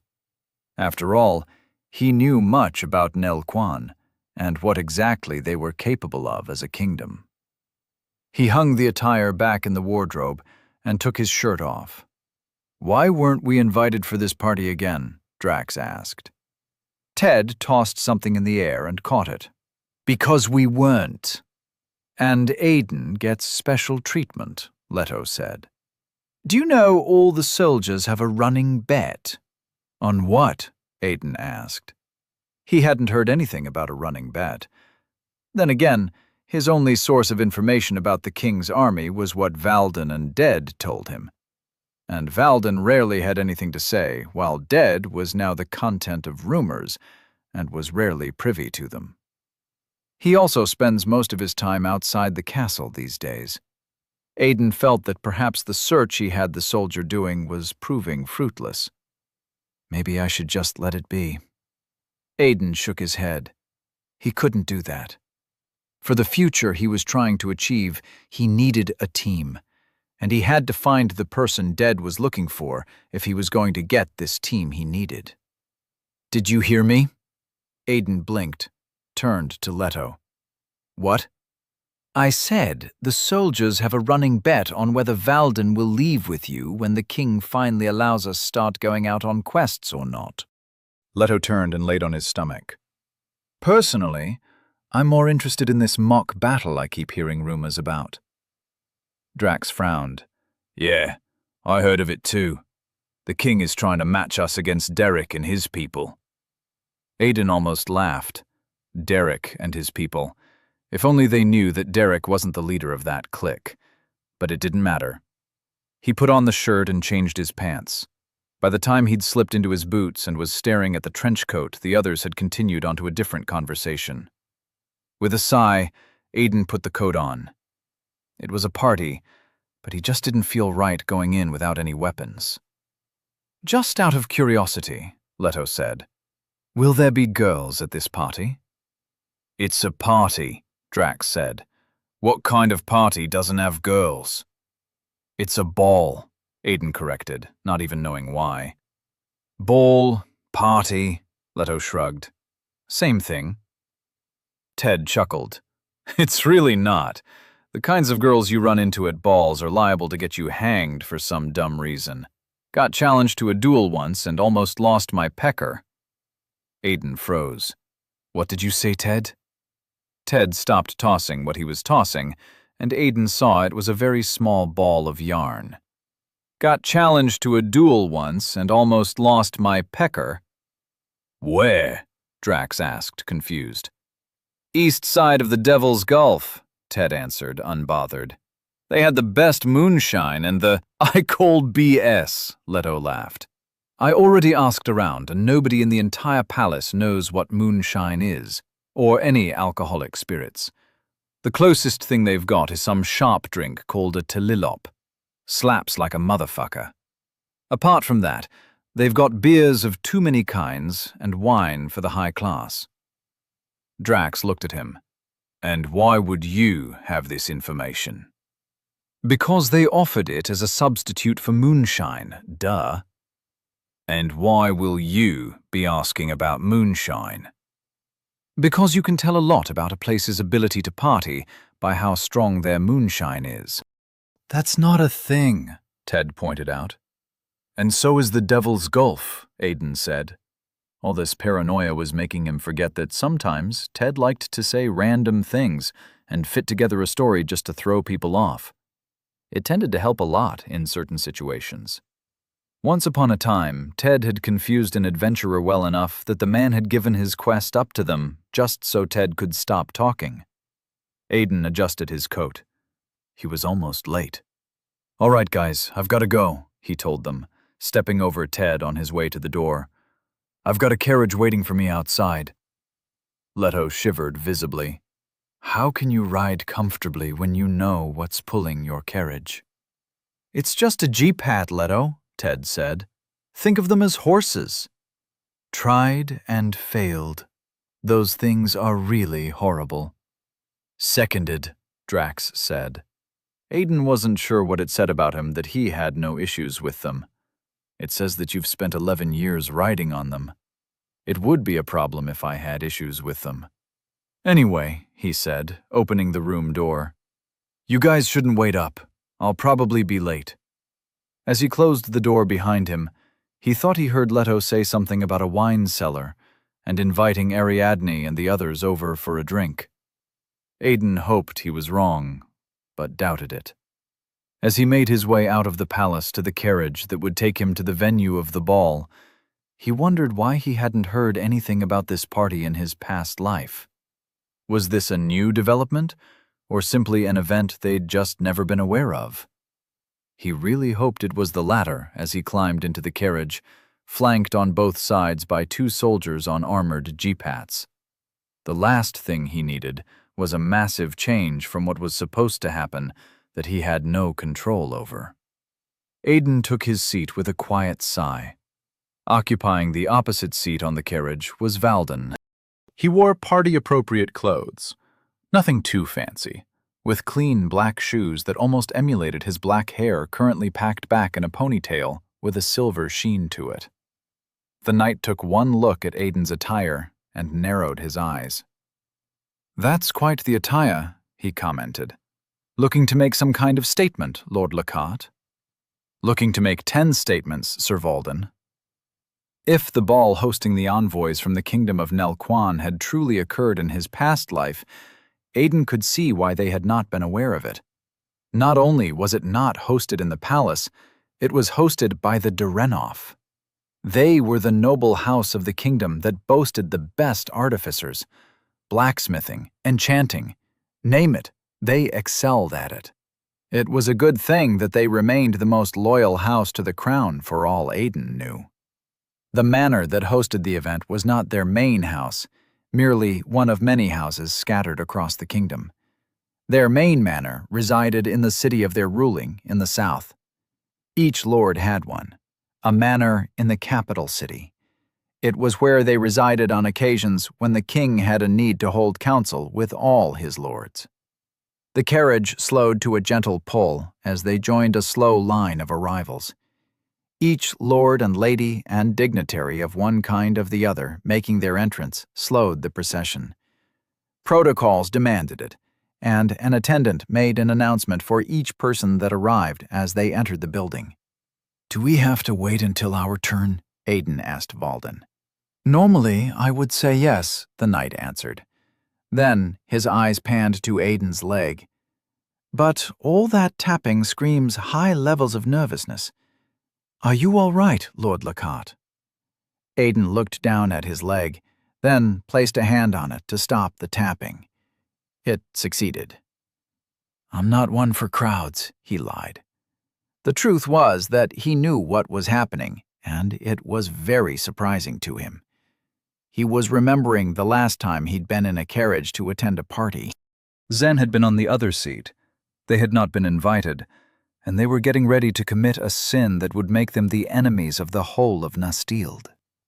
Aiden didn't know how it worked, but in the event that the entire messed-up framework of fictional time travel was real, and there currently existed a timeline where he had gone to save Ted and had just disappeared, he hoped Zen and the others had made it out of the palace and back to the Order safely. If you're not one for crowds, Lord Lockhart, you might be in for a very terrible night. Valden pulled the small curtains masking the windows of the carriage and gently knocked on the window. He slid it open as one of their escorts trotted over to it on his japat. How many carriages away from our turn are we? He asked the man. 4, sir. Valden nodded in thanks, slid it back shut, and drew the curtain. He turned to Aiden. There you have it, Lord Lockhart. Just a little patience, and the evening will be over. Is there no alternative way we can take? Aiden asked. He knew for a fact that there was a secret entry just through the side of the building that the noble children tended to sneak out people that were not supposed to be sharing their bed on occasion. Every manor had one, created as if it had somehow become some kind of tradition for the noble houses. Unfortunately not, my lord, Valden replied, with a shake of his head. Aidan pressed his lips into an uncomfortable, thin line. You're enjoying this a little too much, Sir Valden. And why would you think that? Maybe the smile on your face. I have no idea what you are talking about, Lord Lockhart, Valden said. Then he chuckled. In the end, no alternatives were presented, and none was taken. They waited their turn until their carriage came to a stop. Valden and Aidan stepped out quietly and made the short stroll to the entrance. While Valden walked with the penultimate decorum, as was to be expected of a knight, Aidan walked with a casual gait, hands tucked in the outside pockets of his trench coat. Valden shot him a look once or twice before they even got to the entrance, where the knight gave the man present a folded piece of paper. Behind the man, the doors to the manor were closed. The man opened it, gave it a quick glance, then slipped it over to another attendant, who slipped behind the door. The attendant gave Valden a smooth smile and spoke in the common tongue of Nastild. You may enter, Sir Valden. The doors opened, and Valden and Aidan strolled into the building, preceded by a loud yet soft voice announcing them. Sir Valden Dirtwater, it boomed, and his accompaniment, Lord Aidan Lachart. Aidan almost stumbled over his feet. He skipped a step and caught himself before an embarrassing stagger. Valden led him to the side of the room, giving him an odd look. You can't tell me that you intend on stumbling for the entirety of this event, Lord Lachart. Aidan looked at him like he was mad. He'd known the knight's name, remembered only the first name from his past. Your family name is Dirtwater? He asked, giving the knight a wide-eyed look. Yes, Valden answered, confused. I am from a city named Noella. Before my knighthood, I was Valden of Noella. However, becoming a knight means that I require a family name. I chose Dirtwater, as it means greatness from nothing. Aidan held his tongue, remembering that Valden did not speak English, and that all their communication was in the Nastild tongue. It means greatness from nothing, he repeated, holding back an amused smile. It does, Valden confirmed, still puzzled. I started out as a nobody from some backwater street in Noella, and made my way to the top. I have not achieved greatness, not true greatness, but I will achieve it. Valden motioned, and they walked over to the nearest empty table and stood as everyone else did. What's the S stand for? Aidan muttered to himself. What's that? Valden asked. I didn't catch that. Aidan shook his head. Nothing important. Was just thinking of a race that writes the word hope with one letter. They must have a really interesting written language, Valden said. I can only imagine how many stories they can put on a single parchment. Aidan simply shook his head, a slight smile on his lips. Greatness, huh? He'd never been one to dream of greatness. Even before being dragged into Nastilid, he'd never really thought much about life after college. Get a job, get a family, live happily ever after. There had been more precise dreams before Tasha, his ex and childhood sweetheart, had done what she'd done. But they were gone. Greatness. It was an odd concept to him, though he'd heard it 1,000,000 times. Yes, greatness, Valden said as a lord and lady were introduced. Every man must strive for it. Not all men will achieve it, yes, but all men must strive for it. Some earn it, some are born to it, and some, like yourself and your companions, are destined for it. Aidan had no response to that. He was about to change the subject when a familiar name was announced. It drew his attention straight to the entrance, silence on his lips, and a sadness in his eyes. Lady Yul Quen Suk, Crown Princess of the Kingdom of Yul Quan, the voice announced. And her accompaniment, Lord Jiang Su, escorted by their entourage. Behind them were 12 other people, 8 men and 4 women in all. Valden looked between Aiden and the princess and said, "In a foreign kingdom, a princess needs to have her entourage, especially when she is the crowned princess." Aiden said nothing. "You should probably stop staring, Lord Lockhart," Valden whispered. "The kingdom of Nelquan is known for their beauty, yes, and it is known that Yul Quen is amongst the most beautiful. But you are making yourself seem like every other young lord from every noble family present. I would advise control. One must not stare at a lady so blatantly." Aiden paused at Valden's words. "This is noted, Valden." The knight blanked at the use of his name, absent of his title, but did not protest. He sighed in acceptance. "I guess it was only a matter of time before you dispensed of my title." It only struck Aiden then what he had done. "Apologies, Sir Valden," he said quickly, taking his eyes off the man with blue-gray hair and sad eyes. "I was distracted. It will not happen again." "It is fine." Valden waved his apology aside as Princess Yul Quen and her entourage were personally shown to a table by an attendant. "I had thought you capable of naught else but your training. It is a comforting thing to be reminded that you are still a child capable of being distracted by beauty." Beauty, huh? Aiden didn't disagree. In his past life, he hadn't seen the crowned princess of Nelquan until a year from now, when he had crossed paths with Jiang Su for the first time as well. And, like most people, he'd developed a crush on her for her beauty almost immediately. But he'd grown out of it quickly enough. No, what held his eyes was Jiang Su. Aiden knew the man from his previous life. He knew the man for the man he had become, not the boy currently standing beside the princess. The general of the Nelquan army, the man to storm the Demon King's castle with an army of 800 when the crowned princess of Nelquan had been taken hostage by the 5th general of the demon army. Aiden knew that the demons had eventually come to call Jiang Su a monster. He knew that the demons had come to hold him as one of the greatest foes they had ever faced, respected him for his style in battle. He also knew of the man's demise at the hands of Voss, the destroyer of Voss. For all Aiden had known, Jiang Su was the one who had been most deserving of the title of hero, more deserving than Drax. Like Aiden, he wore an attire that stood out from that of everyone else.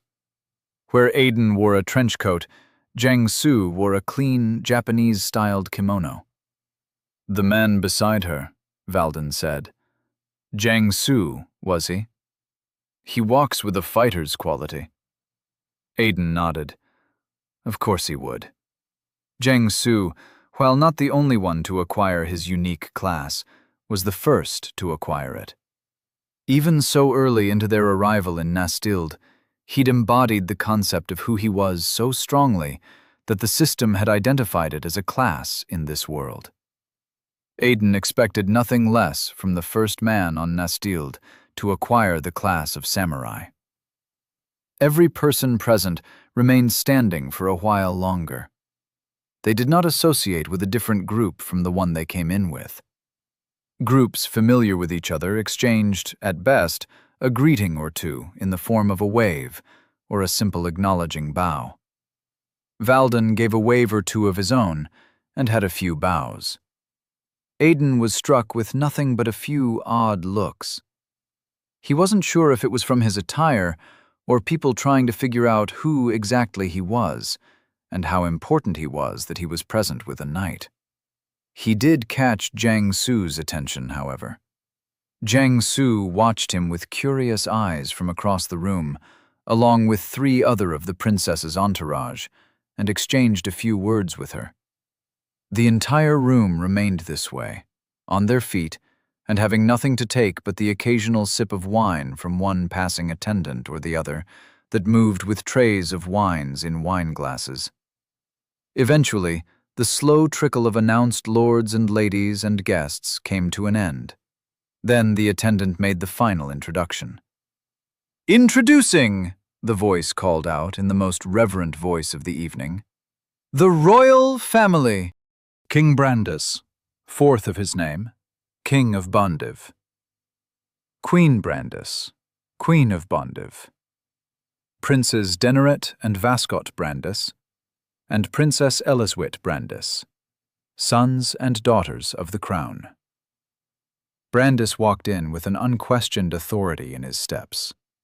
Unlike the rest of his family, there was nothing extravagant about his clothing. His shirt was simple and his pants black. He wore the shoes of someone expecting to do battle. If not for how clean he looked, his golden blonde hair and amber eyes, he could have been mistaken for anyone. No, Aiden thought, correcting himself. Not anyone. Even without the glamour, King Brandis carried himself like a man above men. He walked with a controlled stride, fitting for a king. Aiden would have liked to say it made the man unique, but he had seen enough kings in his life to know that the powerful learned to wear their power like a second skin.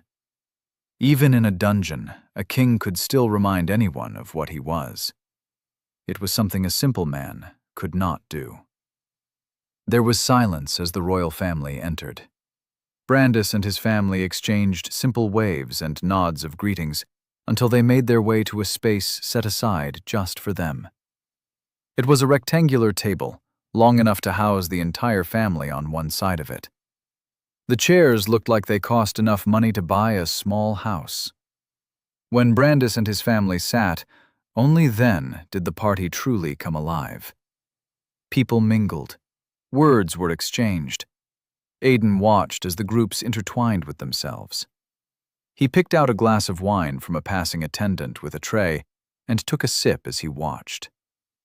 Everything unraveled easily. And as the nobles talked amongst themselves, there was no limit to how frequently they stopped by to share greetings with the crowned princess of Nelquan. It was not lost to Aiden that most of the men that approached Princess Yulquen were on the younger side of the age group. They were mostly the heirs and young lords of one noble house or the other. As the ball proceeded, time waning on by until they were over an hour into the event, the crowned prince, Daranet, got up and extricated himself from the royal table. Brandis's eyes watched him discreetly until he vanished into the small chaos of people. Eliswit followed after, leaving Brandis and the queen with their younger son. There were a few people who stopped by to exchange greetings with Valden. They treated him as one would treat a younger brother or a junior at school.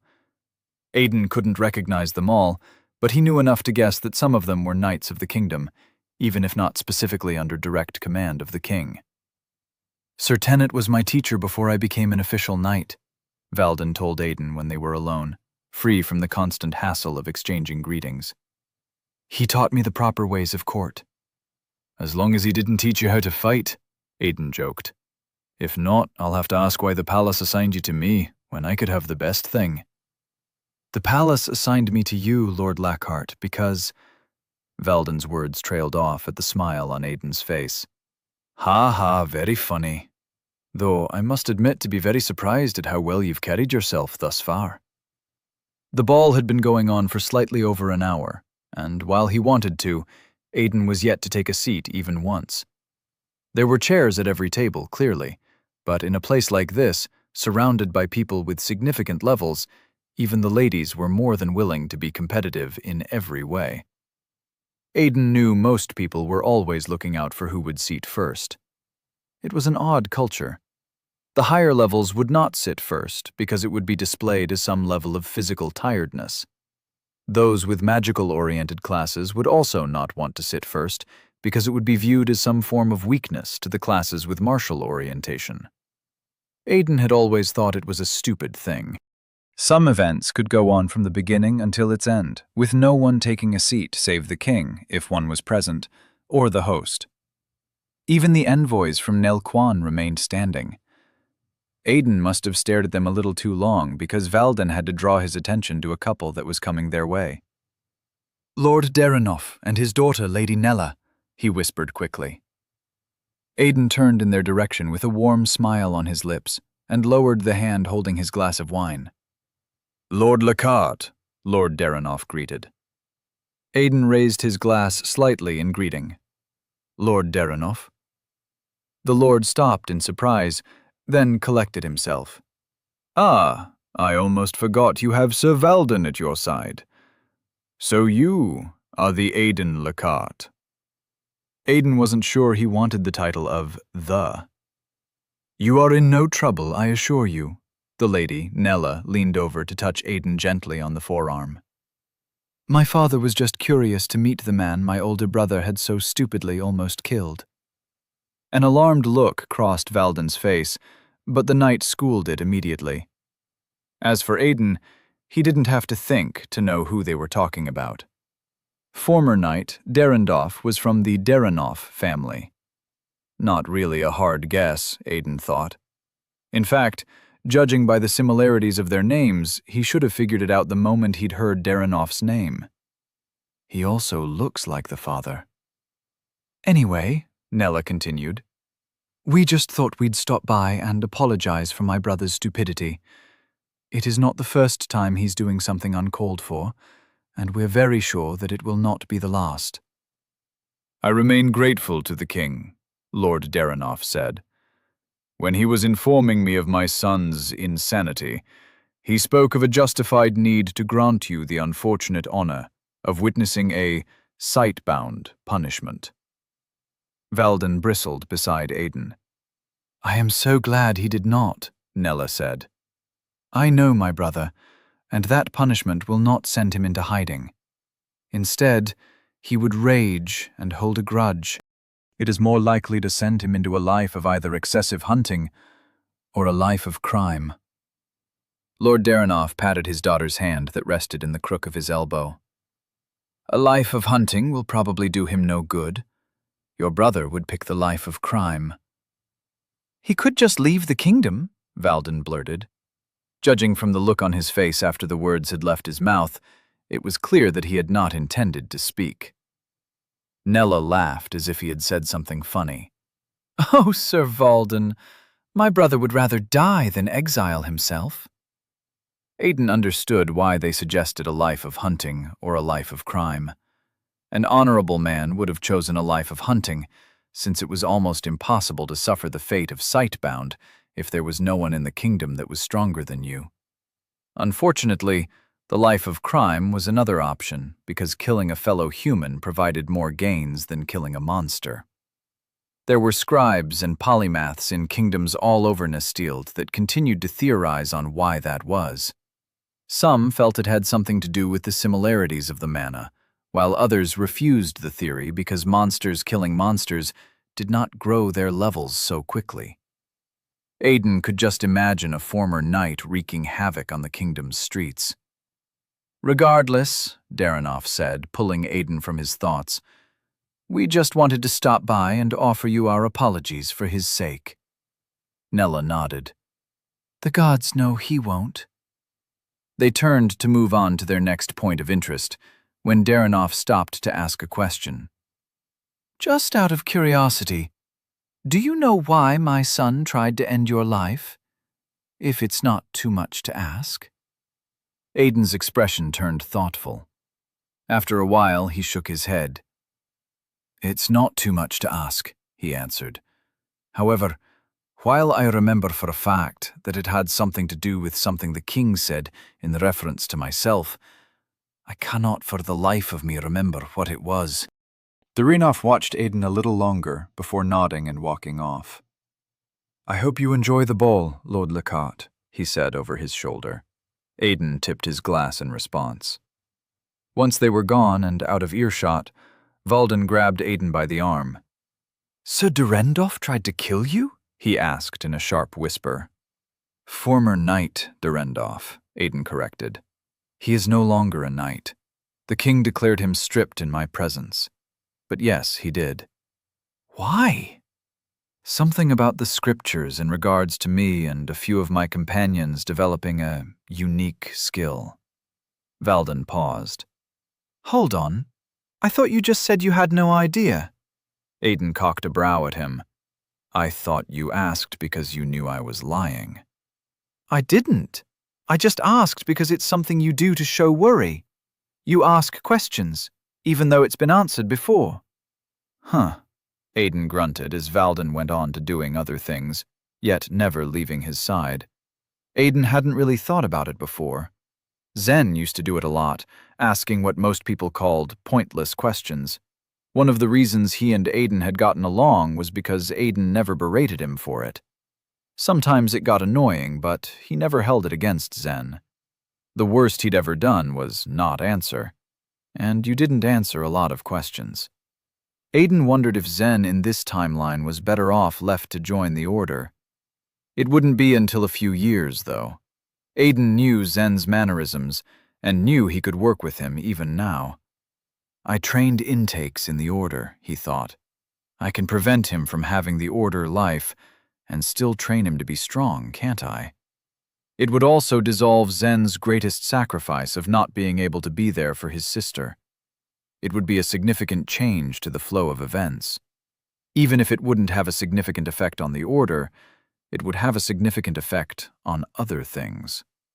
Aiden's eye caught Derenet leaning over Brandis at the table, exchanging quick words with him. The frown that creased Brandis's forehead said the words were anything but simple, as his eyes moved to the Nelquan envoys. Aiden tapped Valden on the shoulder, then nodded at the envoys when he had his attention. Did you notice anything strange about the people they've spoken with just now? Valden gestured at someone to be patient as he answered. Nope. Did you see them speak with the crowned prince? Yes, but that should be a given. He is the prince and she is a princess, and they are both crowned. Aiden gestured at the king. Anything deep enough for the king to know can't be a given conversation. Valden turned to Brandis's table and found Prince Derenet approaching them. He dropped his unfinished glass of wine on the table and sighed. It is not unheard of for such things to happen at an event with envoys from other kingdoms. Even the lords and ladies are known to do it when they host each other. Do what? Aiden asked. Valden adjusted the cuffs of his sleeves.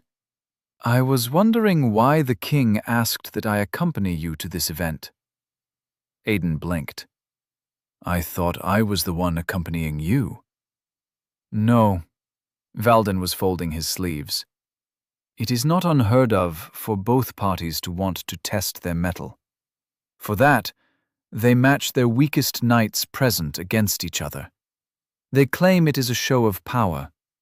Personally, I just think it's for sport. That's why all these manors have a room dedicated specifically for such things. Aiden had witnessed this a few times. They didn't match the powerful knights because it could be seen as an insult and a show of aggression.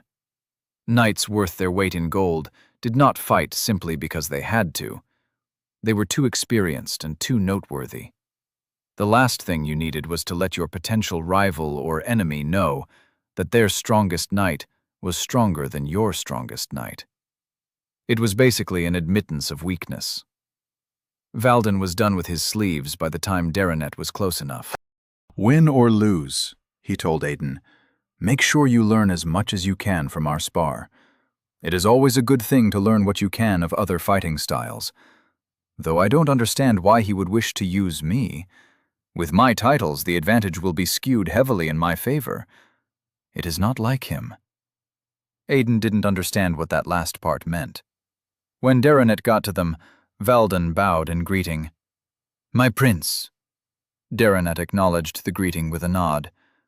Sir Valden, I hope you are enjoying the event. I am. Lord Lechart, Derenet greeted. Aiden's bow could be described as a nod. Prince Derenet. The prince seemed surprised that Aiden knew his name, or perhaps it was the level of his bow. I am ready to serve whenever, Valden said, as it pleases the prince. Aiden wasn't going to complain at the chance to watch Valden spar at a level that was worthy of straining him. Ah, I see. Derenet looked from Valden's eyes to his folded sleeves. I was wondering why you were folding your sleeves. Unfortunately, Sir Valden, tonight is not that kind of night. Well, that blows, Aidan chuckled. I was really looking forward to seeing Sir Valden go up against someone that is his equal. Then I fear I must disappoint you more, Darrenet said, though I'm not sure if it is entirely a disappointment. Princess Yul Quen Suk of the royal family of Nel Quan has requested a sparring match between you and one of her retainers, and my father has approved it. What level are you? Aidan looked from the prince to Valden. 11? Good. Her weakest retainer just hit level 13. The disparity is not so much. Come with me. Aidan followed the prince, slightly surprised. It didn't take long for the surprise to leave. This is what the sage and the king were talking about, he realized. This was the game that King Brandis had not been interested in playing. Aidan was beginning to believe this ball had also taken place in his past life. The only reason none of them had heard of it was because it was 2 more weeks before they were let out of the palace. Enough time for discussions of it to have died down. And the reason they had not been invited to it was because none of them had touched level 10 at this point. The king would have had to refuse the request on the grounds that they were too weak, which in itself would have been a show of weakness. Standing before Brandis at the royal house's table, with his hands clasped behind his back, Aidan waited to be addressed.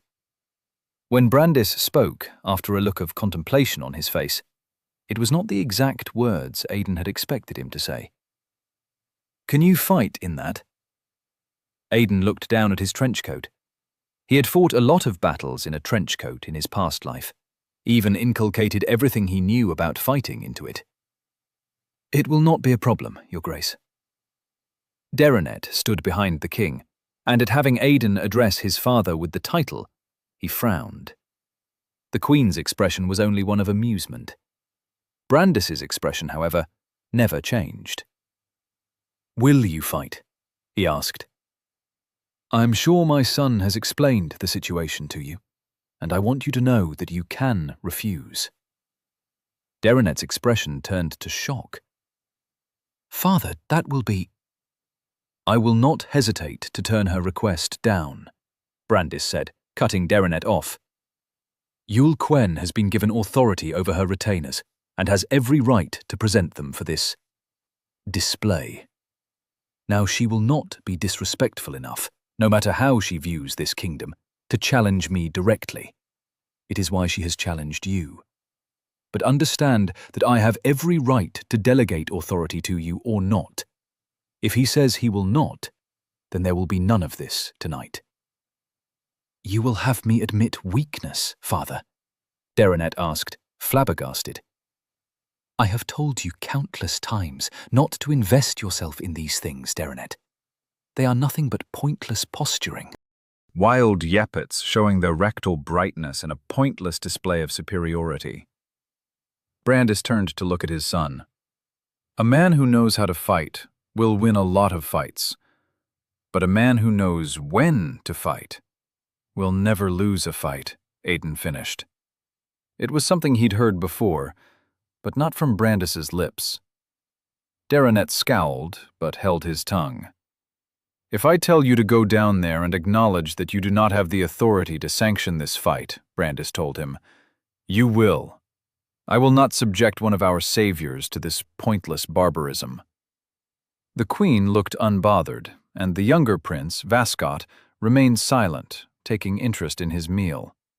At 16, 4 years younger than his brother, he was not considered an adult and knew what conversations he was meant to pretend to be ignorant of. Darrenet nodded. Yes, Father. Then Brandis turned to Aidan. Aidan Lechart, will you fight? Aidan stared back at amber eyes and remembered something the head archivist of the order had once said after explaining an execution of a lord's son by the lord at the simple request of a king. A king's request is a difficult thing to refuse. There were often layers to it, possible futures, potential favors, hidden threats or promises. Sometimes it was not intended or planned, But it was there, always there by virtue of being a request made by a king. But this was not it. Aiden could refuse here, and nothing would be said on the matter. Staring into Brandis's eyes, he knew this. Derinet would have a lot to say, but a prince was only as troubling as the king allowed him. In any normal position, the answer to fighting an opponent 2 levels stronger was often a no. But Aiden's very existence made this position anything but normal. His hand twitched, and thoughts whirled in his head. His body had an answer even before his mind. "I'll fight, Your Grace." His voice was simple, spoken at a casual tone. But in the silence of the room Aiden had not noted, it was loud. "Then a spar we shall have." Brandis rose from his seat, and the crowd was already moving. "But we will not have it in the arena," he announced loud enough for all to hear. "There will be rules to be kept. This is a friendly display, not an aggression amongst animals. We will clear a space for them, and they will merely show us what they are capable of. Now clear a space." The flow of the crowd changed, and in a matter of moments there was a large clearance at the center of the banquet hall. Yul Quen and her entourage stood at the edge of the circle, and one of them leaned in for her to whisper into his ear. Once she was done, he stepped into the clearing. "They will fight unarmed," Brandis announced as Aiden stepped into the clearing. "And they will fight without skills. This is to be a show of skill, not mindless aggression." Yul Quen curtsied. "As Your Grace wishes." Aiden and his opponent stood facing each other. "A pleasure to meet you," the retainer said in the common tongue. "I am Haruto Takanashi," Aiden finished, to his opponent's surprise. "And I am Aiden Lechart." If his math was correct, Haruto was probably 20 years old right now, maybe 22 years. The man had also gained the Spearmaster class. "You have the class of Spearmaster," Aiden continued, when the man opened his mouth to speak.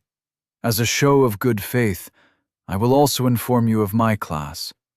I achieved the Weaver class." Haruto's eyes narrowed at him. He doesn't believe me, Aiden thought. I wouldn't either. Regardless, Haruto took a combat stance, and Aiden knew his opponent was not going to take him lightly. Good. Aiden took a simple stance of his own. I wouldn't want him to. Brandis stood tall at his table, arm raised high. "Is the representative of Nel Quan ready?" He looked at Yul Quen, and she nodded. Her expression was calm. Brandis turned to Aiden. "Is the representative of Bandiv ready?" Aiden met Jiangsu's gaze, not the king or the princess, then nodded. Brandis brought his hand down. "Begin!" Haruto wasn't large. He had an inch or two on Aiden, and they were likely in the same weight class, but he moved quickly. He crossed the distance in a single forward dash, readying an attack. It was an open hand, thrust forward like the blade of a spear. Aiden stepped into it, slapped the attack aside, deflecting it from its path, and slammed his fist into Haruto's throat. The room fell silent. Haruto dropped to his knees and doubled over. He clutched at his throat, gasping in pain, while his body twitched. Aiden turned, looked at everyone around. He saw shock on a lot of faces. Brandis was doing his best to conceal a smirk. Valden had no such compunction.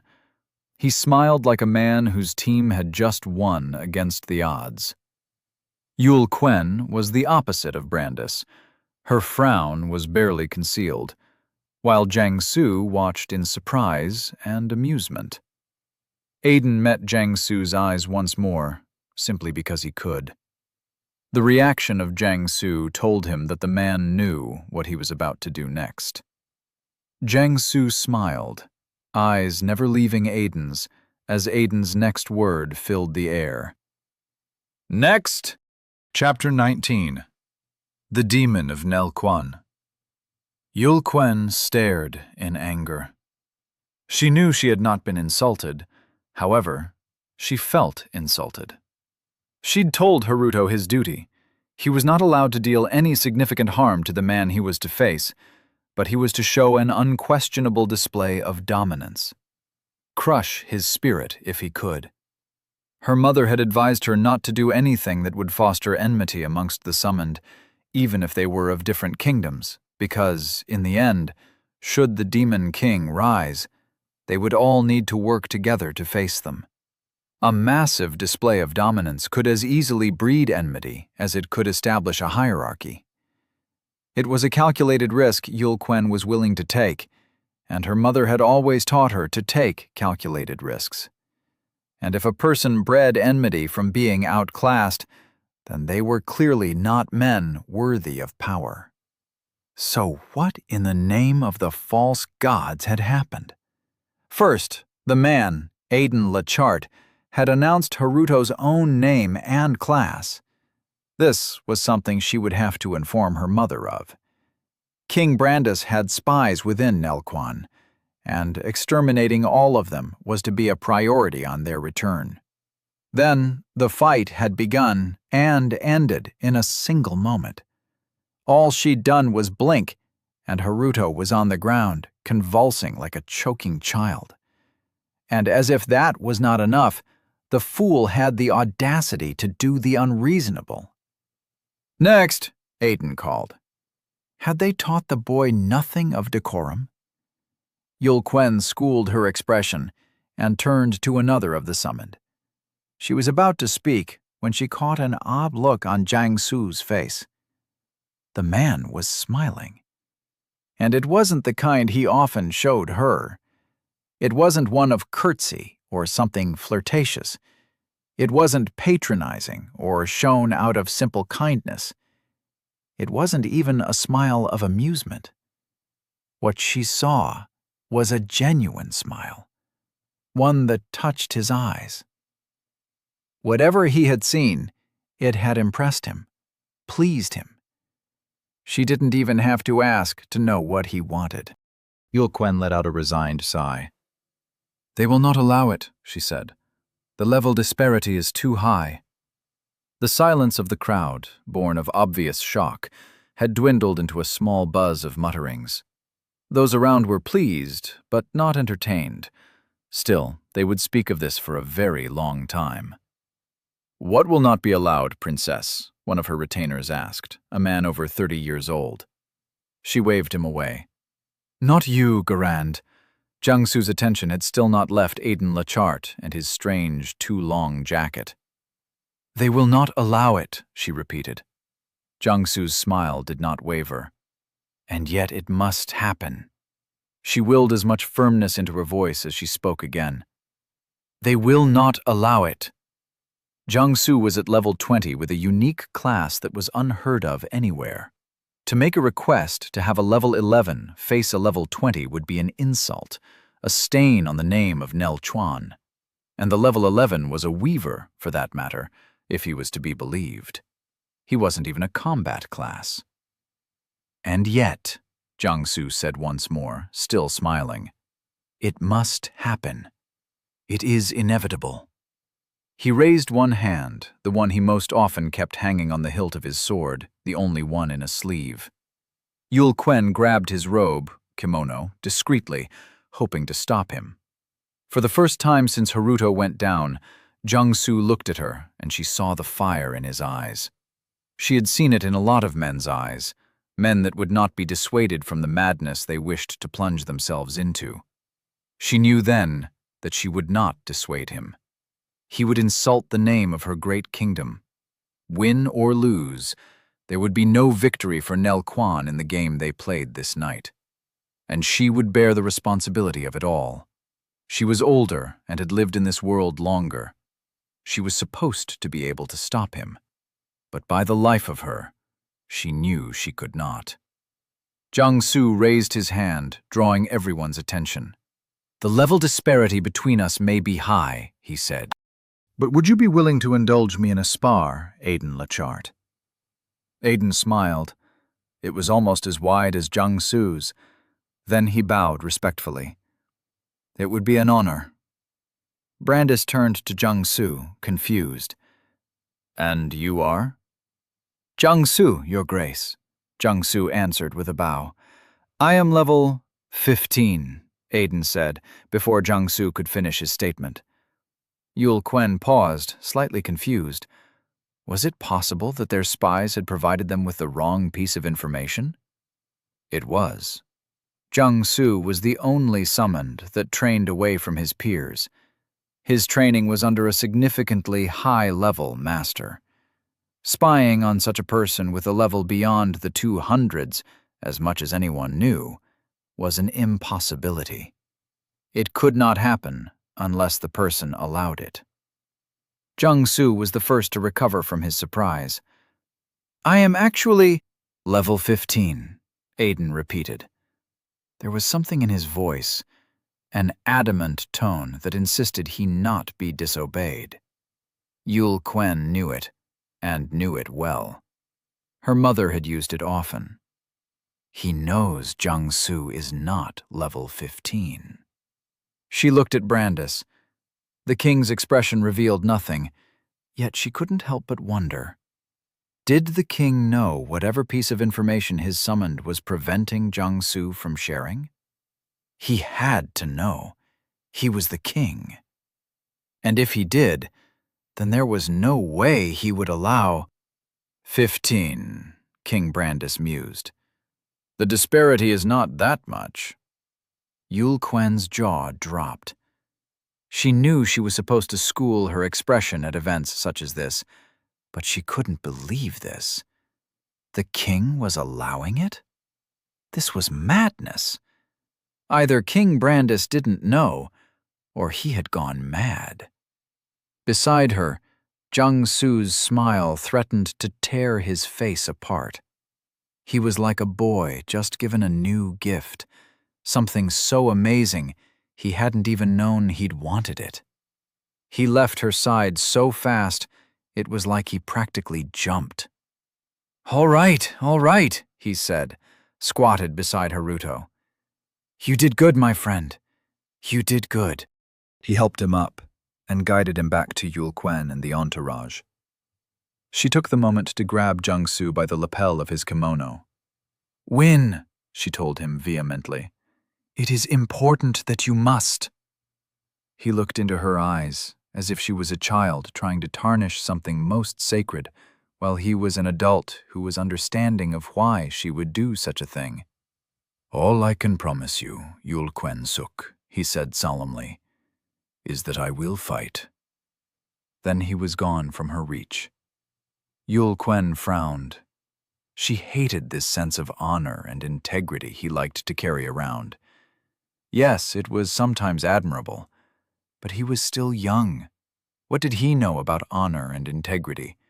What was the honor in a level 20 losing to a level 11? She blamed this entirely on the man he'd taken to calling Lao Bek. A man of Jung-Soo's age should not be so obsessed with honor and integrity to the extent that he was. Still, despite his level, for some reason she worried. After all, Jung-Soo did not have his sword. Aiden stood quietly waiting to test his mettle. He faced Valden every day, but no matter the disparity in levels between them, the knight was always taking it easy on him. What Aiden needed was a fight that would test his ability to the fullest, a battle to see just how much he could handle. If he remembered correctly, one of Jung-Soo's companions had once commented on how Jung-Soo had always been 10 levels above them during his funeral. There was always a possibility that it had been an exaggeration, but there was also a possibility that he was about to fight a level 22 samurai. Jung-Soo came to a stop in front of him after helping Haruto back to the envoys. Aiden bowed when Jung-Soo stopped. It took Jung-Soo by surprise, but after a moment, Jung-Soo bowed back. Aiden wasn't sure how to feel about fighting a 20-year-old boy, even if all he could see was the general who the demons had feared and acknowledged so greatly that it had even given him a system title. There had been legends of his training even then, Aiden thought, taking off his trench coat. The last thing he wanted was to give Jiangsu any more advantage than necessary in this fight. "I must say, I did not expect that," Jiangsu said in English. He had a Japanese accent, even if it was only slight. "But I guess not everyone is oblivious of some Japanese customs." "Ah, I see," Aiden replied, not oblivious to the confused expression on everyone's face around them. "They have already told you of us." Jiangsu's brows furrowed. "They have not told you of us? But you knew of Haruto." "They have not told those I was summoned with either, but I already know of you." "They should have told you all," Jiangsu frowned. "You should have told the others." Aiden shook his head. "Not mine to tell. Not yet." "Then how do you know?" This was a problem Aiden had seen the moment he'd opened his mouth and revealed Haruto's information. Mainly, he'd done it to disorient the man and show off a little, but it had brought the problem of how he knew what he knew. What Brandis didn't know. Now he had to rectify the problem. "I have my ways," he answered. Jiangsu looked at Brandis, then back. "It is wrong that they have not told you." Aiden almost smiled. So the honor Jiangsu had chased until the day he died was one he'd carried since the beginning. 11 years of unshaken sense of honor. It was commendable. "Would you like a sword?" Aiden asked. "Though I doubt there's a katana around here anywhere. I haven't seen one since I arrived here." "How did you—" Jiangsu stopped himself, looking down at his kimono. "My attire." Aiden nodded. "I've been wondering something since you arrived, though. If you would indulge me. Why do you wear your kimono that way?" Jiangsu looked down at his left hand, hanging out of the front lapel of the kimono, so that the left sleeve was left empty. All Aiden's memories of Jiangsu were either of him wearing his kimono properly or waging war in a samurai armor. "It is an old samurai custom," Jiangsu answered. "A samurai wears their kimono this way when they are without a master. A ronin does the same. Or so I heard back home. Before coming to Nestild, I mean." Aiden nodded. It meant he must have gotten a master, as at the time they'd met, in his past life. "As for a weapon, I believe I am fine without one," Jiangsu added. He reached for his empty sleeve, adjusted the kimono, and started tying it into a knot around his waist so that his left side was left uncovered, revealing only the black shirt he wore inside. Aiden folded up his trench coat and placed it on the ground. "I guess that would make sense." Aiden rubbed his jaw in thought. "Your class should also account for unarmed combat." Jiangsu's brows furrowed. "Yes," Aiden answered his unasked questions as impatient murmurs began to rise amongst the spectators. "I am very much aware of your class. Still, I do not mind facing the demon of Nel Quan without his sword." Jiangsu blinked. "What did you call me?" "Nothing important." The murmurs were rising now, impatience growing ever louder. "We have kept our spectators waiting for too long," Aiden said. "Shall we begin, General?" "How about we make this entertaining?" Jiangsu said, taking a combat stance. It looked like he held a sword in front of him with both hands, but there was no sword, and his hands were not fists. "If you win, I will grant you one request to the best of my ability. And if I win, you will explain why you have called me two things I know nothing about." "Deal." Aiden looked at Brandis, and the king shook his head in dissatisfaction before raising his hand. "Is the representative of Nel Quan ready?" "Yes, Your Grace," Jiangsu answered. "Is the representative of Bandiv ready?" Aiden nodded. Brandis brought his hand down. "Begin!" Jiangsu closed the distance immediately. His speed surpassed Haruto's, and Aiden took a moment to adapt. Jiangsu already had him before he was even ready, hands grabbing him by the lapels of his shirt. Aiden knew the technique immediately. He stepped in, slipped his feet between Jiangsu's legs to prevent himself from being thrown. Before he could affirm his defense, Jiangsu was already throwing him. Aiden locked his hands around Jiangsu's arm as he braced for the fall. When he hit the ground, he grit his teeth against the impact. His hands held firmly onto Jiangsu, and he threw his leg around the man's arms. Allowing the momentum of his throw give him leverage, Aiden brought Jiangsu down with him. Jiangsu hit the ground, but twisted away from Aiden's hold before Aiden could switch his technique into a submission arm lock. They were back on their feet almost immediately, and commendable murmurs moved through the crowd. It wasn't voiced by many, but it was voiced by enough. Jiangsu's smile never left his lips, and Aiden rushed him. Aiden struck with open hands that he switched into closed fists. He didn't go just for the face. He ducked and weaved and added as much flair into every combination. Jiangsu met him, deflecting and evading. They moved, spiraling the large center that was their sparring ground. For a moment, Aiden had Jiangsu on the back foot. It was taking a lot out of him just to keep up with the man. Even with all the technique he knew, matching Jiangsu's speed and strength was taking all the stamina out of him. It was taking far too much stamina out of him. His flow and rhythm was waning.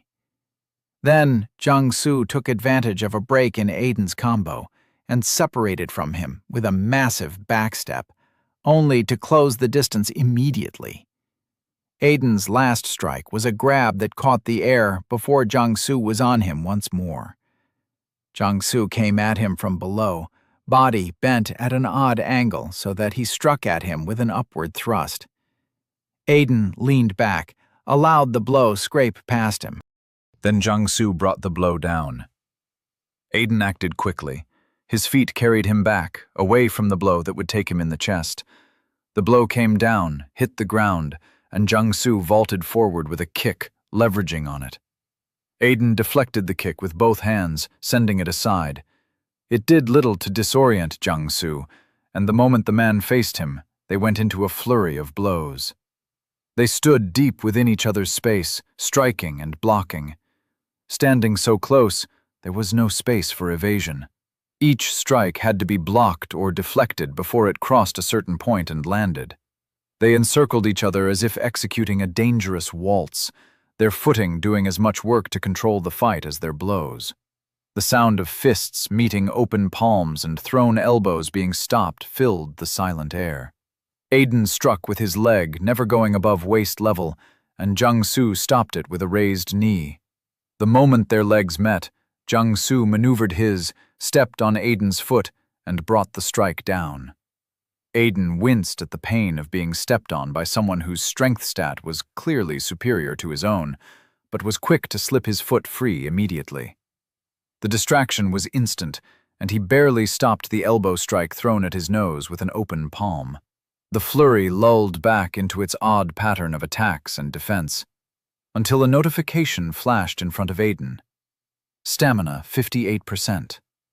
Aiden frowned as he avoided a leg strike from Jiangsu, pushing his speed to keep up with his opponents. He couldn't allow the fight draw out longer than it already was. He was already using all the skills in his arsenal to fight on par with someone with superior stats than his. It was taking everything he had just to stay afloat in the battle, and it was drinking his stamina like a man starved of water. Yet, he would be lying if he said he was not enjoying himself. Aiden executed a quick and complicated flurry of blows. By design, the switch-up confused Jiangsu. The man's strikes faltered, and Aiden caught his hands and pinned them down. Jiangsu's smile deepened as their faces met. "I would not advise a battle of strength," he said in English. "As you probably know, I'm level 20. "Thank you for confirming that," Aiden said. Then he switched his grip and pushed forward, forced Jiangsu back. Jiangsu brought his pushback to a stop after 2 steps, then tried to break Aiden's hold.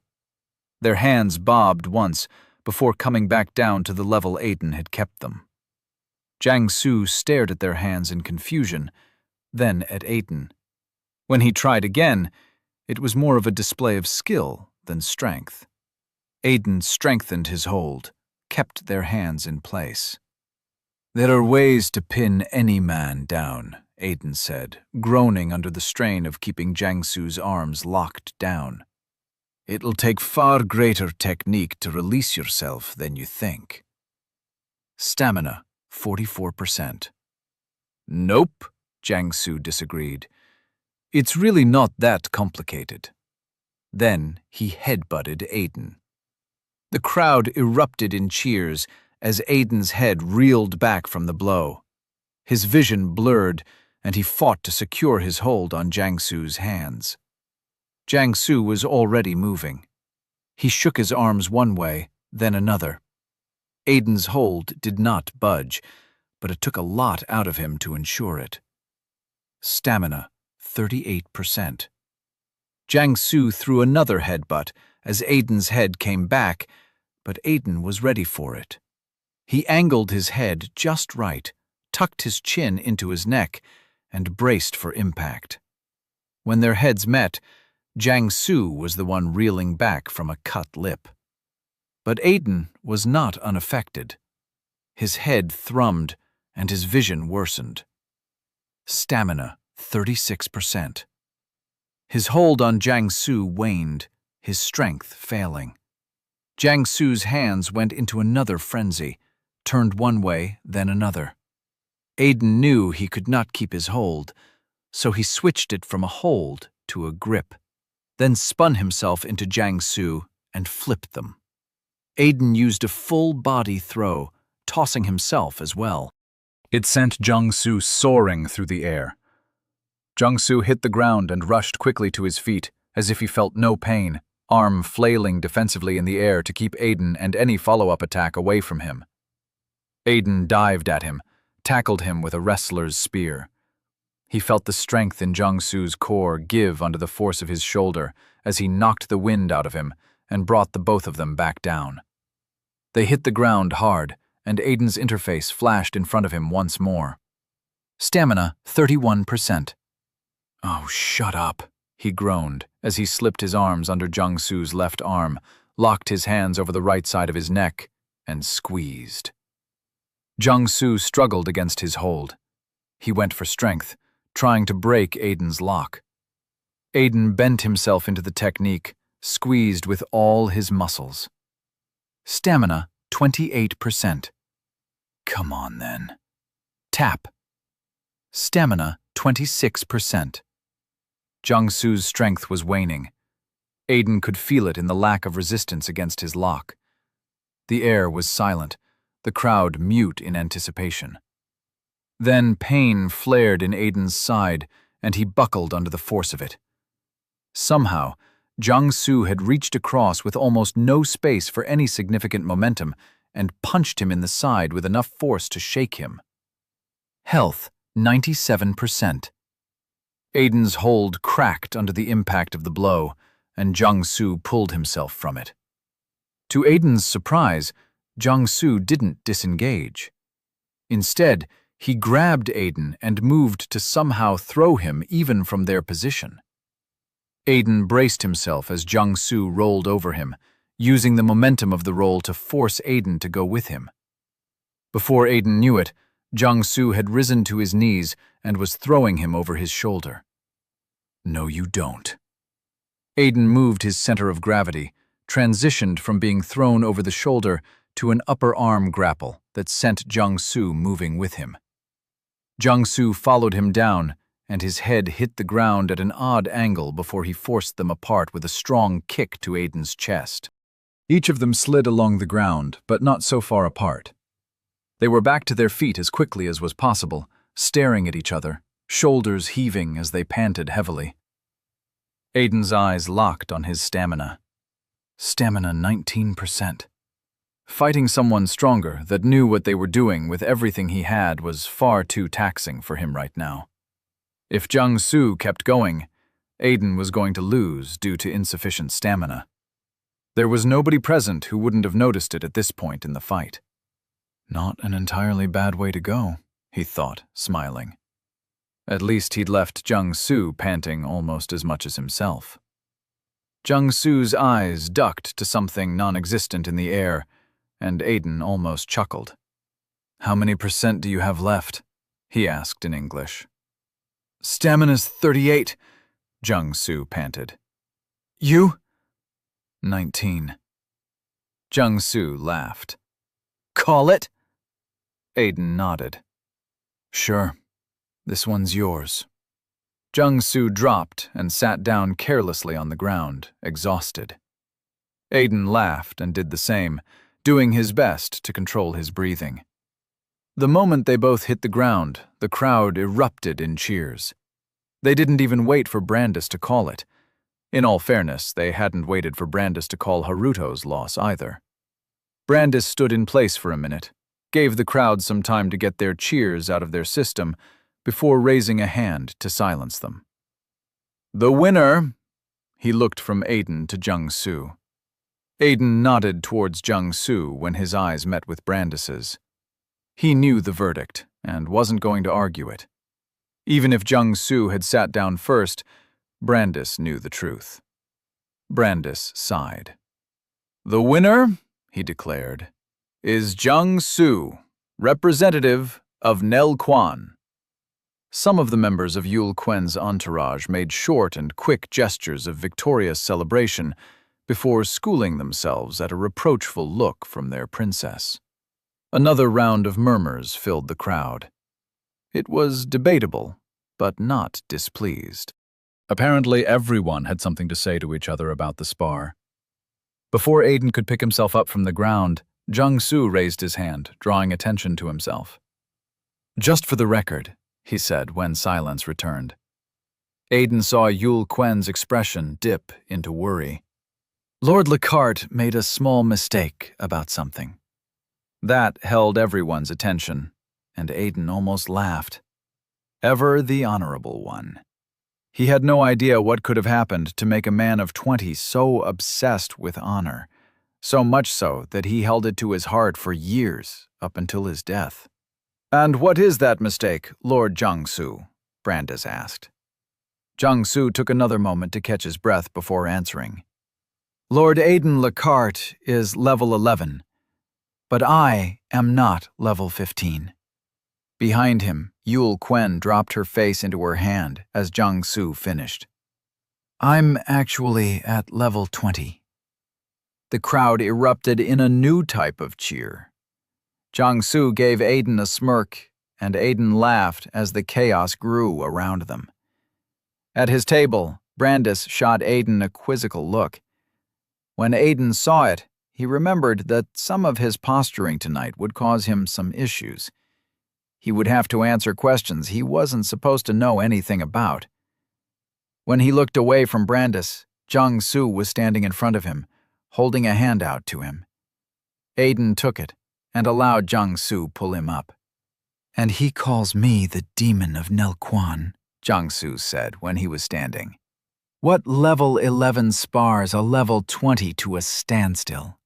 One that used every technique in his arsenal. And we can't really call it a standstill, can we?" Jung-Soo chuckled in amusement. "I never expected to run into another student of a sage," he said.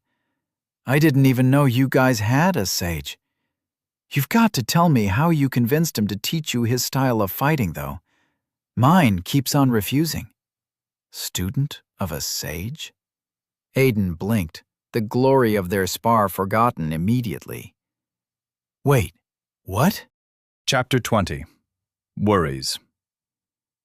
Mazden was a high-class wine created from something called Mazden berries. One of the things Aiden knew about Mazden berries was that alchemists used it in a few of their concoctions. They increased the efficiency of poisons, drawing them out to their strongest capacity.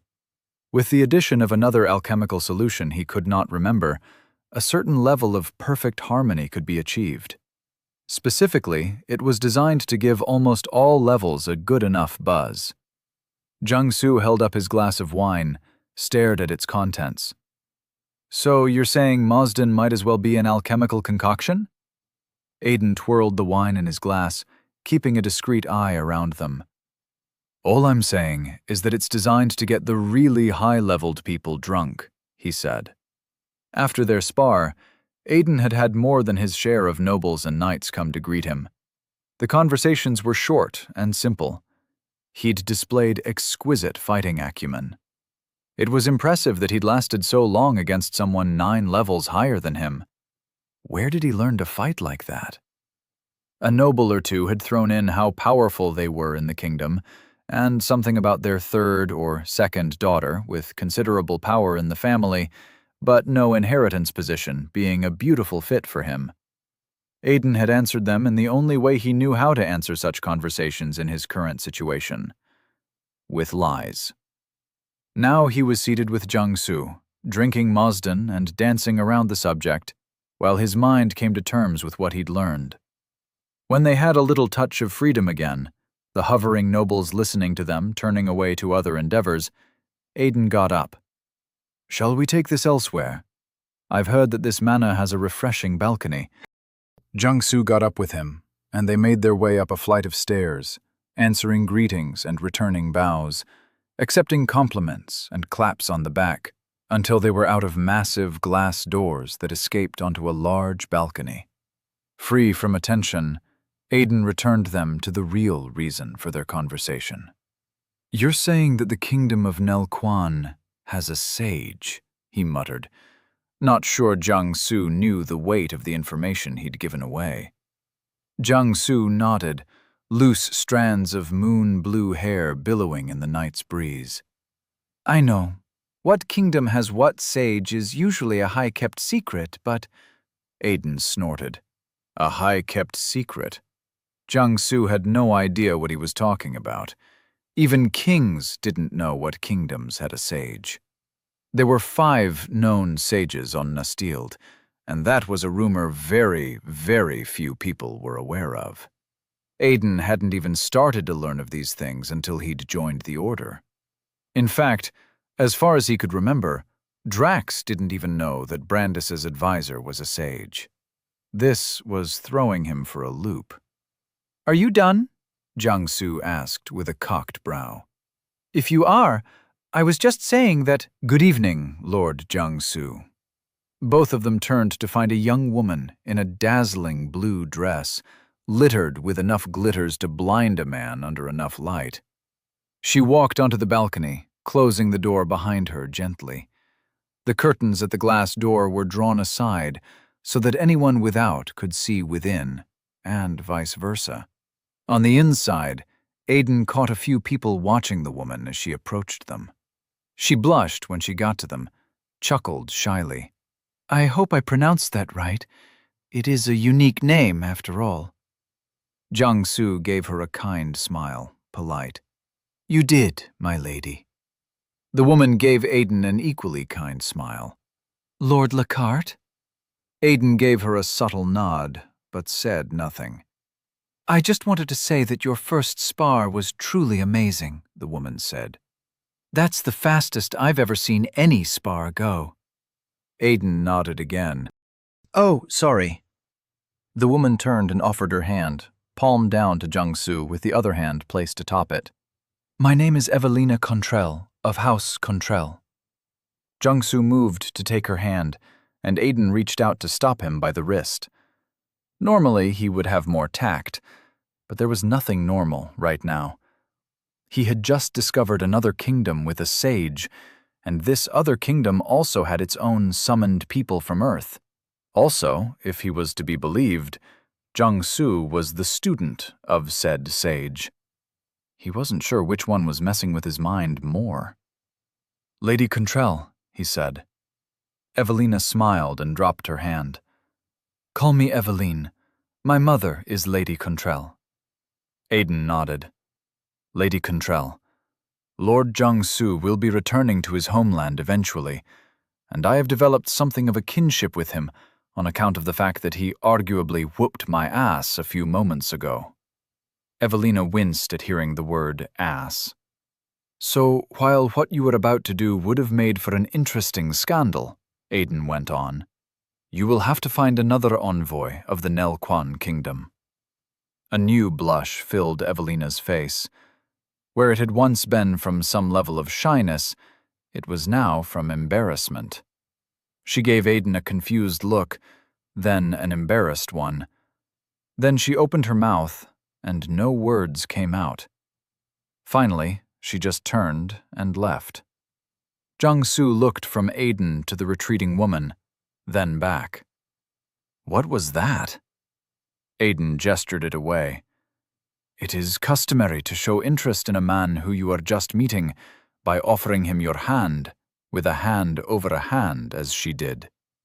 If the man takes it, it is a sign that he's interested as well. I didn't know that, Jiangsu said, surprised. I know. Aiden waved his worry aside. It would have been a scandal, an interesting one, but a scandal nonetheless. Jiangsu dropped his glass of wine on top of the balcony's banister. Thank you for that. It doesn't matter. You would have been fine either way. What matters is how you got a sage to teach you. Jiangsu shook his head. I didn't. He just saw me on the day of our summoning and told me that I'll be training with him. The others don't even know what he is. They just think he's a powerful swordsman. Aiden cocked a brow. Swordsman? Yeah. He wears a robe and carries a sword without a guard. Mine walks around with a staff and uses magic. I'm confused. Jiangsu reached for his drink, paused, then ignored it. If your sage uses magic, then how did he teach you to fight unarmed? That wasn't a long stretch.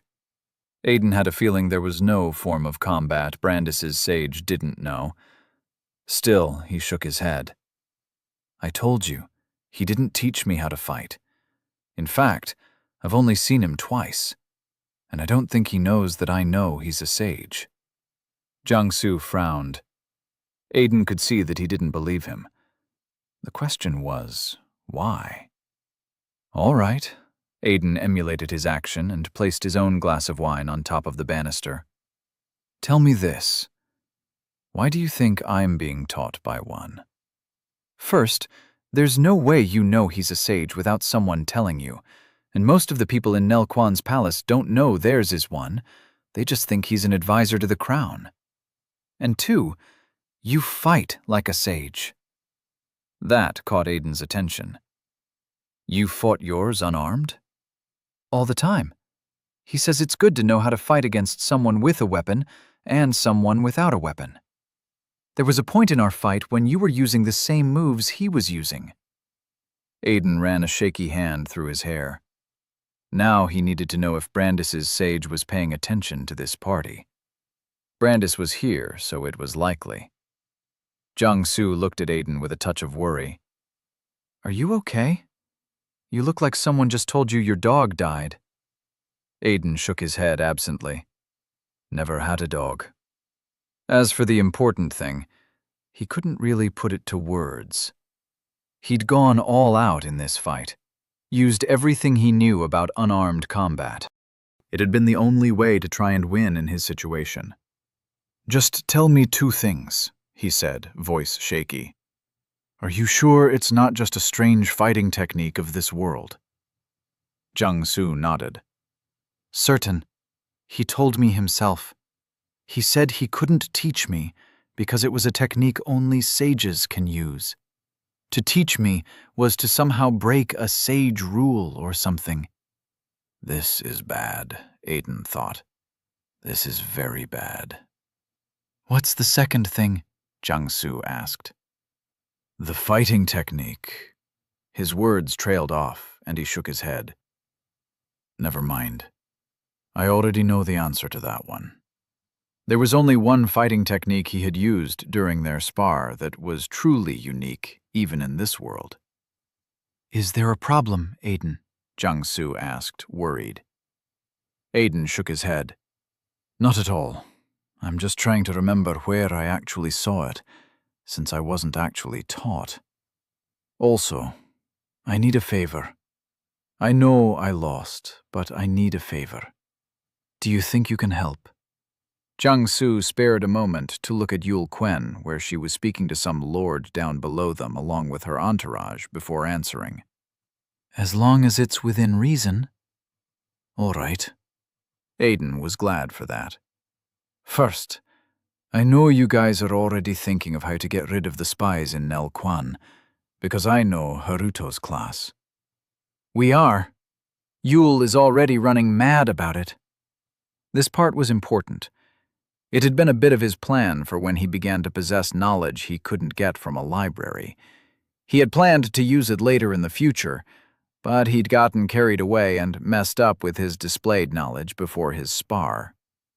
You can try, Aiden said to Jiangsu. God knows every kingdom has a spy in every kingdom.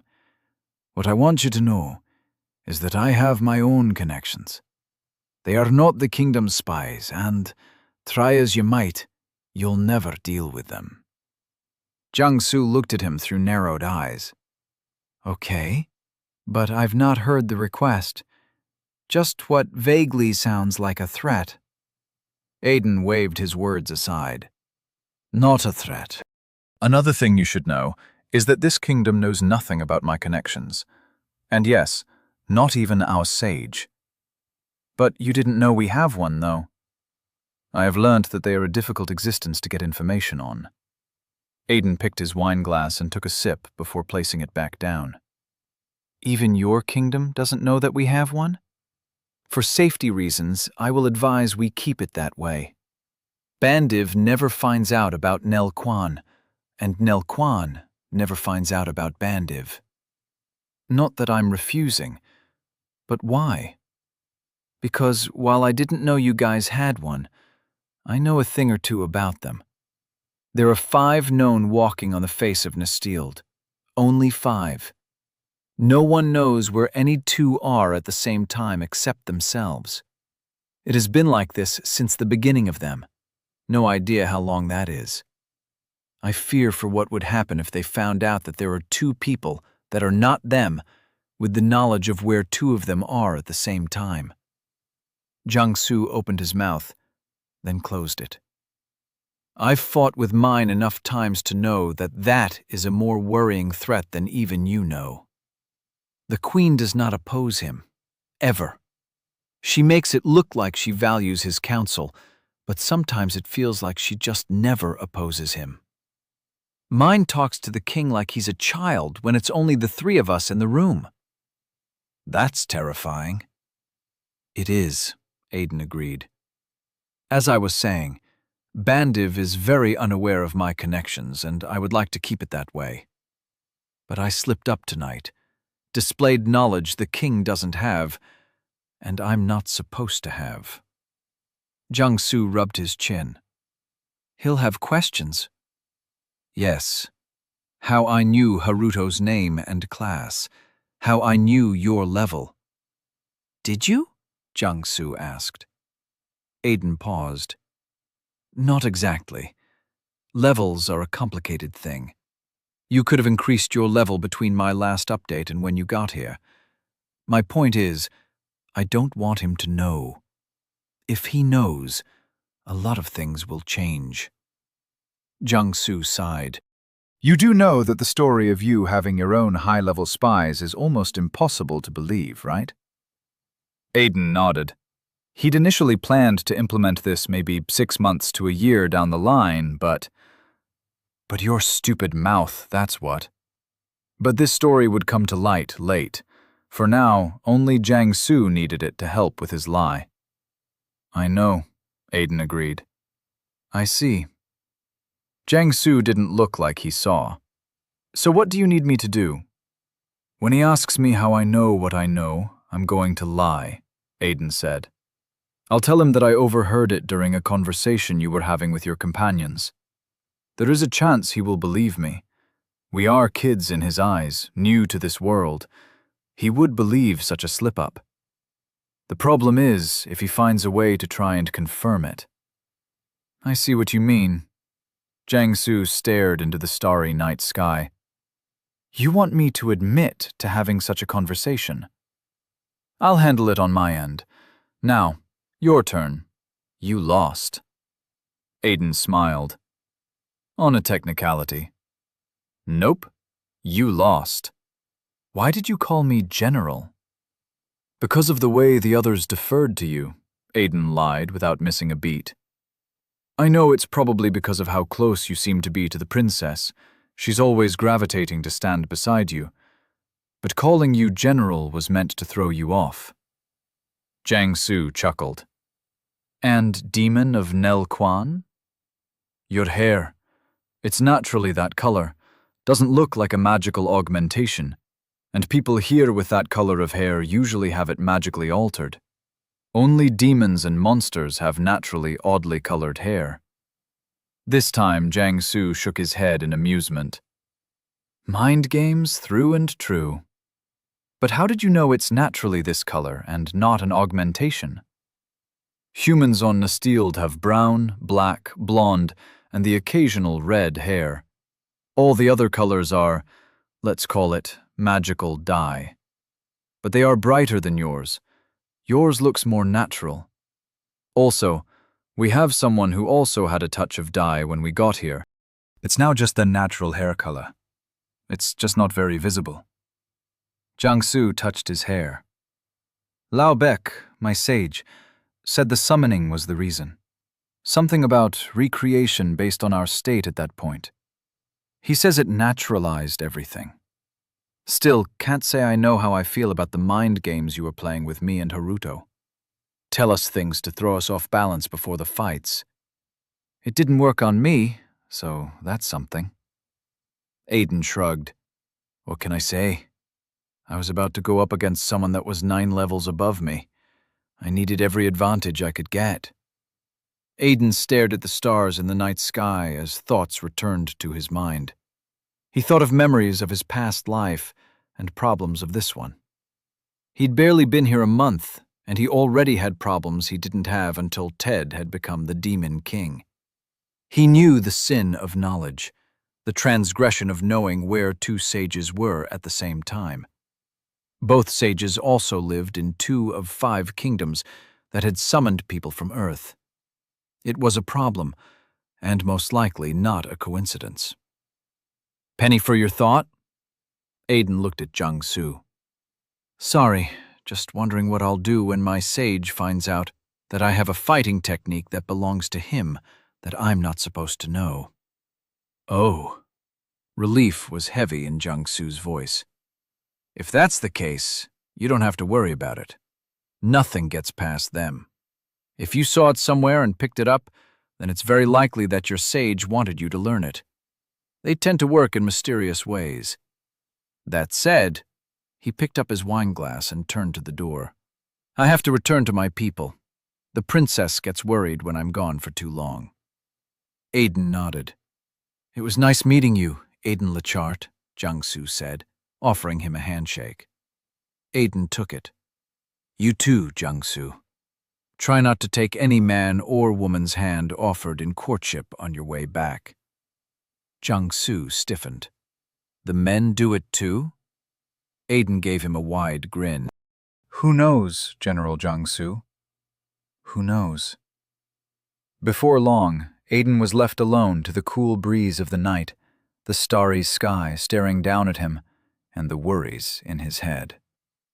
Sages did work in mysterious ways. That much was true.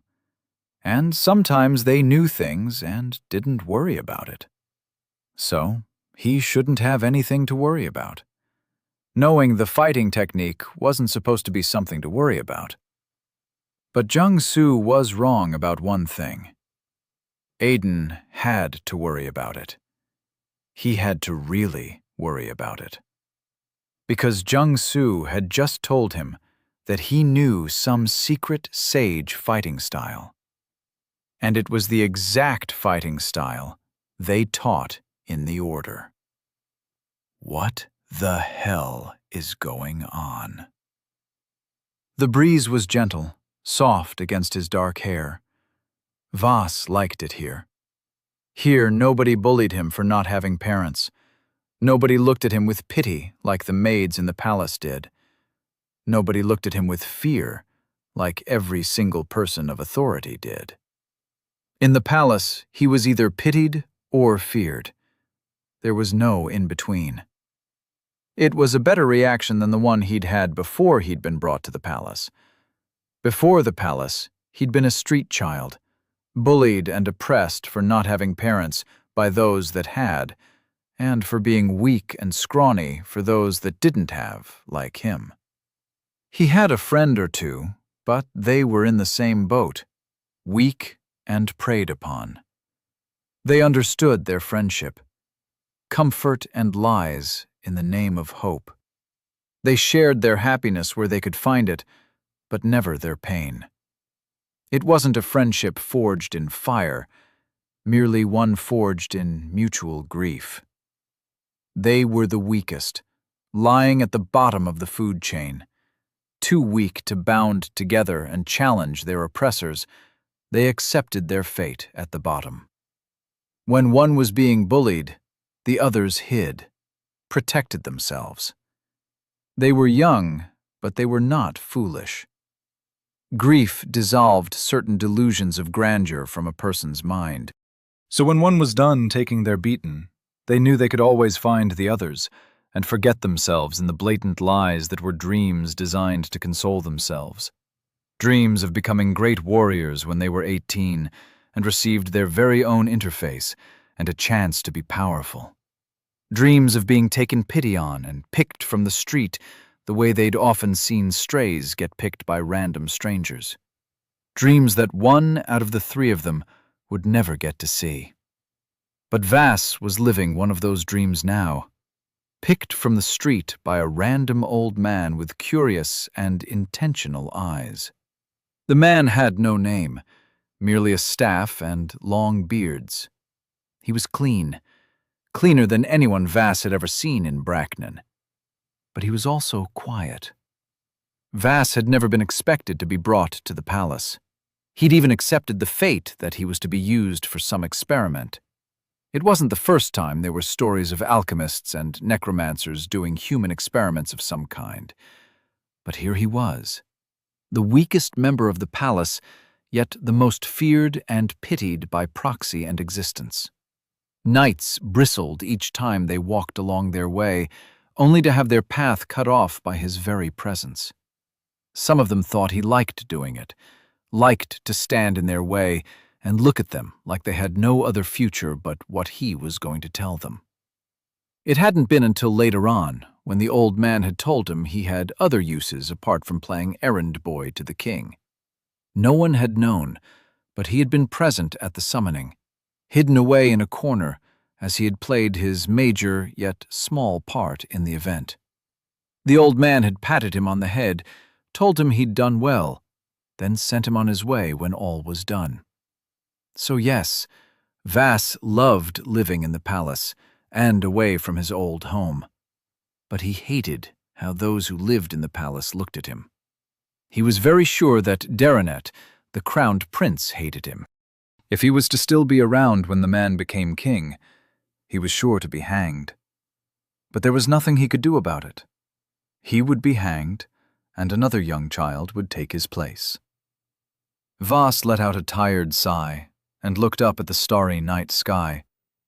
He liked it here, out in the forest. The stars didn't care here or there about him. He was as equal to them as any other man and woman that looked up at them. And the trees didn't judge him. Old and tall and large as they were, they kept the rain at bay and the sunshine waiting patiently away. And the breeze. If he lied to himself hard enough, he could believe that it loved him in a way his mother never had. The sound of something snapping dragged Vass from his thoughts. He loved this place because no one ever came here. So panic filled him, and he turned quickly, feral like a threatened feline. The person he saw had a familiar face. "Hungry?" they asked, holding out a bowl of something that smelled sweet. Vass said nothing, stared in worry as the person came forward. He saw the Lord and struggled to remember his name. "It's all right," the young lord said, drawing closer. He placed the bowl gently on the ground. I don't bite. Voss looked down at the contents of the bowl. It was owl meat, his favorite. He eyed the young lord and slowly inched towards the bowl. The young lord smiled. I don't know if you remember me, he said, but we've met before. Voss remembered it now. He was the jovial one that kept giving him kind glances. Voss knew his family name, but not his own name. But the name echoed in his mind as the Lord said it. I am Lord Lockhart, the Lord said with an easy smile. But you can call me Ted. Chapter 21. Rue Brandis. Back! Aiden spun, hands weaving a quick sign. His interface flashed quickly. You have used enchantment of lesser speed.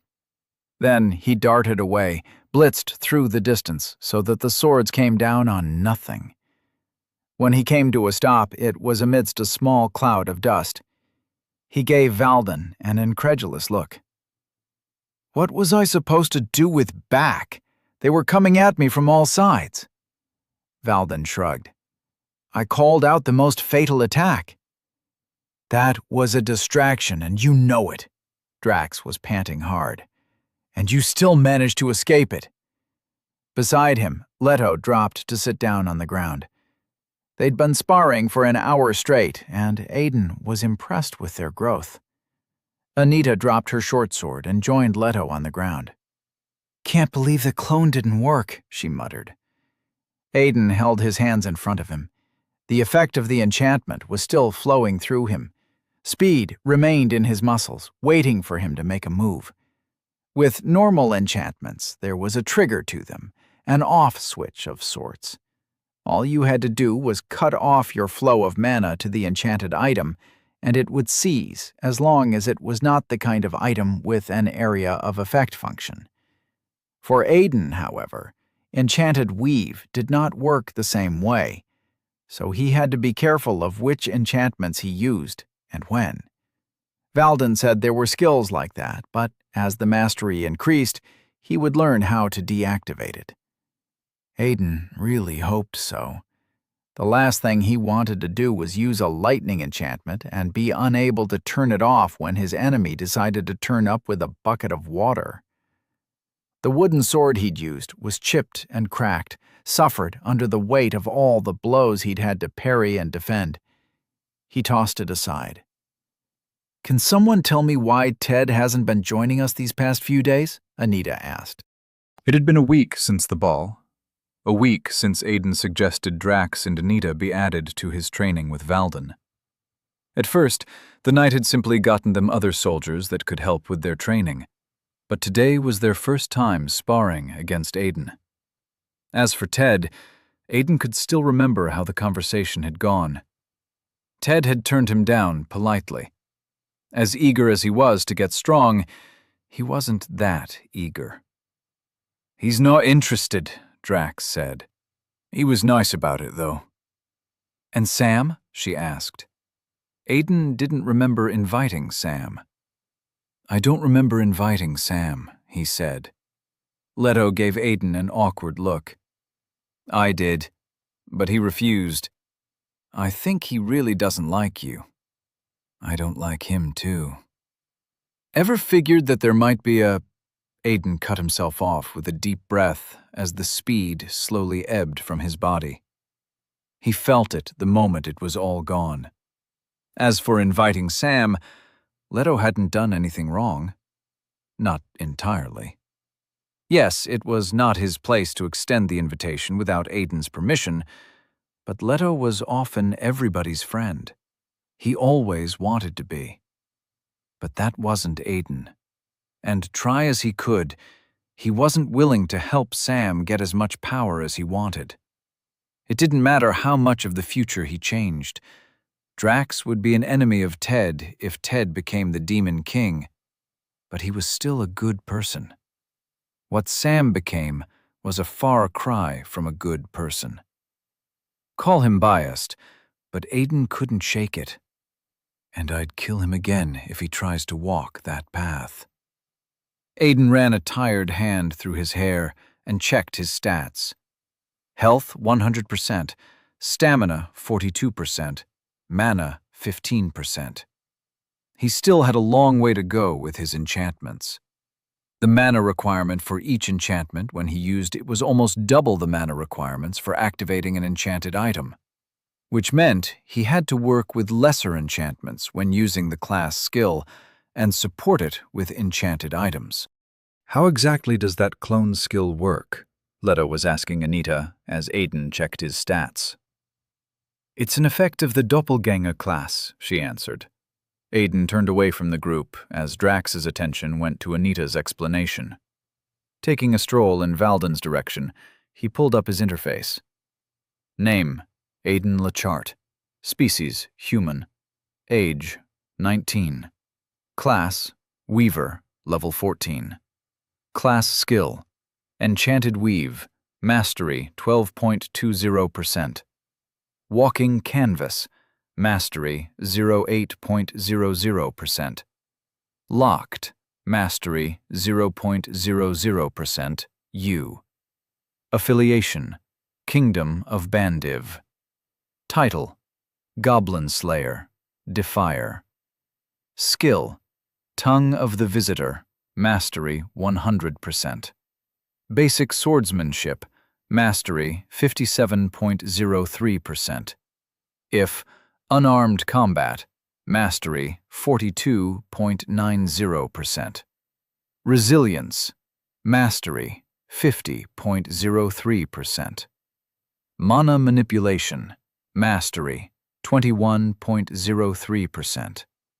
Keen Eye, Mastery, 99.99%. Basic Enchant, Mastery, 45.04%. Dagger Wield, Mastery, 14.33%. Quiet Movement, Mastery, 64.00%. Light Steps, Mastery, 89.19%. Awareness, Mastery, 100.00%. Stats, Dexterity 6, Agility 5, Mana 7, Speed 8, Perception 6, Strength 3. Life, Health 100%, Stamina 42%, Mana 16%. Sir Valden, I need you to do me a favor, he said as he approached the knight. And what would that be, Lord Lachart? Throw something at me when I... Something flashed at him, quick as a whip, and Aiden ducked away from it. His eyes followed it and found that the item was small, almost unnoticeable. A small pebble. He stared at Valden, mouth agape. What was that for? Was it not what you wanted? Valden asked casually. You wanted me to throw something at you when you least expect it. Yes, but did you expect it? Aiden frowned. No. Then I believe I have done you a favor. Did it suffice? Aiden was already looking at the notification in front of him. Congratulations! You have gained perfect mastery. Keen Sight, Mastery 100.00%. Yeah, he answered. Valden nodded. Then you're welcome. With that, he glanced over at the others. They remained conversing. Foundational skill with perfect mastery detected. Multiple foundational skills with perfect mastery detected. Congratulations! You have achieved perfect mastery in the necessary foundational skills. You have gained skill Detect, Mastery 0, 2.10%. He pulled up his skills once more. Skill, Tongue of the Visitor, Mastery 100%. Basic Swordsmanship, Mastery 57.03%. Unarmed Combat, Mastery 42.90%. Resilience, Mastery 50.03%. Monomanipulation, Mastery 21.03%. Detect, Mastery 02.10%. Basic Enchant, Mastery 45.04%. Dagger Wield, Mastery 14.33%. Quiet Movement, Mastery 64.00%. Light Steps, Mastery 89.19%. Now that he had the basic detection skill, he was one step closer to leaving the palace. Keen sight and awareness were now simply a part of him, passive benefits of the detect skill. Once he got quiet movement and light steps to perfect mastery, he would get the stealth skill. Then, whether Brandis likes it or not, I'm out of here. He spared one glance at Drax, Leto, and Anita. They may or may not be fine in the end, but that was not his problem right now. They had 2 to 3 years before the chaos kicked in. After all, there would be stray demons lurking around before the Demon King. "Hey, Aiden!" Anita hollered at him. He folded his arms, still standing beside Valden. "What's up?" "Did you hear about the mock battle the king is setting up?" she asked. "It's like us against Derek's team." "I did." "You know you're on our team, right?" Aiden had been giving it a lot of thought, and he'd already made a decision on the mock battle. He was currently the highest level among them as far as he knew, and there were still some of them that hadn't gotten to level 10 yet, Leto being one of them. After his encounter with Jiang Su, another part of the timeline had changed. Brandis had changed his plans. The first thing the king had done was have both groups go out under supervision and start working on their levels. Most of them were already close to level 10, so it hadn't been too time-consuming. Aiden had paid attention to almost none of it. His only interest was in Drax and Ted. True to what he knew, Drax unlocked the Knight class, which gave him superior mastery over sword and shield. Ted unlocked the Summoner class, which gave him mana affinity, and tilted his Charisma skill towards monsters of certain kinds, along with human beings. Those remained the same as they had been in Aiden's past timeline. Aiden turned to Valden. Before he could say anything, the knight shook his head. "You will not be participating in the battle." "Does that mean—" "Yes," Valden nodded.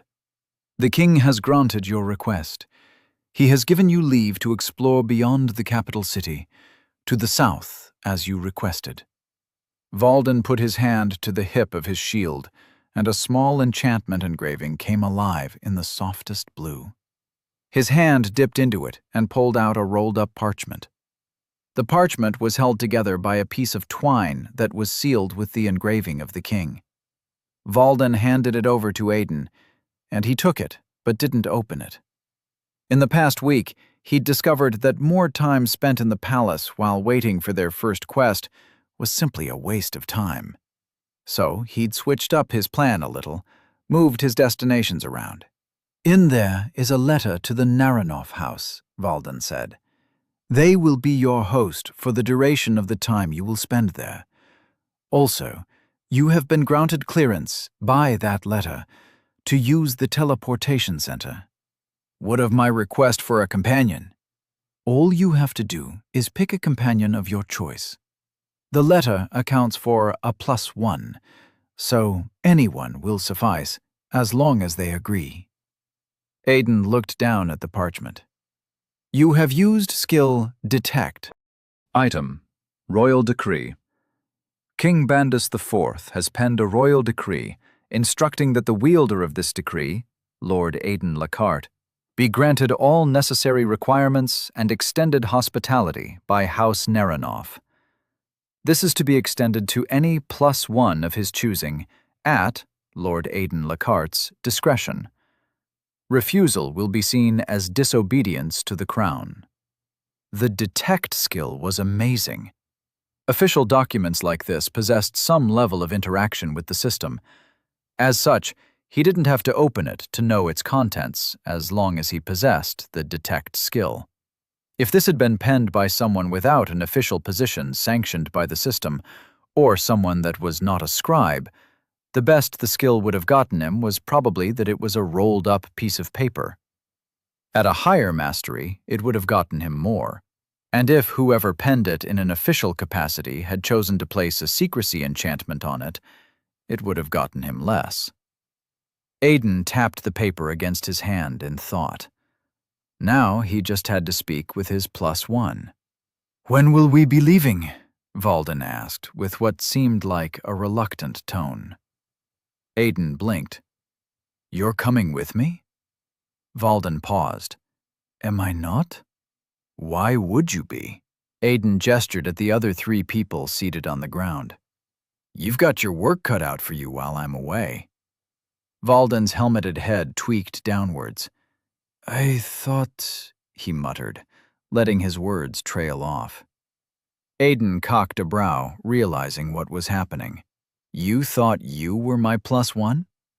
Valden nodded. Aiden chuckled, then patted Valden on the arm. "Oh, good friend. As much as I would love to go with you, I had someone else in mind.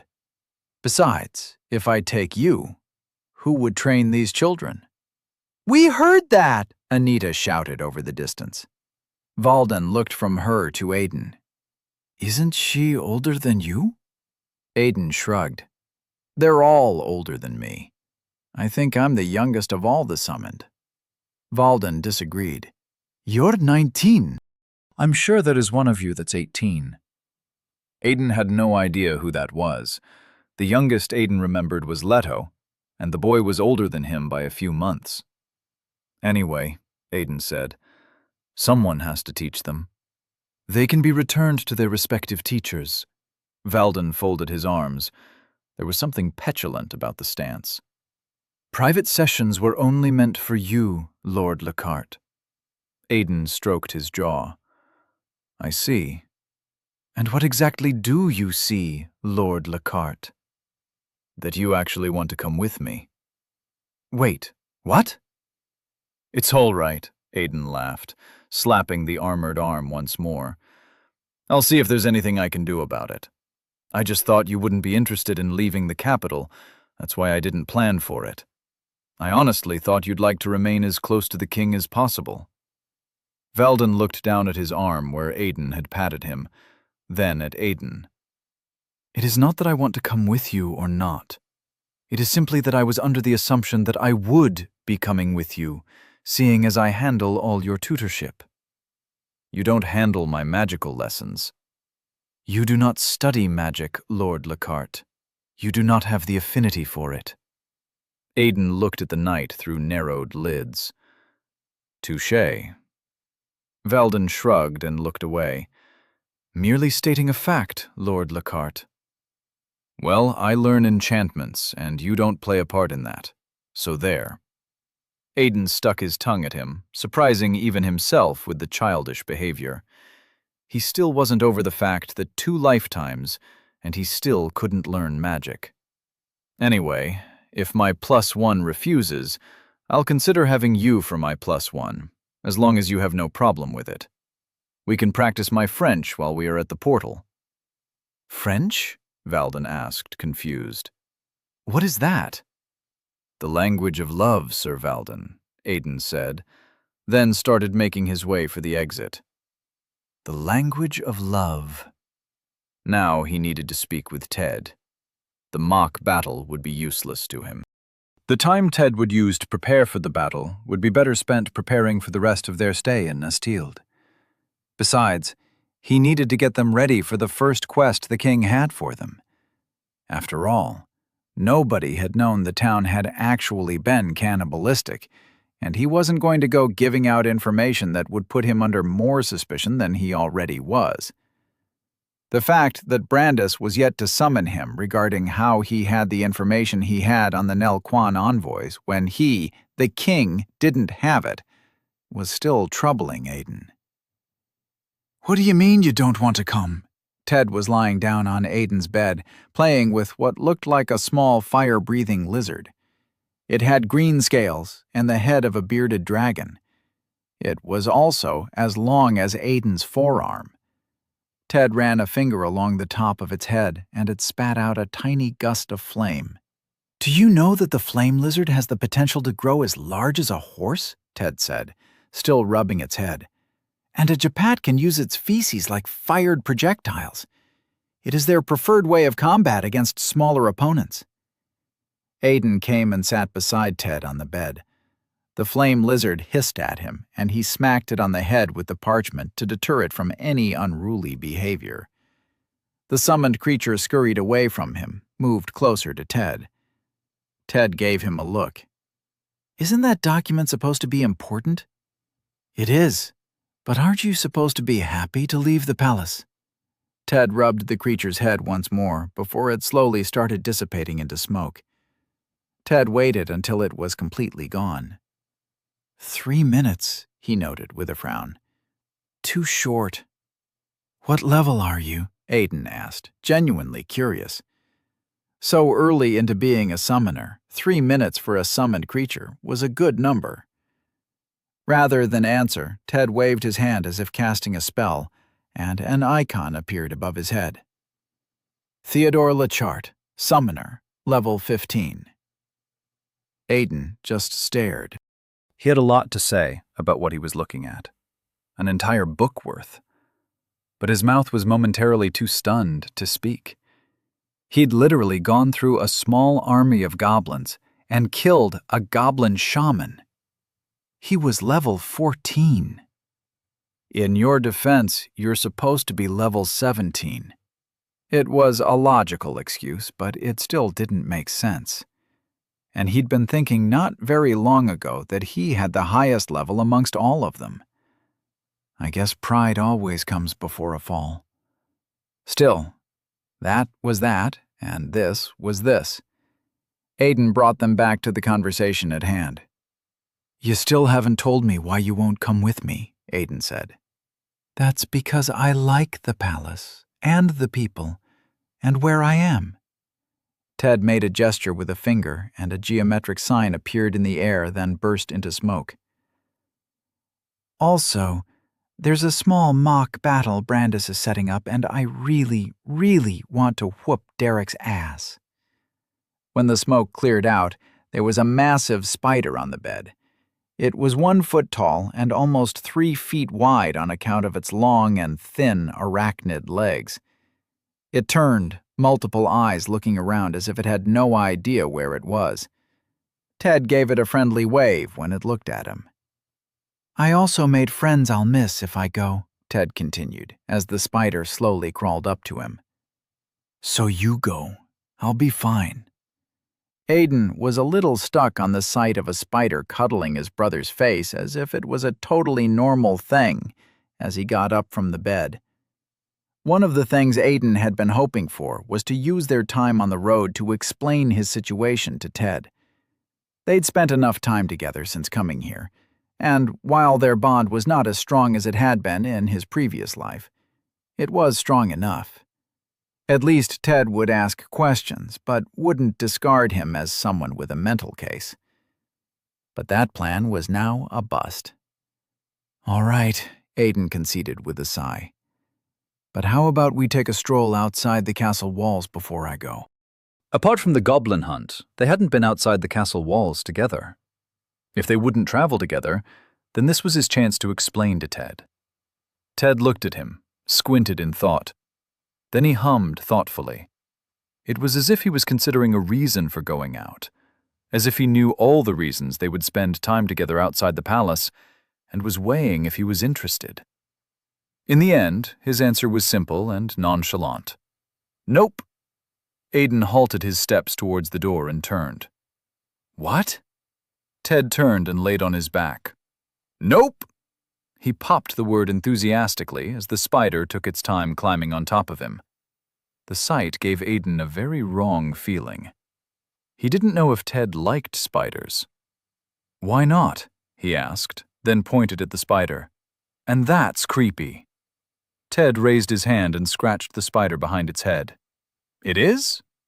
His face was thoughtful, and his hand paused mid-scratch before continuing. I guess it is, but I'm a summoner. Summoned animals are quite literally my arsenal. I can't say I won't summon a snake because most people find it terrifying, or a spider because it's a bug. If it works, I'll use it. Aiden saw the sense in that. Besides, he only pointed out how creepy it was because it was creepy. And the spider isn't what's creepy. It's that he's treating it like a dog. You didn't answer my question, though. Ted moved his hand from the spider's head, and it dropped its body on top of him, nuzzling its head against his chest. Ada, Ted said, unbothered by the spider. We've spent every evening together hanging out for the past month. I know it's good that we're getting closer because God knows we were a mess back on Earth, but we can't hang out all the time. Apart from the ball and when you went for that contract you told me about, when last did we spend an evening apart? Never.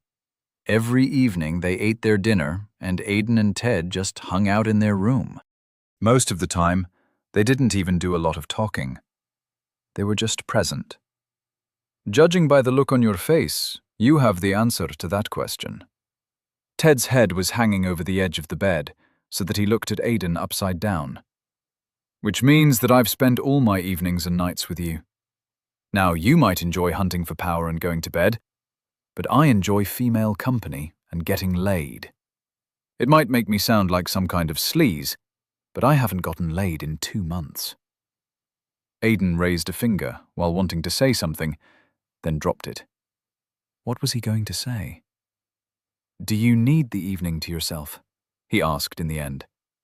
I can always spend the night in your room, if you think my room would be better. Ted cocked a brow. What? I thought you wanted to get laid tonight.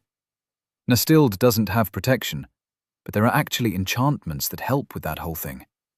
Or you can always Don't make this awkward, brother. Ted sighed, interrupting him. We are not going to talk about the birds and the bees as if we're both virgins. I know for a fact that you are not, and in case you don't know, I am not. No one's getting laid tonight. Anita and I are just hanging out. That's all. Aiden heard everything, but was more focused on something else. What's it doing? He asked. Ted looked at the spider on his chest. It had 4 legs pressed against the sides of its head. It's emotionally linked to me, he answered. It's a summoner thing. I guess since I really didn't want to hear what you were saying, it really doesn't want to hear what you were saying. Since I was going to cover my ears, it covered the side of its head, where there would be ears if it was my head. You know, for someone who spends a lot of time in the library, you really know nothing about summoning. Aiden knew a few things about summoning, and that level of connection didn't show up until around level 50, when a manifesting class skill was gained.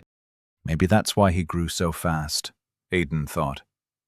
His class was already a powerful version of itself from the beginning. Aiden conceded with a sigh, then opened the door. Where are you going? Ted asked. Out, he answered. I need a breath of fresh air that's not palace air. He also needed to talk to Valden about being a +1, since Ted wasn't going. Since the trip was in 2 days, they'd need some time to get set. Maybe not Valden, but Aiden definitely needed some time to pack. Queen Rue Brandis sat quietly in her chamber, sewing. The space was large and simple. Blue walls served as a backdrop to a room with a simple desk and a simple chair. There was a massive rug with the design of a nettleck, with its 6 cute and furry limbs and big round eyes and its fluffy body. Rue Brandis wasn't one for the dragon designs the palace knew and loved all the time. The light in her room was dim, the bulbs that littered the walls to grant illumination turned off. Her only source of light was from a candle that sat atop what was supposed to be her reading table. But she wasn't a reader like her husband, so she guessed it could just be called a table. Come in, she called. The door to the room opened. Her guest peeped inside the room as if expecting to see someone else before entering and closing the door behind her. "I've told you to stop doing that, Mother," her daughter, Elliswit, chided her softly. "It scares the maids. Even if your class allows you feel every living thing around you, wait for the person to knock." Queen Rue paused her activity and looked up at her daughter with a fond smile. Everyone said Elliswit looked a lot like her, and she agreed. The only part of her that she'd gotten from her father were her amber eyes and her strong ability to be very uninterested in the kingdom's politics. Elliswit was very much like Brandis in the problem-solving department. Give her a weapon and point her towards the problem. It was a simpler solution than silver tongues and false smiles. Elliswit locked the door behind her and took a sit on one of the chairs, eyes on the piece of cloth on her mother's lap. "What's that?" she asked. Rue raised the cloth up for her daughter to see. It was thick and beige, and so far she had sewn a geometric design into it. Elliswit cocked her head to the side, trying to make heads of the design. "Is that an enchantment of—" "Nope," she shrugged. "Got no idea what that is." Rue turned the embroidery to look at it, then paused. "Oh, I got the lineal inversion wrong." She folded up the embroidery, then placed her thread and needles on the table. "Sorry about that," she said. "Still trying to get that life enchantment working." "No, Mother, there's already a healing enchantment," her daughter disagreed. "What you're trying to do is create a life enchantment. I know you're a powerful enchanter with a life affinity, but people don't invent enchantments. You know that." Rue sighed. Only a powerful enchanter could birth a strong child with no sense of adventure. Sometimes she blamed how she'd raised Elliswit and her other children for the way they were. Her and Brandis were taking a different approach for their third child, and at 16, not yet blessed with his own interface, he was already dreaming big. He was the one that gave her the idea she was currently using for her attempt at creating a life enchantment, very much unlike her daughter. Elliswit sat before her with her hair worn down. It was brown as her mother's, and long, and she moved it so that it fell down one side of her shoulder. She was not as pretty as Yul Quen from the Nel Quan kingdom, but she was plenty beautiful. And Rue did not believe it was a mother's bias. "You were the one that called me, Mother," Elliswit said after a moment of being stared at. "And if you want me to go talk to some pompous lord's child to dissuade him from making some stupid decision, then the answer is no." "I'm still getting stupid letters from the Dawnwist boy in the West. What makes him think you can court a self-respecting woman with letters thought up and written by your scribe?" "It is about a young lord." "Nope," Elliswit interrupted her mother, rising from her chair. "Not doing this. Young lords are the worst lords." Rue sighed. Her daughter was often impatient, and she had no idea where she got it from. "Sit, child," she said softly, "before I enchant you into a cripple for the duration of this conversation." Elliswit froze. She looked at her mother with part worry and part disbelief. "You can't do that, right? There aren't enchantments for that, right?" Rue laughed. How she loved her kids and their various reactions. Darrenet, her first, wouldn't dream of cutting their conversation short in such a way, and their last would simply think of what enchantment would counter the possibility of a crippling enchantment. "You have no idea what an enchanter of my level can do," Rue told her daughter with a fond smile. Elliswit frowned. She had realized it was a joke and a cautioning at the same time. "And what level is that, Mother?" Rue cleaned her lap of leftover threads. "Lower than your father's and significantly higher than yours. Now take a seat so I can tell you about what I require of you." Elliswit's frown never left her face, but she took her sit. "Now, Rue sat forward. What do you know about the young Lord Aidan Lachart? Chapter 22. Of Noble Blood. This was uncomfortable. Aidan fought the urge to keep his eyes forward and focus on what was outside the carriage window as the carriage trudged along. He'd been given the basic information of his story before the journey had begun by Voss. It had been a weird encounter, simply sitting in his room, on his bed, while the young boy narrated the king's message like an automated machine. He was to maintain his alias used for his adventuring. He was a bastard son of some secret noble somewhere who was into adventuring and had gained favor in Valdan's eyes. He was not Valdan's student, even though he trained with Valdan, as it was not a simple thing to be squire to a knight. Aidan could work with all of that. As for the details of the trip, they would find their way to the teleportation center. There, they, as well as their japats and carriage and all that they had with them, would be teleported all the way to the south, where they would be received by a waiting entourage from the Naranov family. The family was already aware of their visit and would treat them with all the hospitality for the duration of their stay. As for why Aidan hadn't heard the information directly from the king, it was because the king had been occupied at the time. Voss had told Aidan this, and somehow he had a feeling it was not an important part of the message as far as Brandis was concerned. One did not ask why a king did not deliver his messages personally. They simply took the message however it was delivered. Aidan's real problem was in the complete hitch in his plan. She sat down opposite him, staring directly at him. He was forced to stare outside at views he knew all too well just to avoid making eye contact. Princess Eliswit Brandis. Aidan played around with his memories, remembering what he could about her. Unfortunately, he hadn't been close with any member of the royal family in his past life. All he knew of them were rumors and open secrets. A strong one he knew about Eliswit was that while she had her mother's ability to be cultured and feminine, she was more inclined to her father's way of things. There would be no politicking with her. If she had questions, she would ask. If she felt that a challenge was necessary, she would challenge. She had the butcher class, which gave her a very powerful advantage in a situation where she had to fight multiple opponents, and she used the class to its extremes in battles from what Aidan knew. Why is she here? He had asked Valdan the very same question when he had arrived at the carriage this morning, to find her already seated within, waiting for them.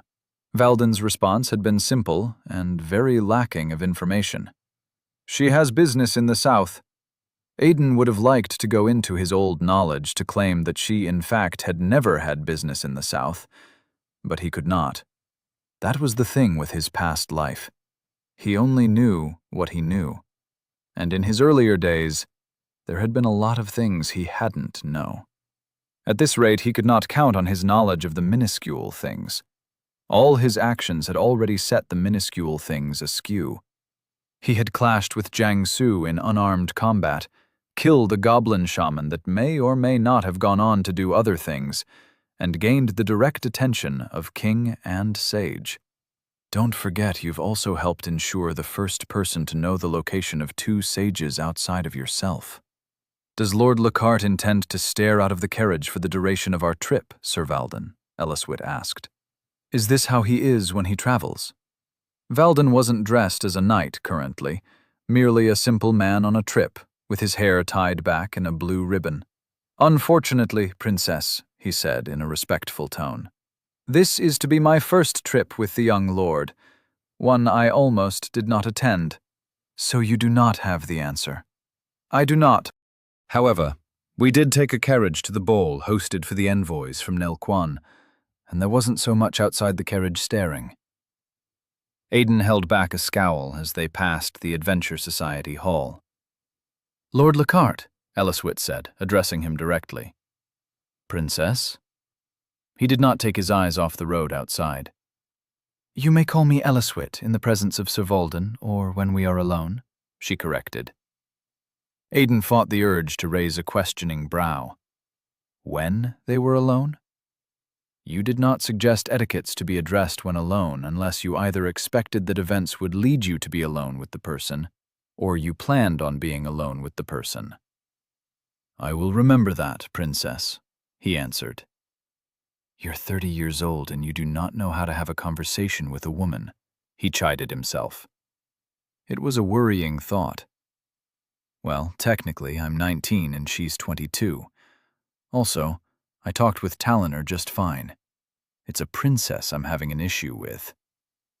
May I take this to mean that I am intentionally being ignored, Lord Lockhart? Aidan drew his attention from the boring road outside to look at amber eyes that watched him with a piercing purpose. Now all he had to do was figure out what that purpose was. He gave her a polite smile. Not at all, Elliswit. The princess's expression went flat in an instant. Empty. No, empty didn't even come close to defining it. It was void-like, lacking of even emptiness itself. Well, that's an interesting expression. Beside Aidan, Valden covered his mouth with a hand and failed to successfully suppress a laugh. Aidan shot him a glare. Not the time, Sir Valden. Says the man who called the princess by her name, Valden chuckled. Aidan couldn't believe the usually stoic knight was currently lacking in decorum. It was as if he became a different person when he was out of his armor. If I'm not mistaken, she asked me to... Aidan let his words trail off as he returned his attention to the princess. By the gods, he just realized what he'd done. It was not unheard of for the elite to make such a request in the name of being polite. It was like inviting a friend to join you in a meal out of politeness. The polite response was to refuse the meal with equal politeness. Nobles did it all the time. You may call me Adelvit. To which the response would be, oh no, Lord Anded, or something like that. I wouldn't dare. And he had just dared. My apologies, Prin. Ellisfit cut him off with a raised hand. You have nothing to apologize for, Lord Lockhart. I was the one who asked that you call me by my name in the presence of Sir Valden alone. I just didn't think you would be so quick about it. The last part she muttered to herself. Aidan nodded. Unsure of what to do next, he took his renewed interest in the roads outside. He was unlikely to refer to her by name anytime soon. The trip to the teleportation center was longer than Aidan knew it was meant to be. The carriage followed a roundabout route. Whether it was for safety due to carrying the princess or something else was anyone's guess. Conversation within the carriage was scant. Words exchanged were few and in between. Valden spoke with Ellisfit on the activities of the Palace Knights, and she spoke to him on what she knew about the actions of the Adventure Society.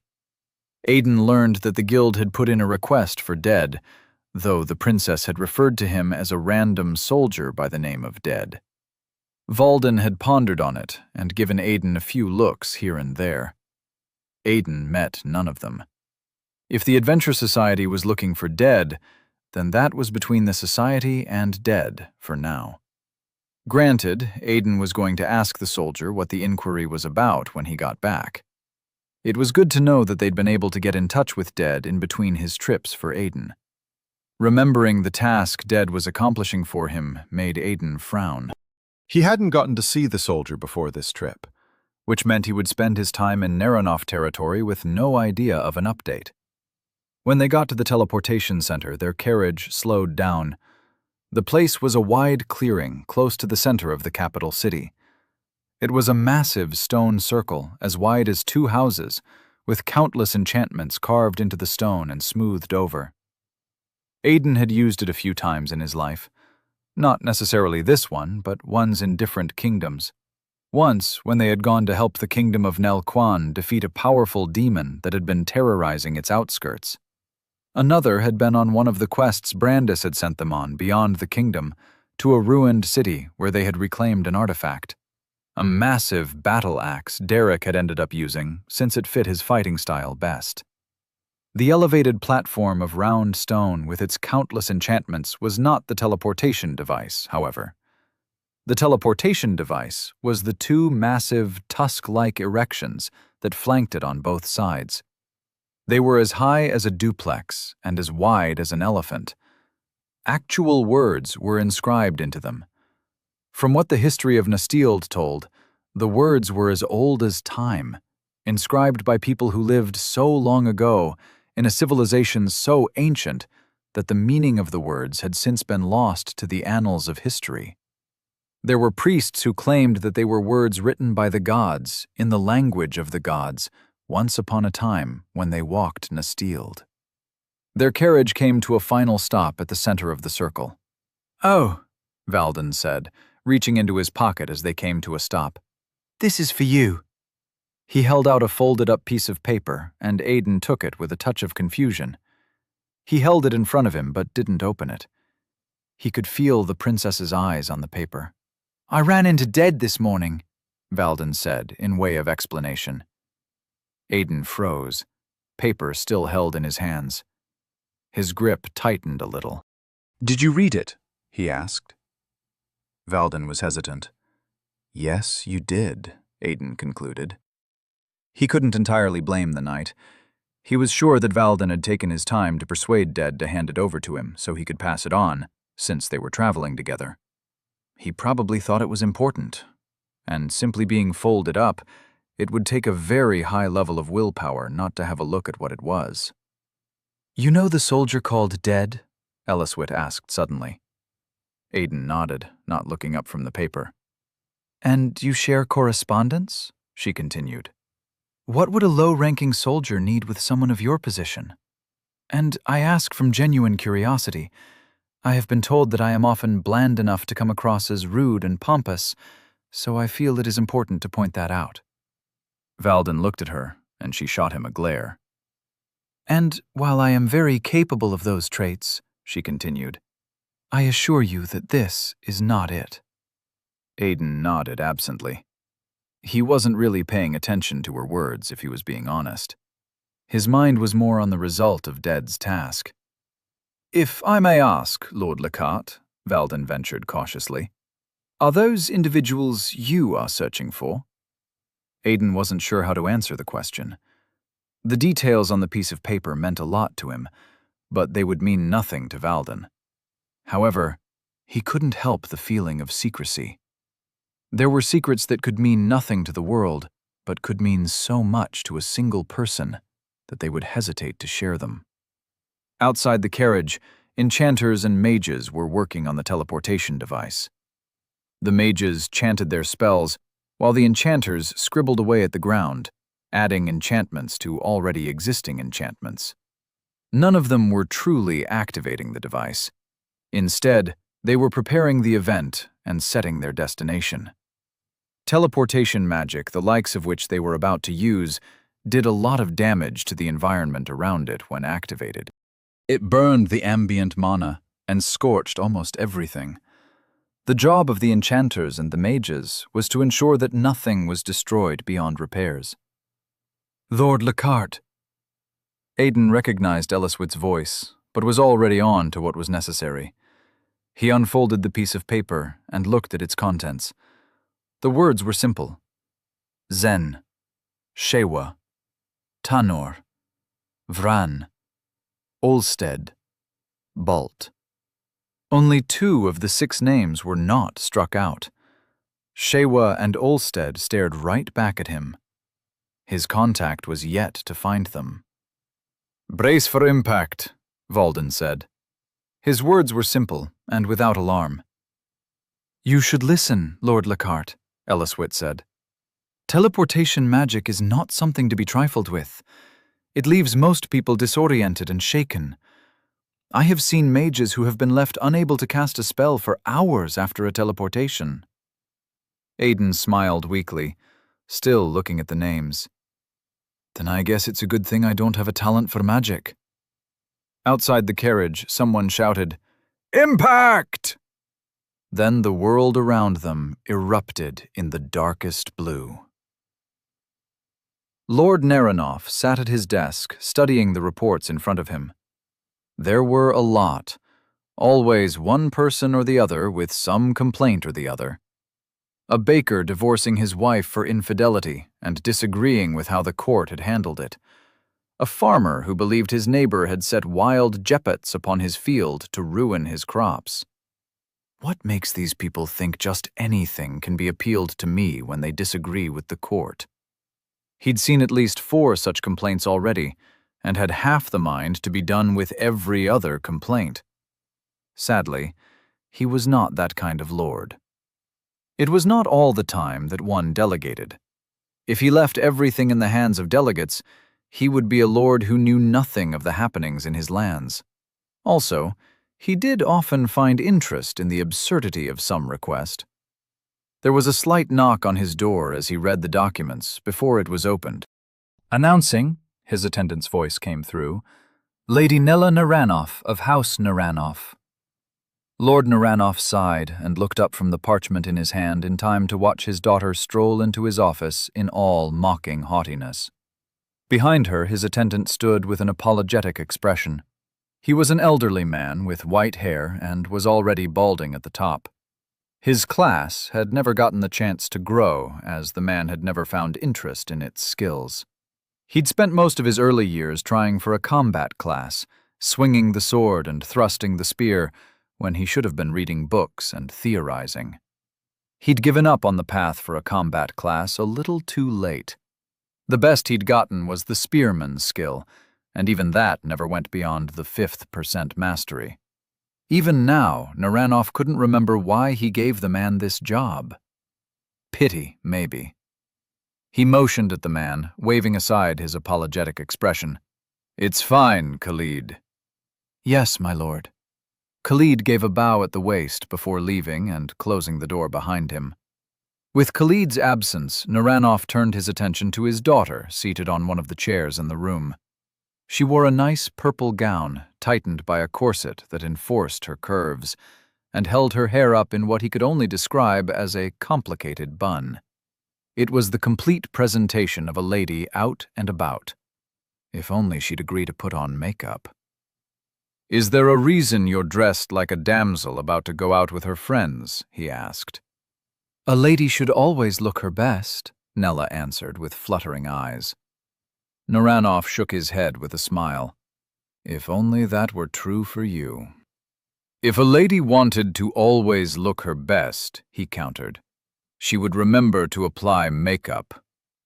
Nella, his daughter, snorted in a way that was most unladylike. "I hate those things. Always makes me feel like I'm wearing a mask. They make my face heavy." "Those are not the words of a lady, Nella." "Then think of me as a lady in training, father." Nella adjusted on the seat and crossed her legs. "You summoned." "I did." Naranoff cleared his front of the unimportant parchments and opened one. It carried the reason for her summoning. "Before we continue, please stop making my attendant announce you in. You are my daughter, and he would be more than happy to announce you as my daughter." "And where's the fun in that?" Nella laughed. "Besides, old Khalid loves the attention. He gets to make me feel all important, and he gets to have someone look for his trouble. Everyone just treats him like your attendant and forget he's a human who likes to be bothered from time to time." Naranoff had no idea what she was talking about. "Again," she said, "you summoned. Is it about Derendorf? Has the king released him?" "Gods, no," Naranoff snorted. "The king still holds him prisoner as per my request." Nella let out a low whistle. "Brother will not be happy to learn of that when he's eventually released." "He'll be fine," Naranoff waved her words aside. "The gods know I'm tired of the boy as is. 30 years of age and he still acts like a spoilt brat. But that's my fault, I guess." "It is. You and mother spoiled him to rot." Naranoff chastised his daughter with a look. "We spoiled you to rot, too. How come you turned out fine?" Nella cupped her face in both hands and gave him a flattering smile. "I'm just built different, Daddy." Naranoff shook his head, smiling. "Or maybe you're just young and will become stupid at 30. How old are you again? 27? 28? Nella's flattering smile turned into a scowl, and she threw one of the seat cushions close to her at him. Naranov ducked on his chair, and it flew over his head. "I'll have you know that I'm 22, she said. "Still, I challenge you to say that when I have a bow and arrow. And I challenge you to have a bow and arrow." Both of them kept each other's gaze for a while. Then they started laughing. "I don't think most lords are this rude to their daughters," Nella said. "I know a few of the ladies that would go bawling their eyes out if you told them this." "Well, like you said," Naranov made a vague gesture with his hand, a simple twirl. "You're built different." Nella adjusted on the seat, smiling fondly. It was a while before she schooled her expression. "Why have I been summoned, father?"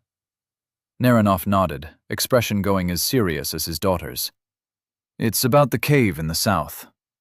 "I thought we've already controlled the spread of the demonic mana." "We did, but it's growing again.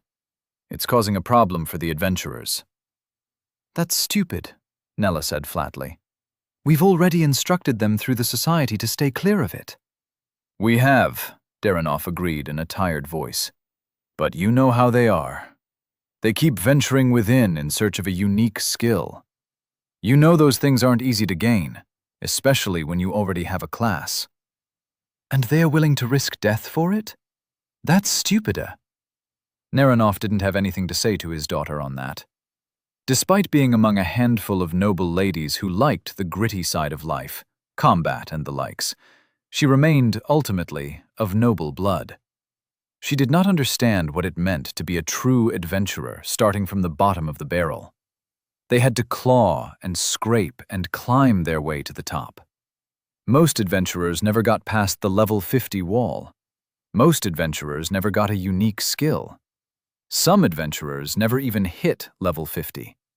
But Naranov had made sure that every one of his children had gotten a unique skill before reaching level 10. They had not needed to struggle or suffer.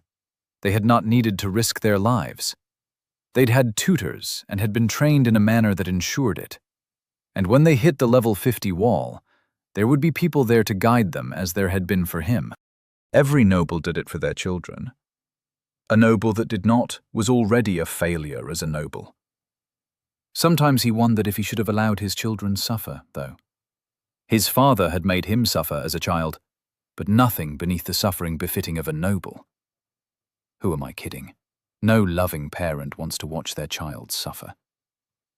Nella did not know what suffering was, but she still had character. And not everybody had to suffer to have character. "You're doing that thing again, father." Nella's voice cut through his thoughts. Naranov shuffled a stack of papers, simply looking for something to do with his hands.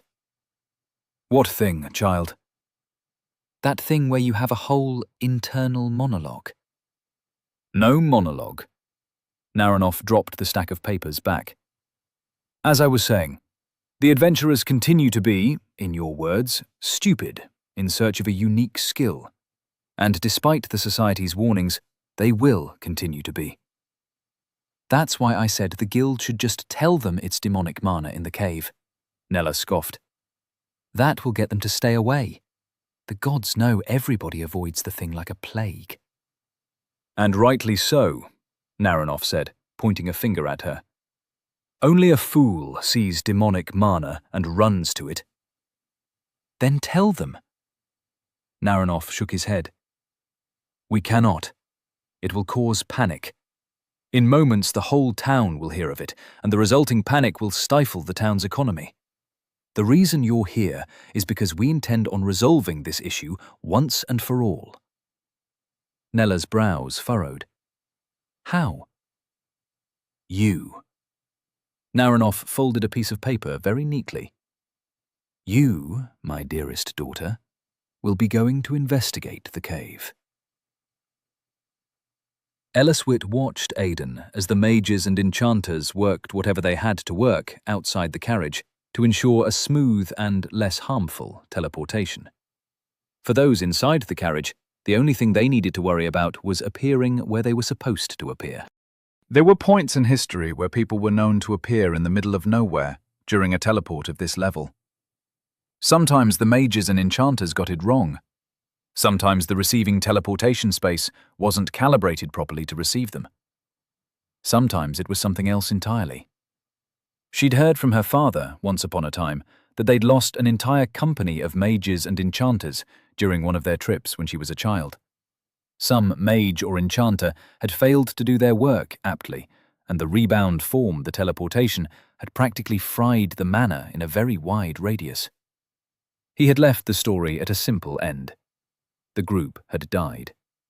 It was only when Ellsworth was older that her mother had given her the gory details. The grotesque forms, the moulded and melted flesh. There had also been something about the walking dead, but her mother had been quick to point out that the last part was just a joke.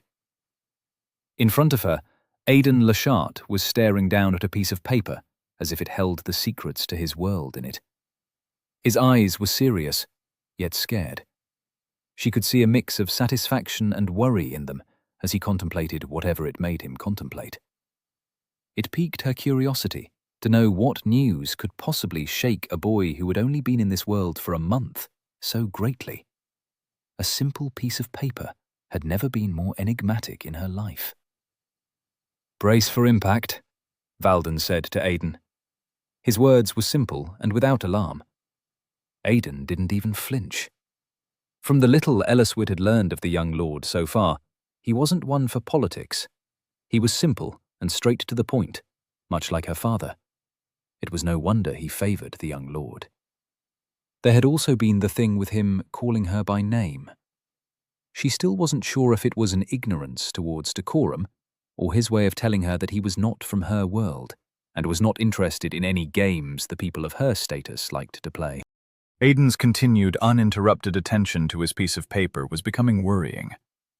If the boy did not pay attention to himself and prepare for the effects that would come, they could well have him vomiting all over the carriage when they arrive at their destination. Ellsworth had seen stronger men than him puke all over the place on their first teleportation. "You should listen, Lord Lachart," she told him. "Teleportation magic is not something to be trifled with. It leaves most people disoriented and shaken. I have seen mages who have been left unable to cast a spell for hours after a teleportation." None of her words were a lie. Aidan smiled weakly, still looking at the piece of paper. "Then I guess it's a good thing I don't have a talent for magic."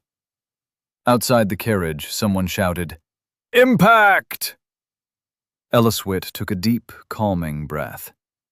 Aidan continued to look at his piece of paper. Maybe I should have added the vomiting part. Then the world around them erupted in the darkest blue. Ellsworth's senses vanished, taken from her by whatever powerful magic ran through the stones that ensured such a massive, long-distance teleportation.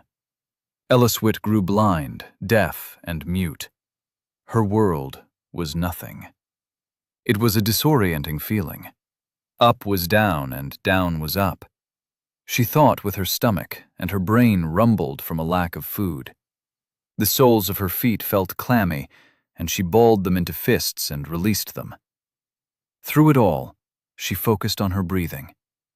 In through the eyes, out through the navel. How she hated teleportation. Then she crashed back into her seat. Her body jerked as if under the recoil of blasting a powerful spell, and it took her a few seconds to reorient herself. Did I ask myself to breathe through my eyes and out my navel? She groaned, remembering her own words to herself. If there was one thing she hated about teleportation, it was how stupid it made her feel once it was over. The few seconds she took to reorient herself were already time spent. She couldn't afford to waste any more time. Reaching under her seat with her foot, she pulled out a pan and kicked it in front of Aidan, prepared for this very moment. She knew the pride of men that led them to stupid acts of bravado. Aidan Lachart probably thought he could withstand the effects of the teleportation, or simply wanted to test his mettle against it. The outcome was obvious. "I'll be happy if you can..." Ellsworth's words died on her lips at the sight in front of her. Valden was a panicked mess hovering over Aidan. His hands kept reaching out to the young lord, yet never touching him. "Lord Lechart," he said with genuine worry. "What's wrong, Lord Lechart? What happened? Can you hear me? Where does it hurt?" Worse than his words was Aiden. The young lord was in a bad state.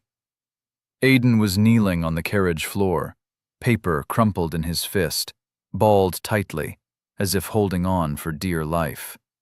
He was drenched in sweat, breathing heavily like a man on the verge of death.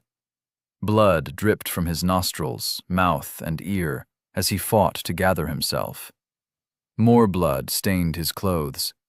His mana and stamina levels had to be at rock bottom from what she was seeing. In everything Elliswit knew about teleportation magic, this was not a registered sign or symptom. The only physical effect was nausea and vomit. The magical effect was skills not working properly for brief periods of time. This is not it. Valden was already calling out of the carriage for a health potion. Aiden's breathing slowed, but his trembling went nowhere. Where he had once stared at a piece of paper, he now stared at nothing. When Aiden finally looked up from the ground, she found he was also bleeding from his eyes. "What the hell was that?"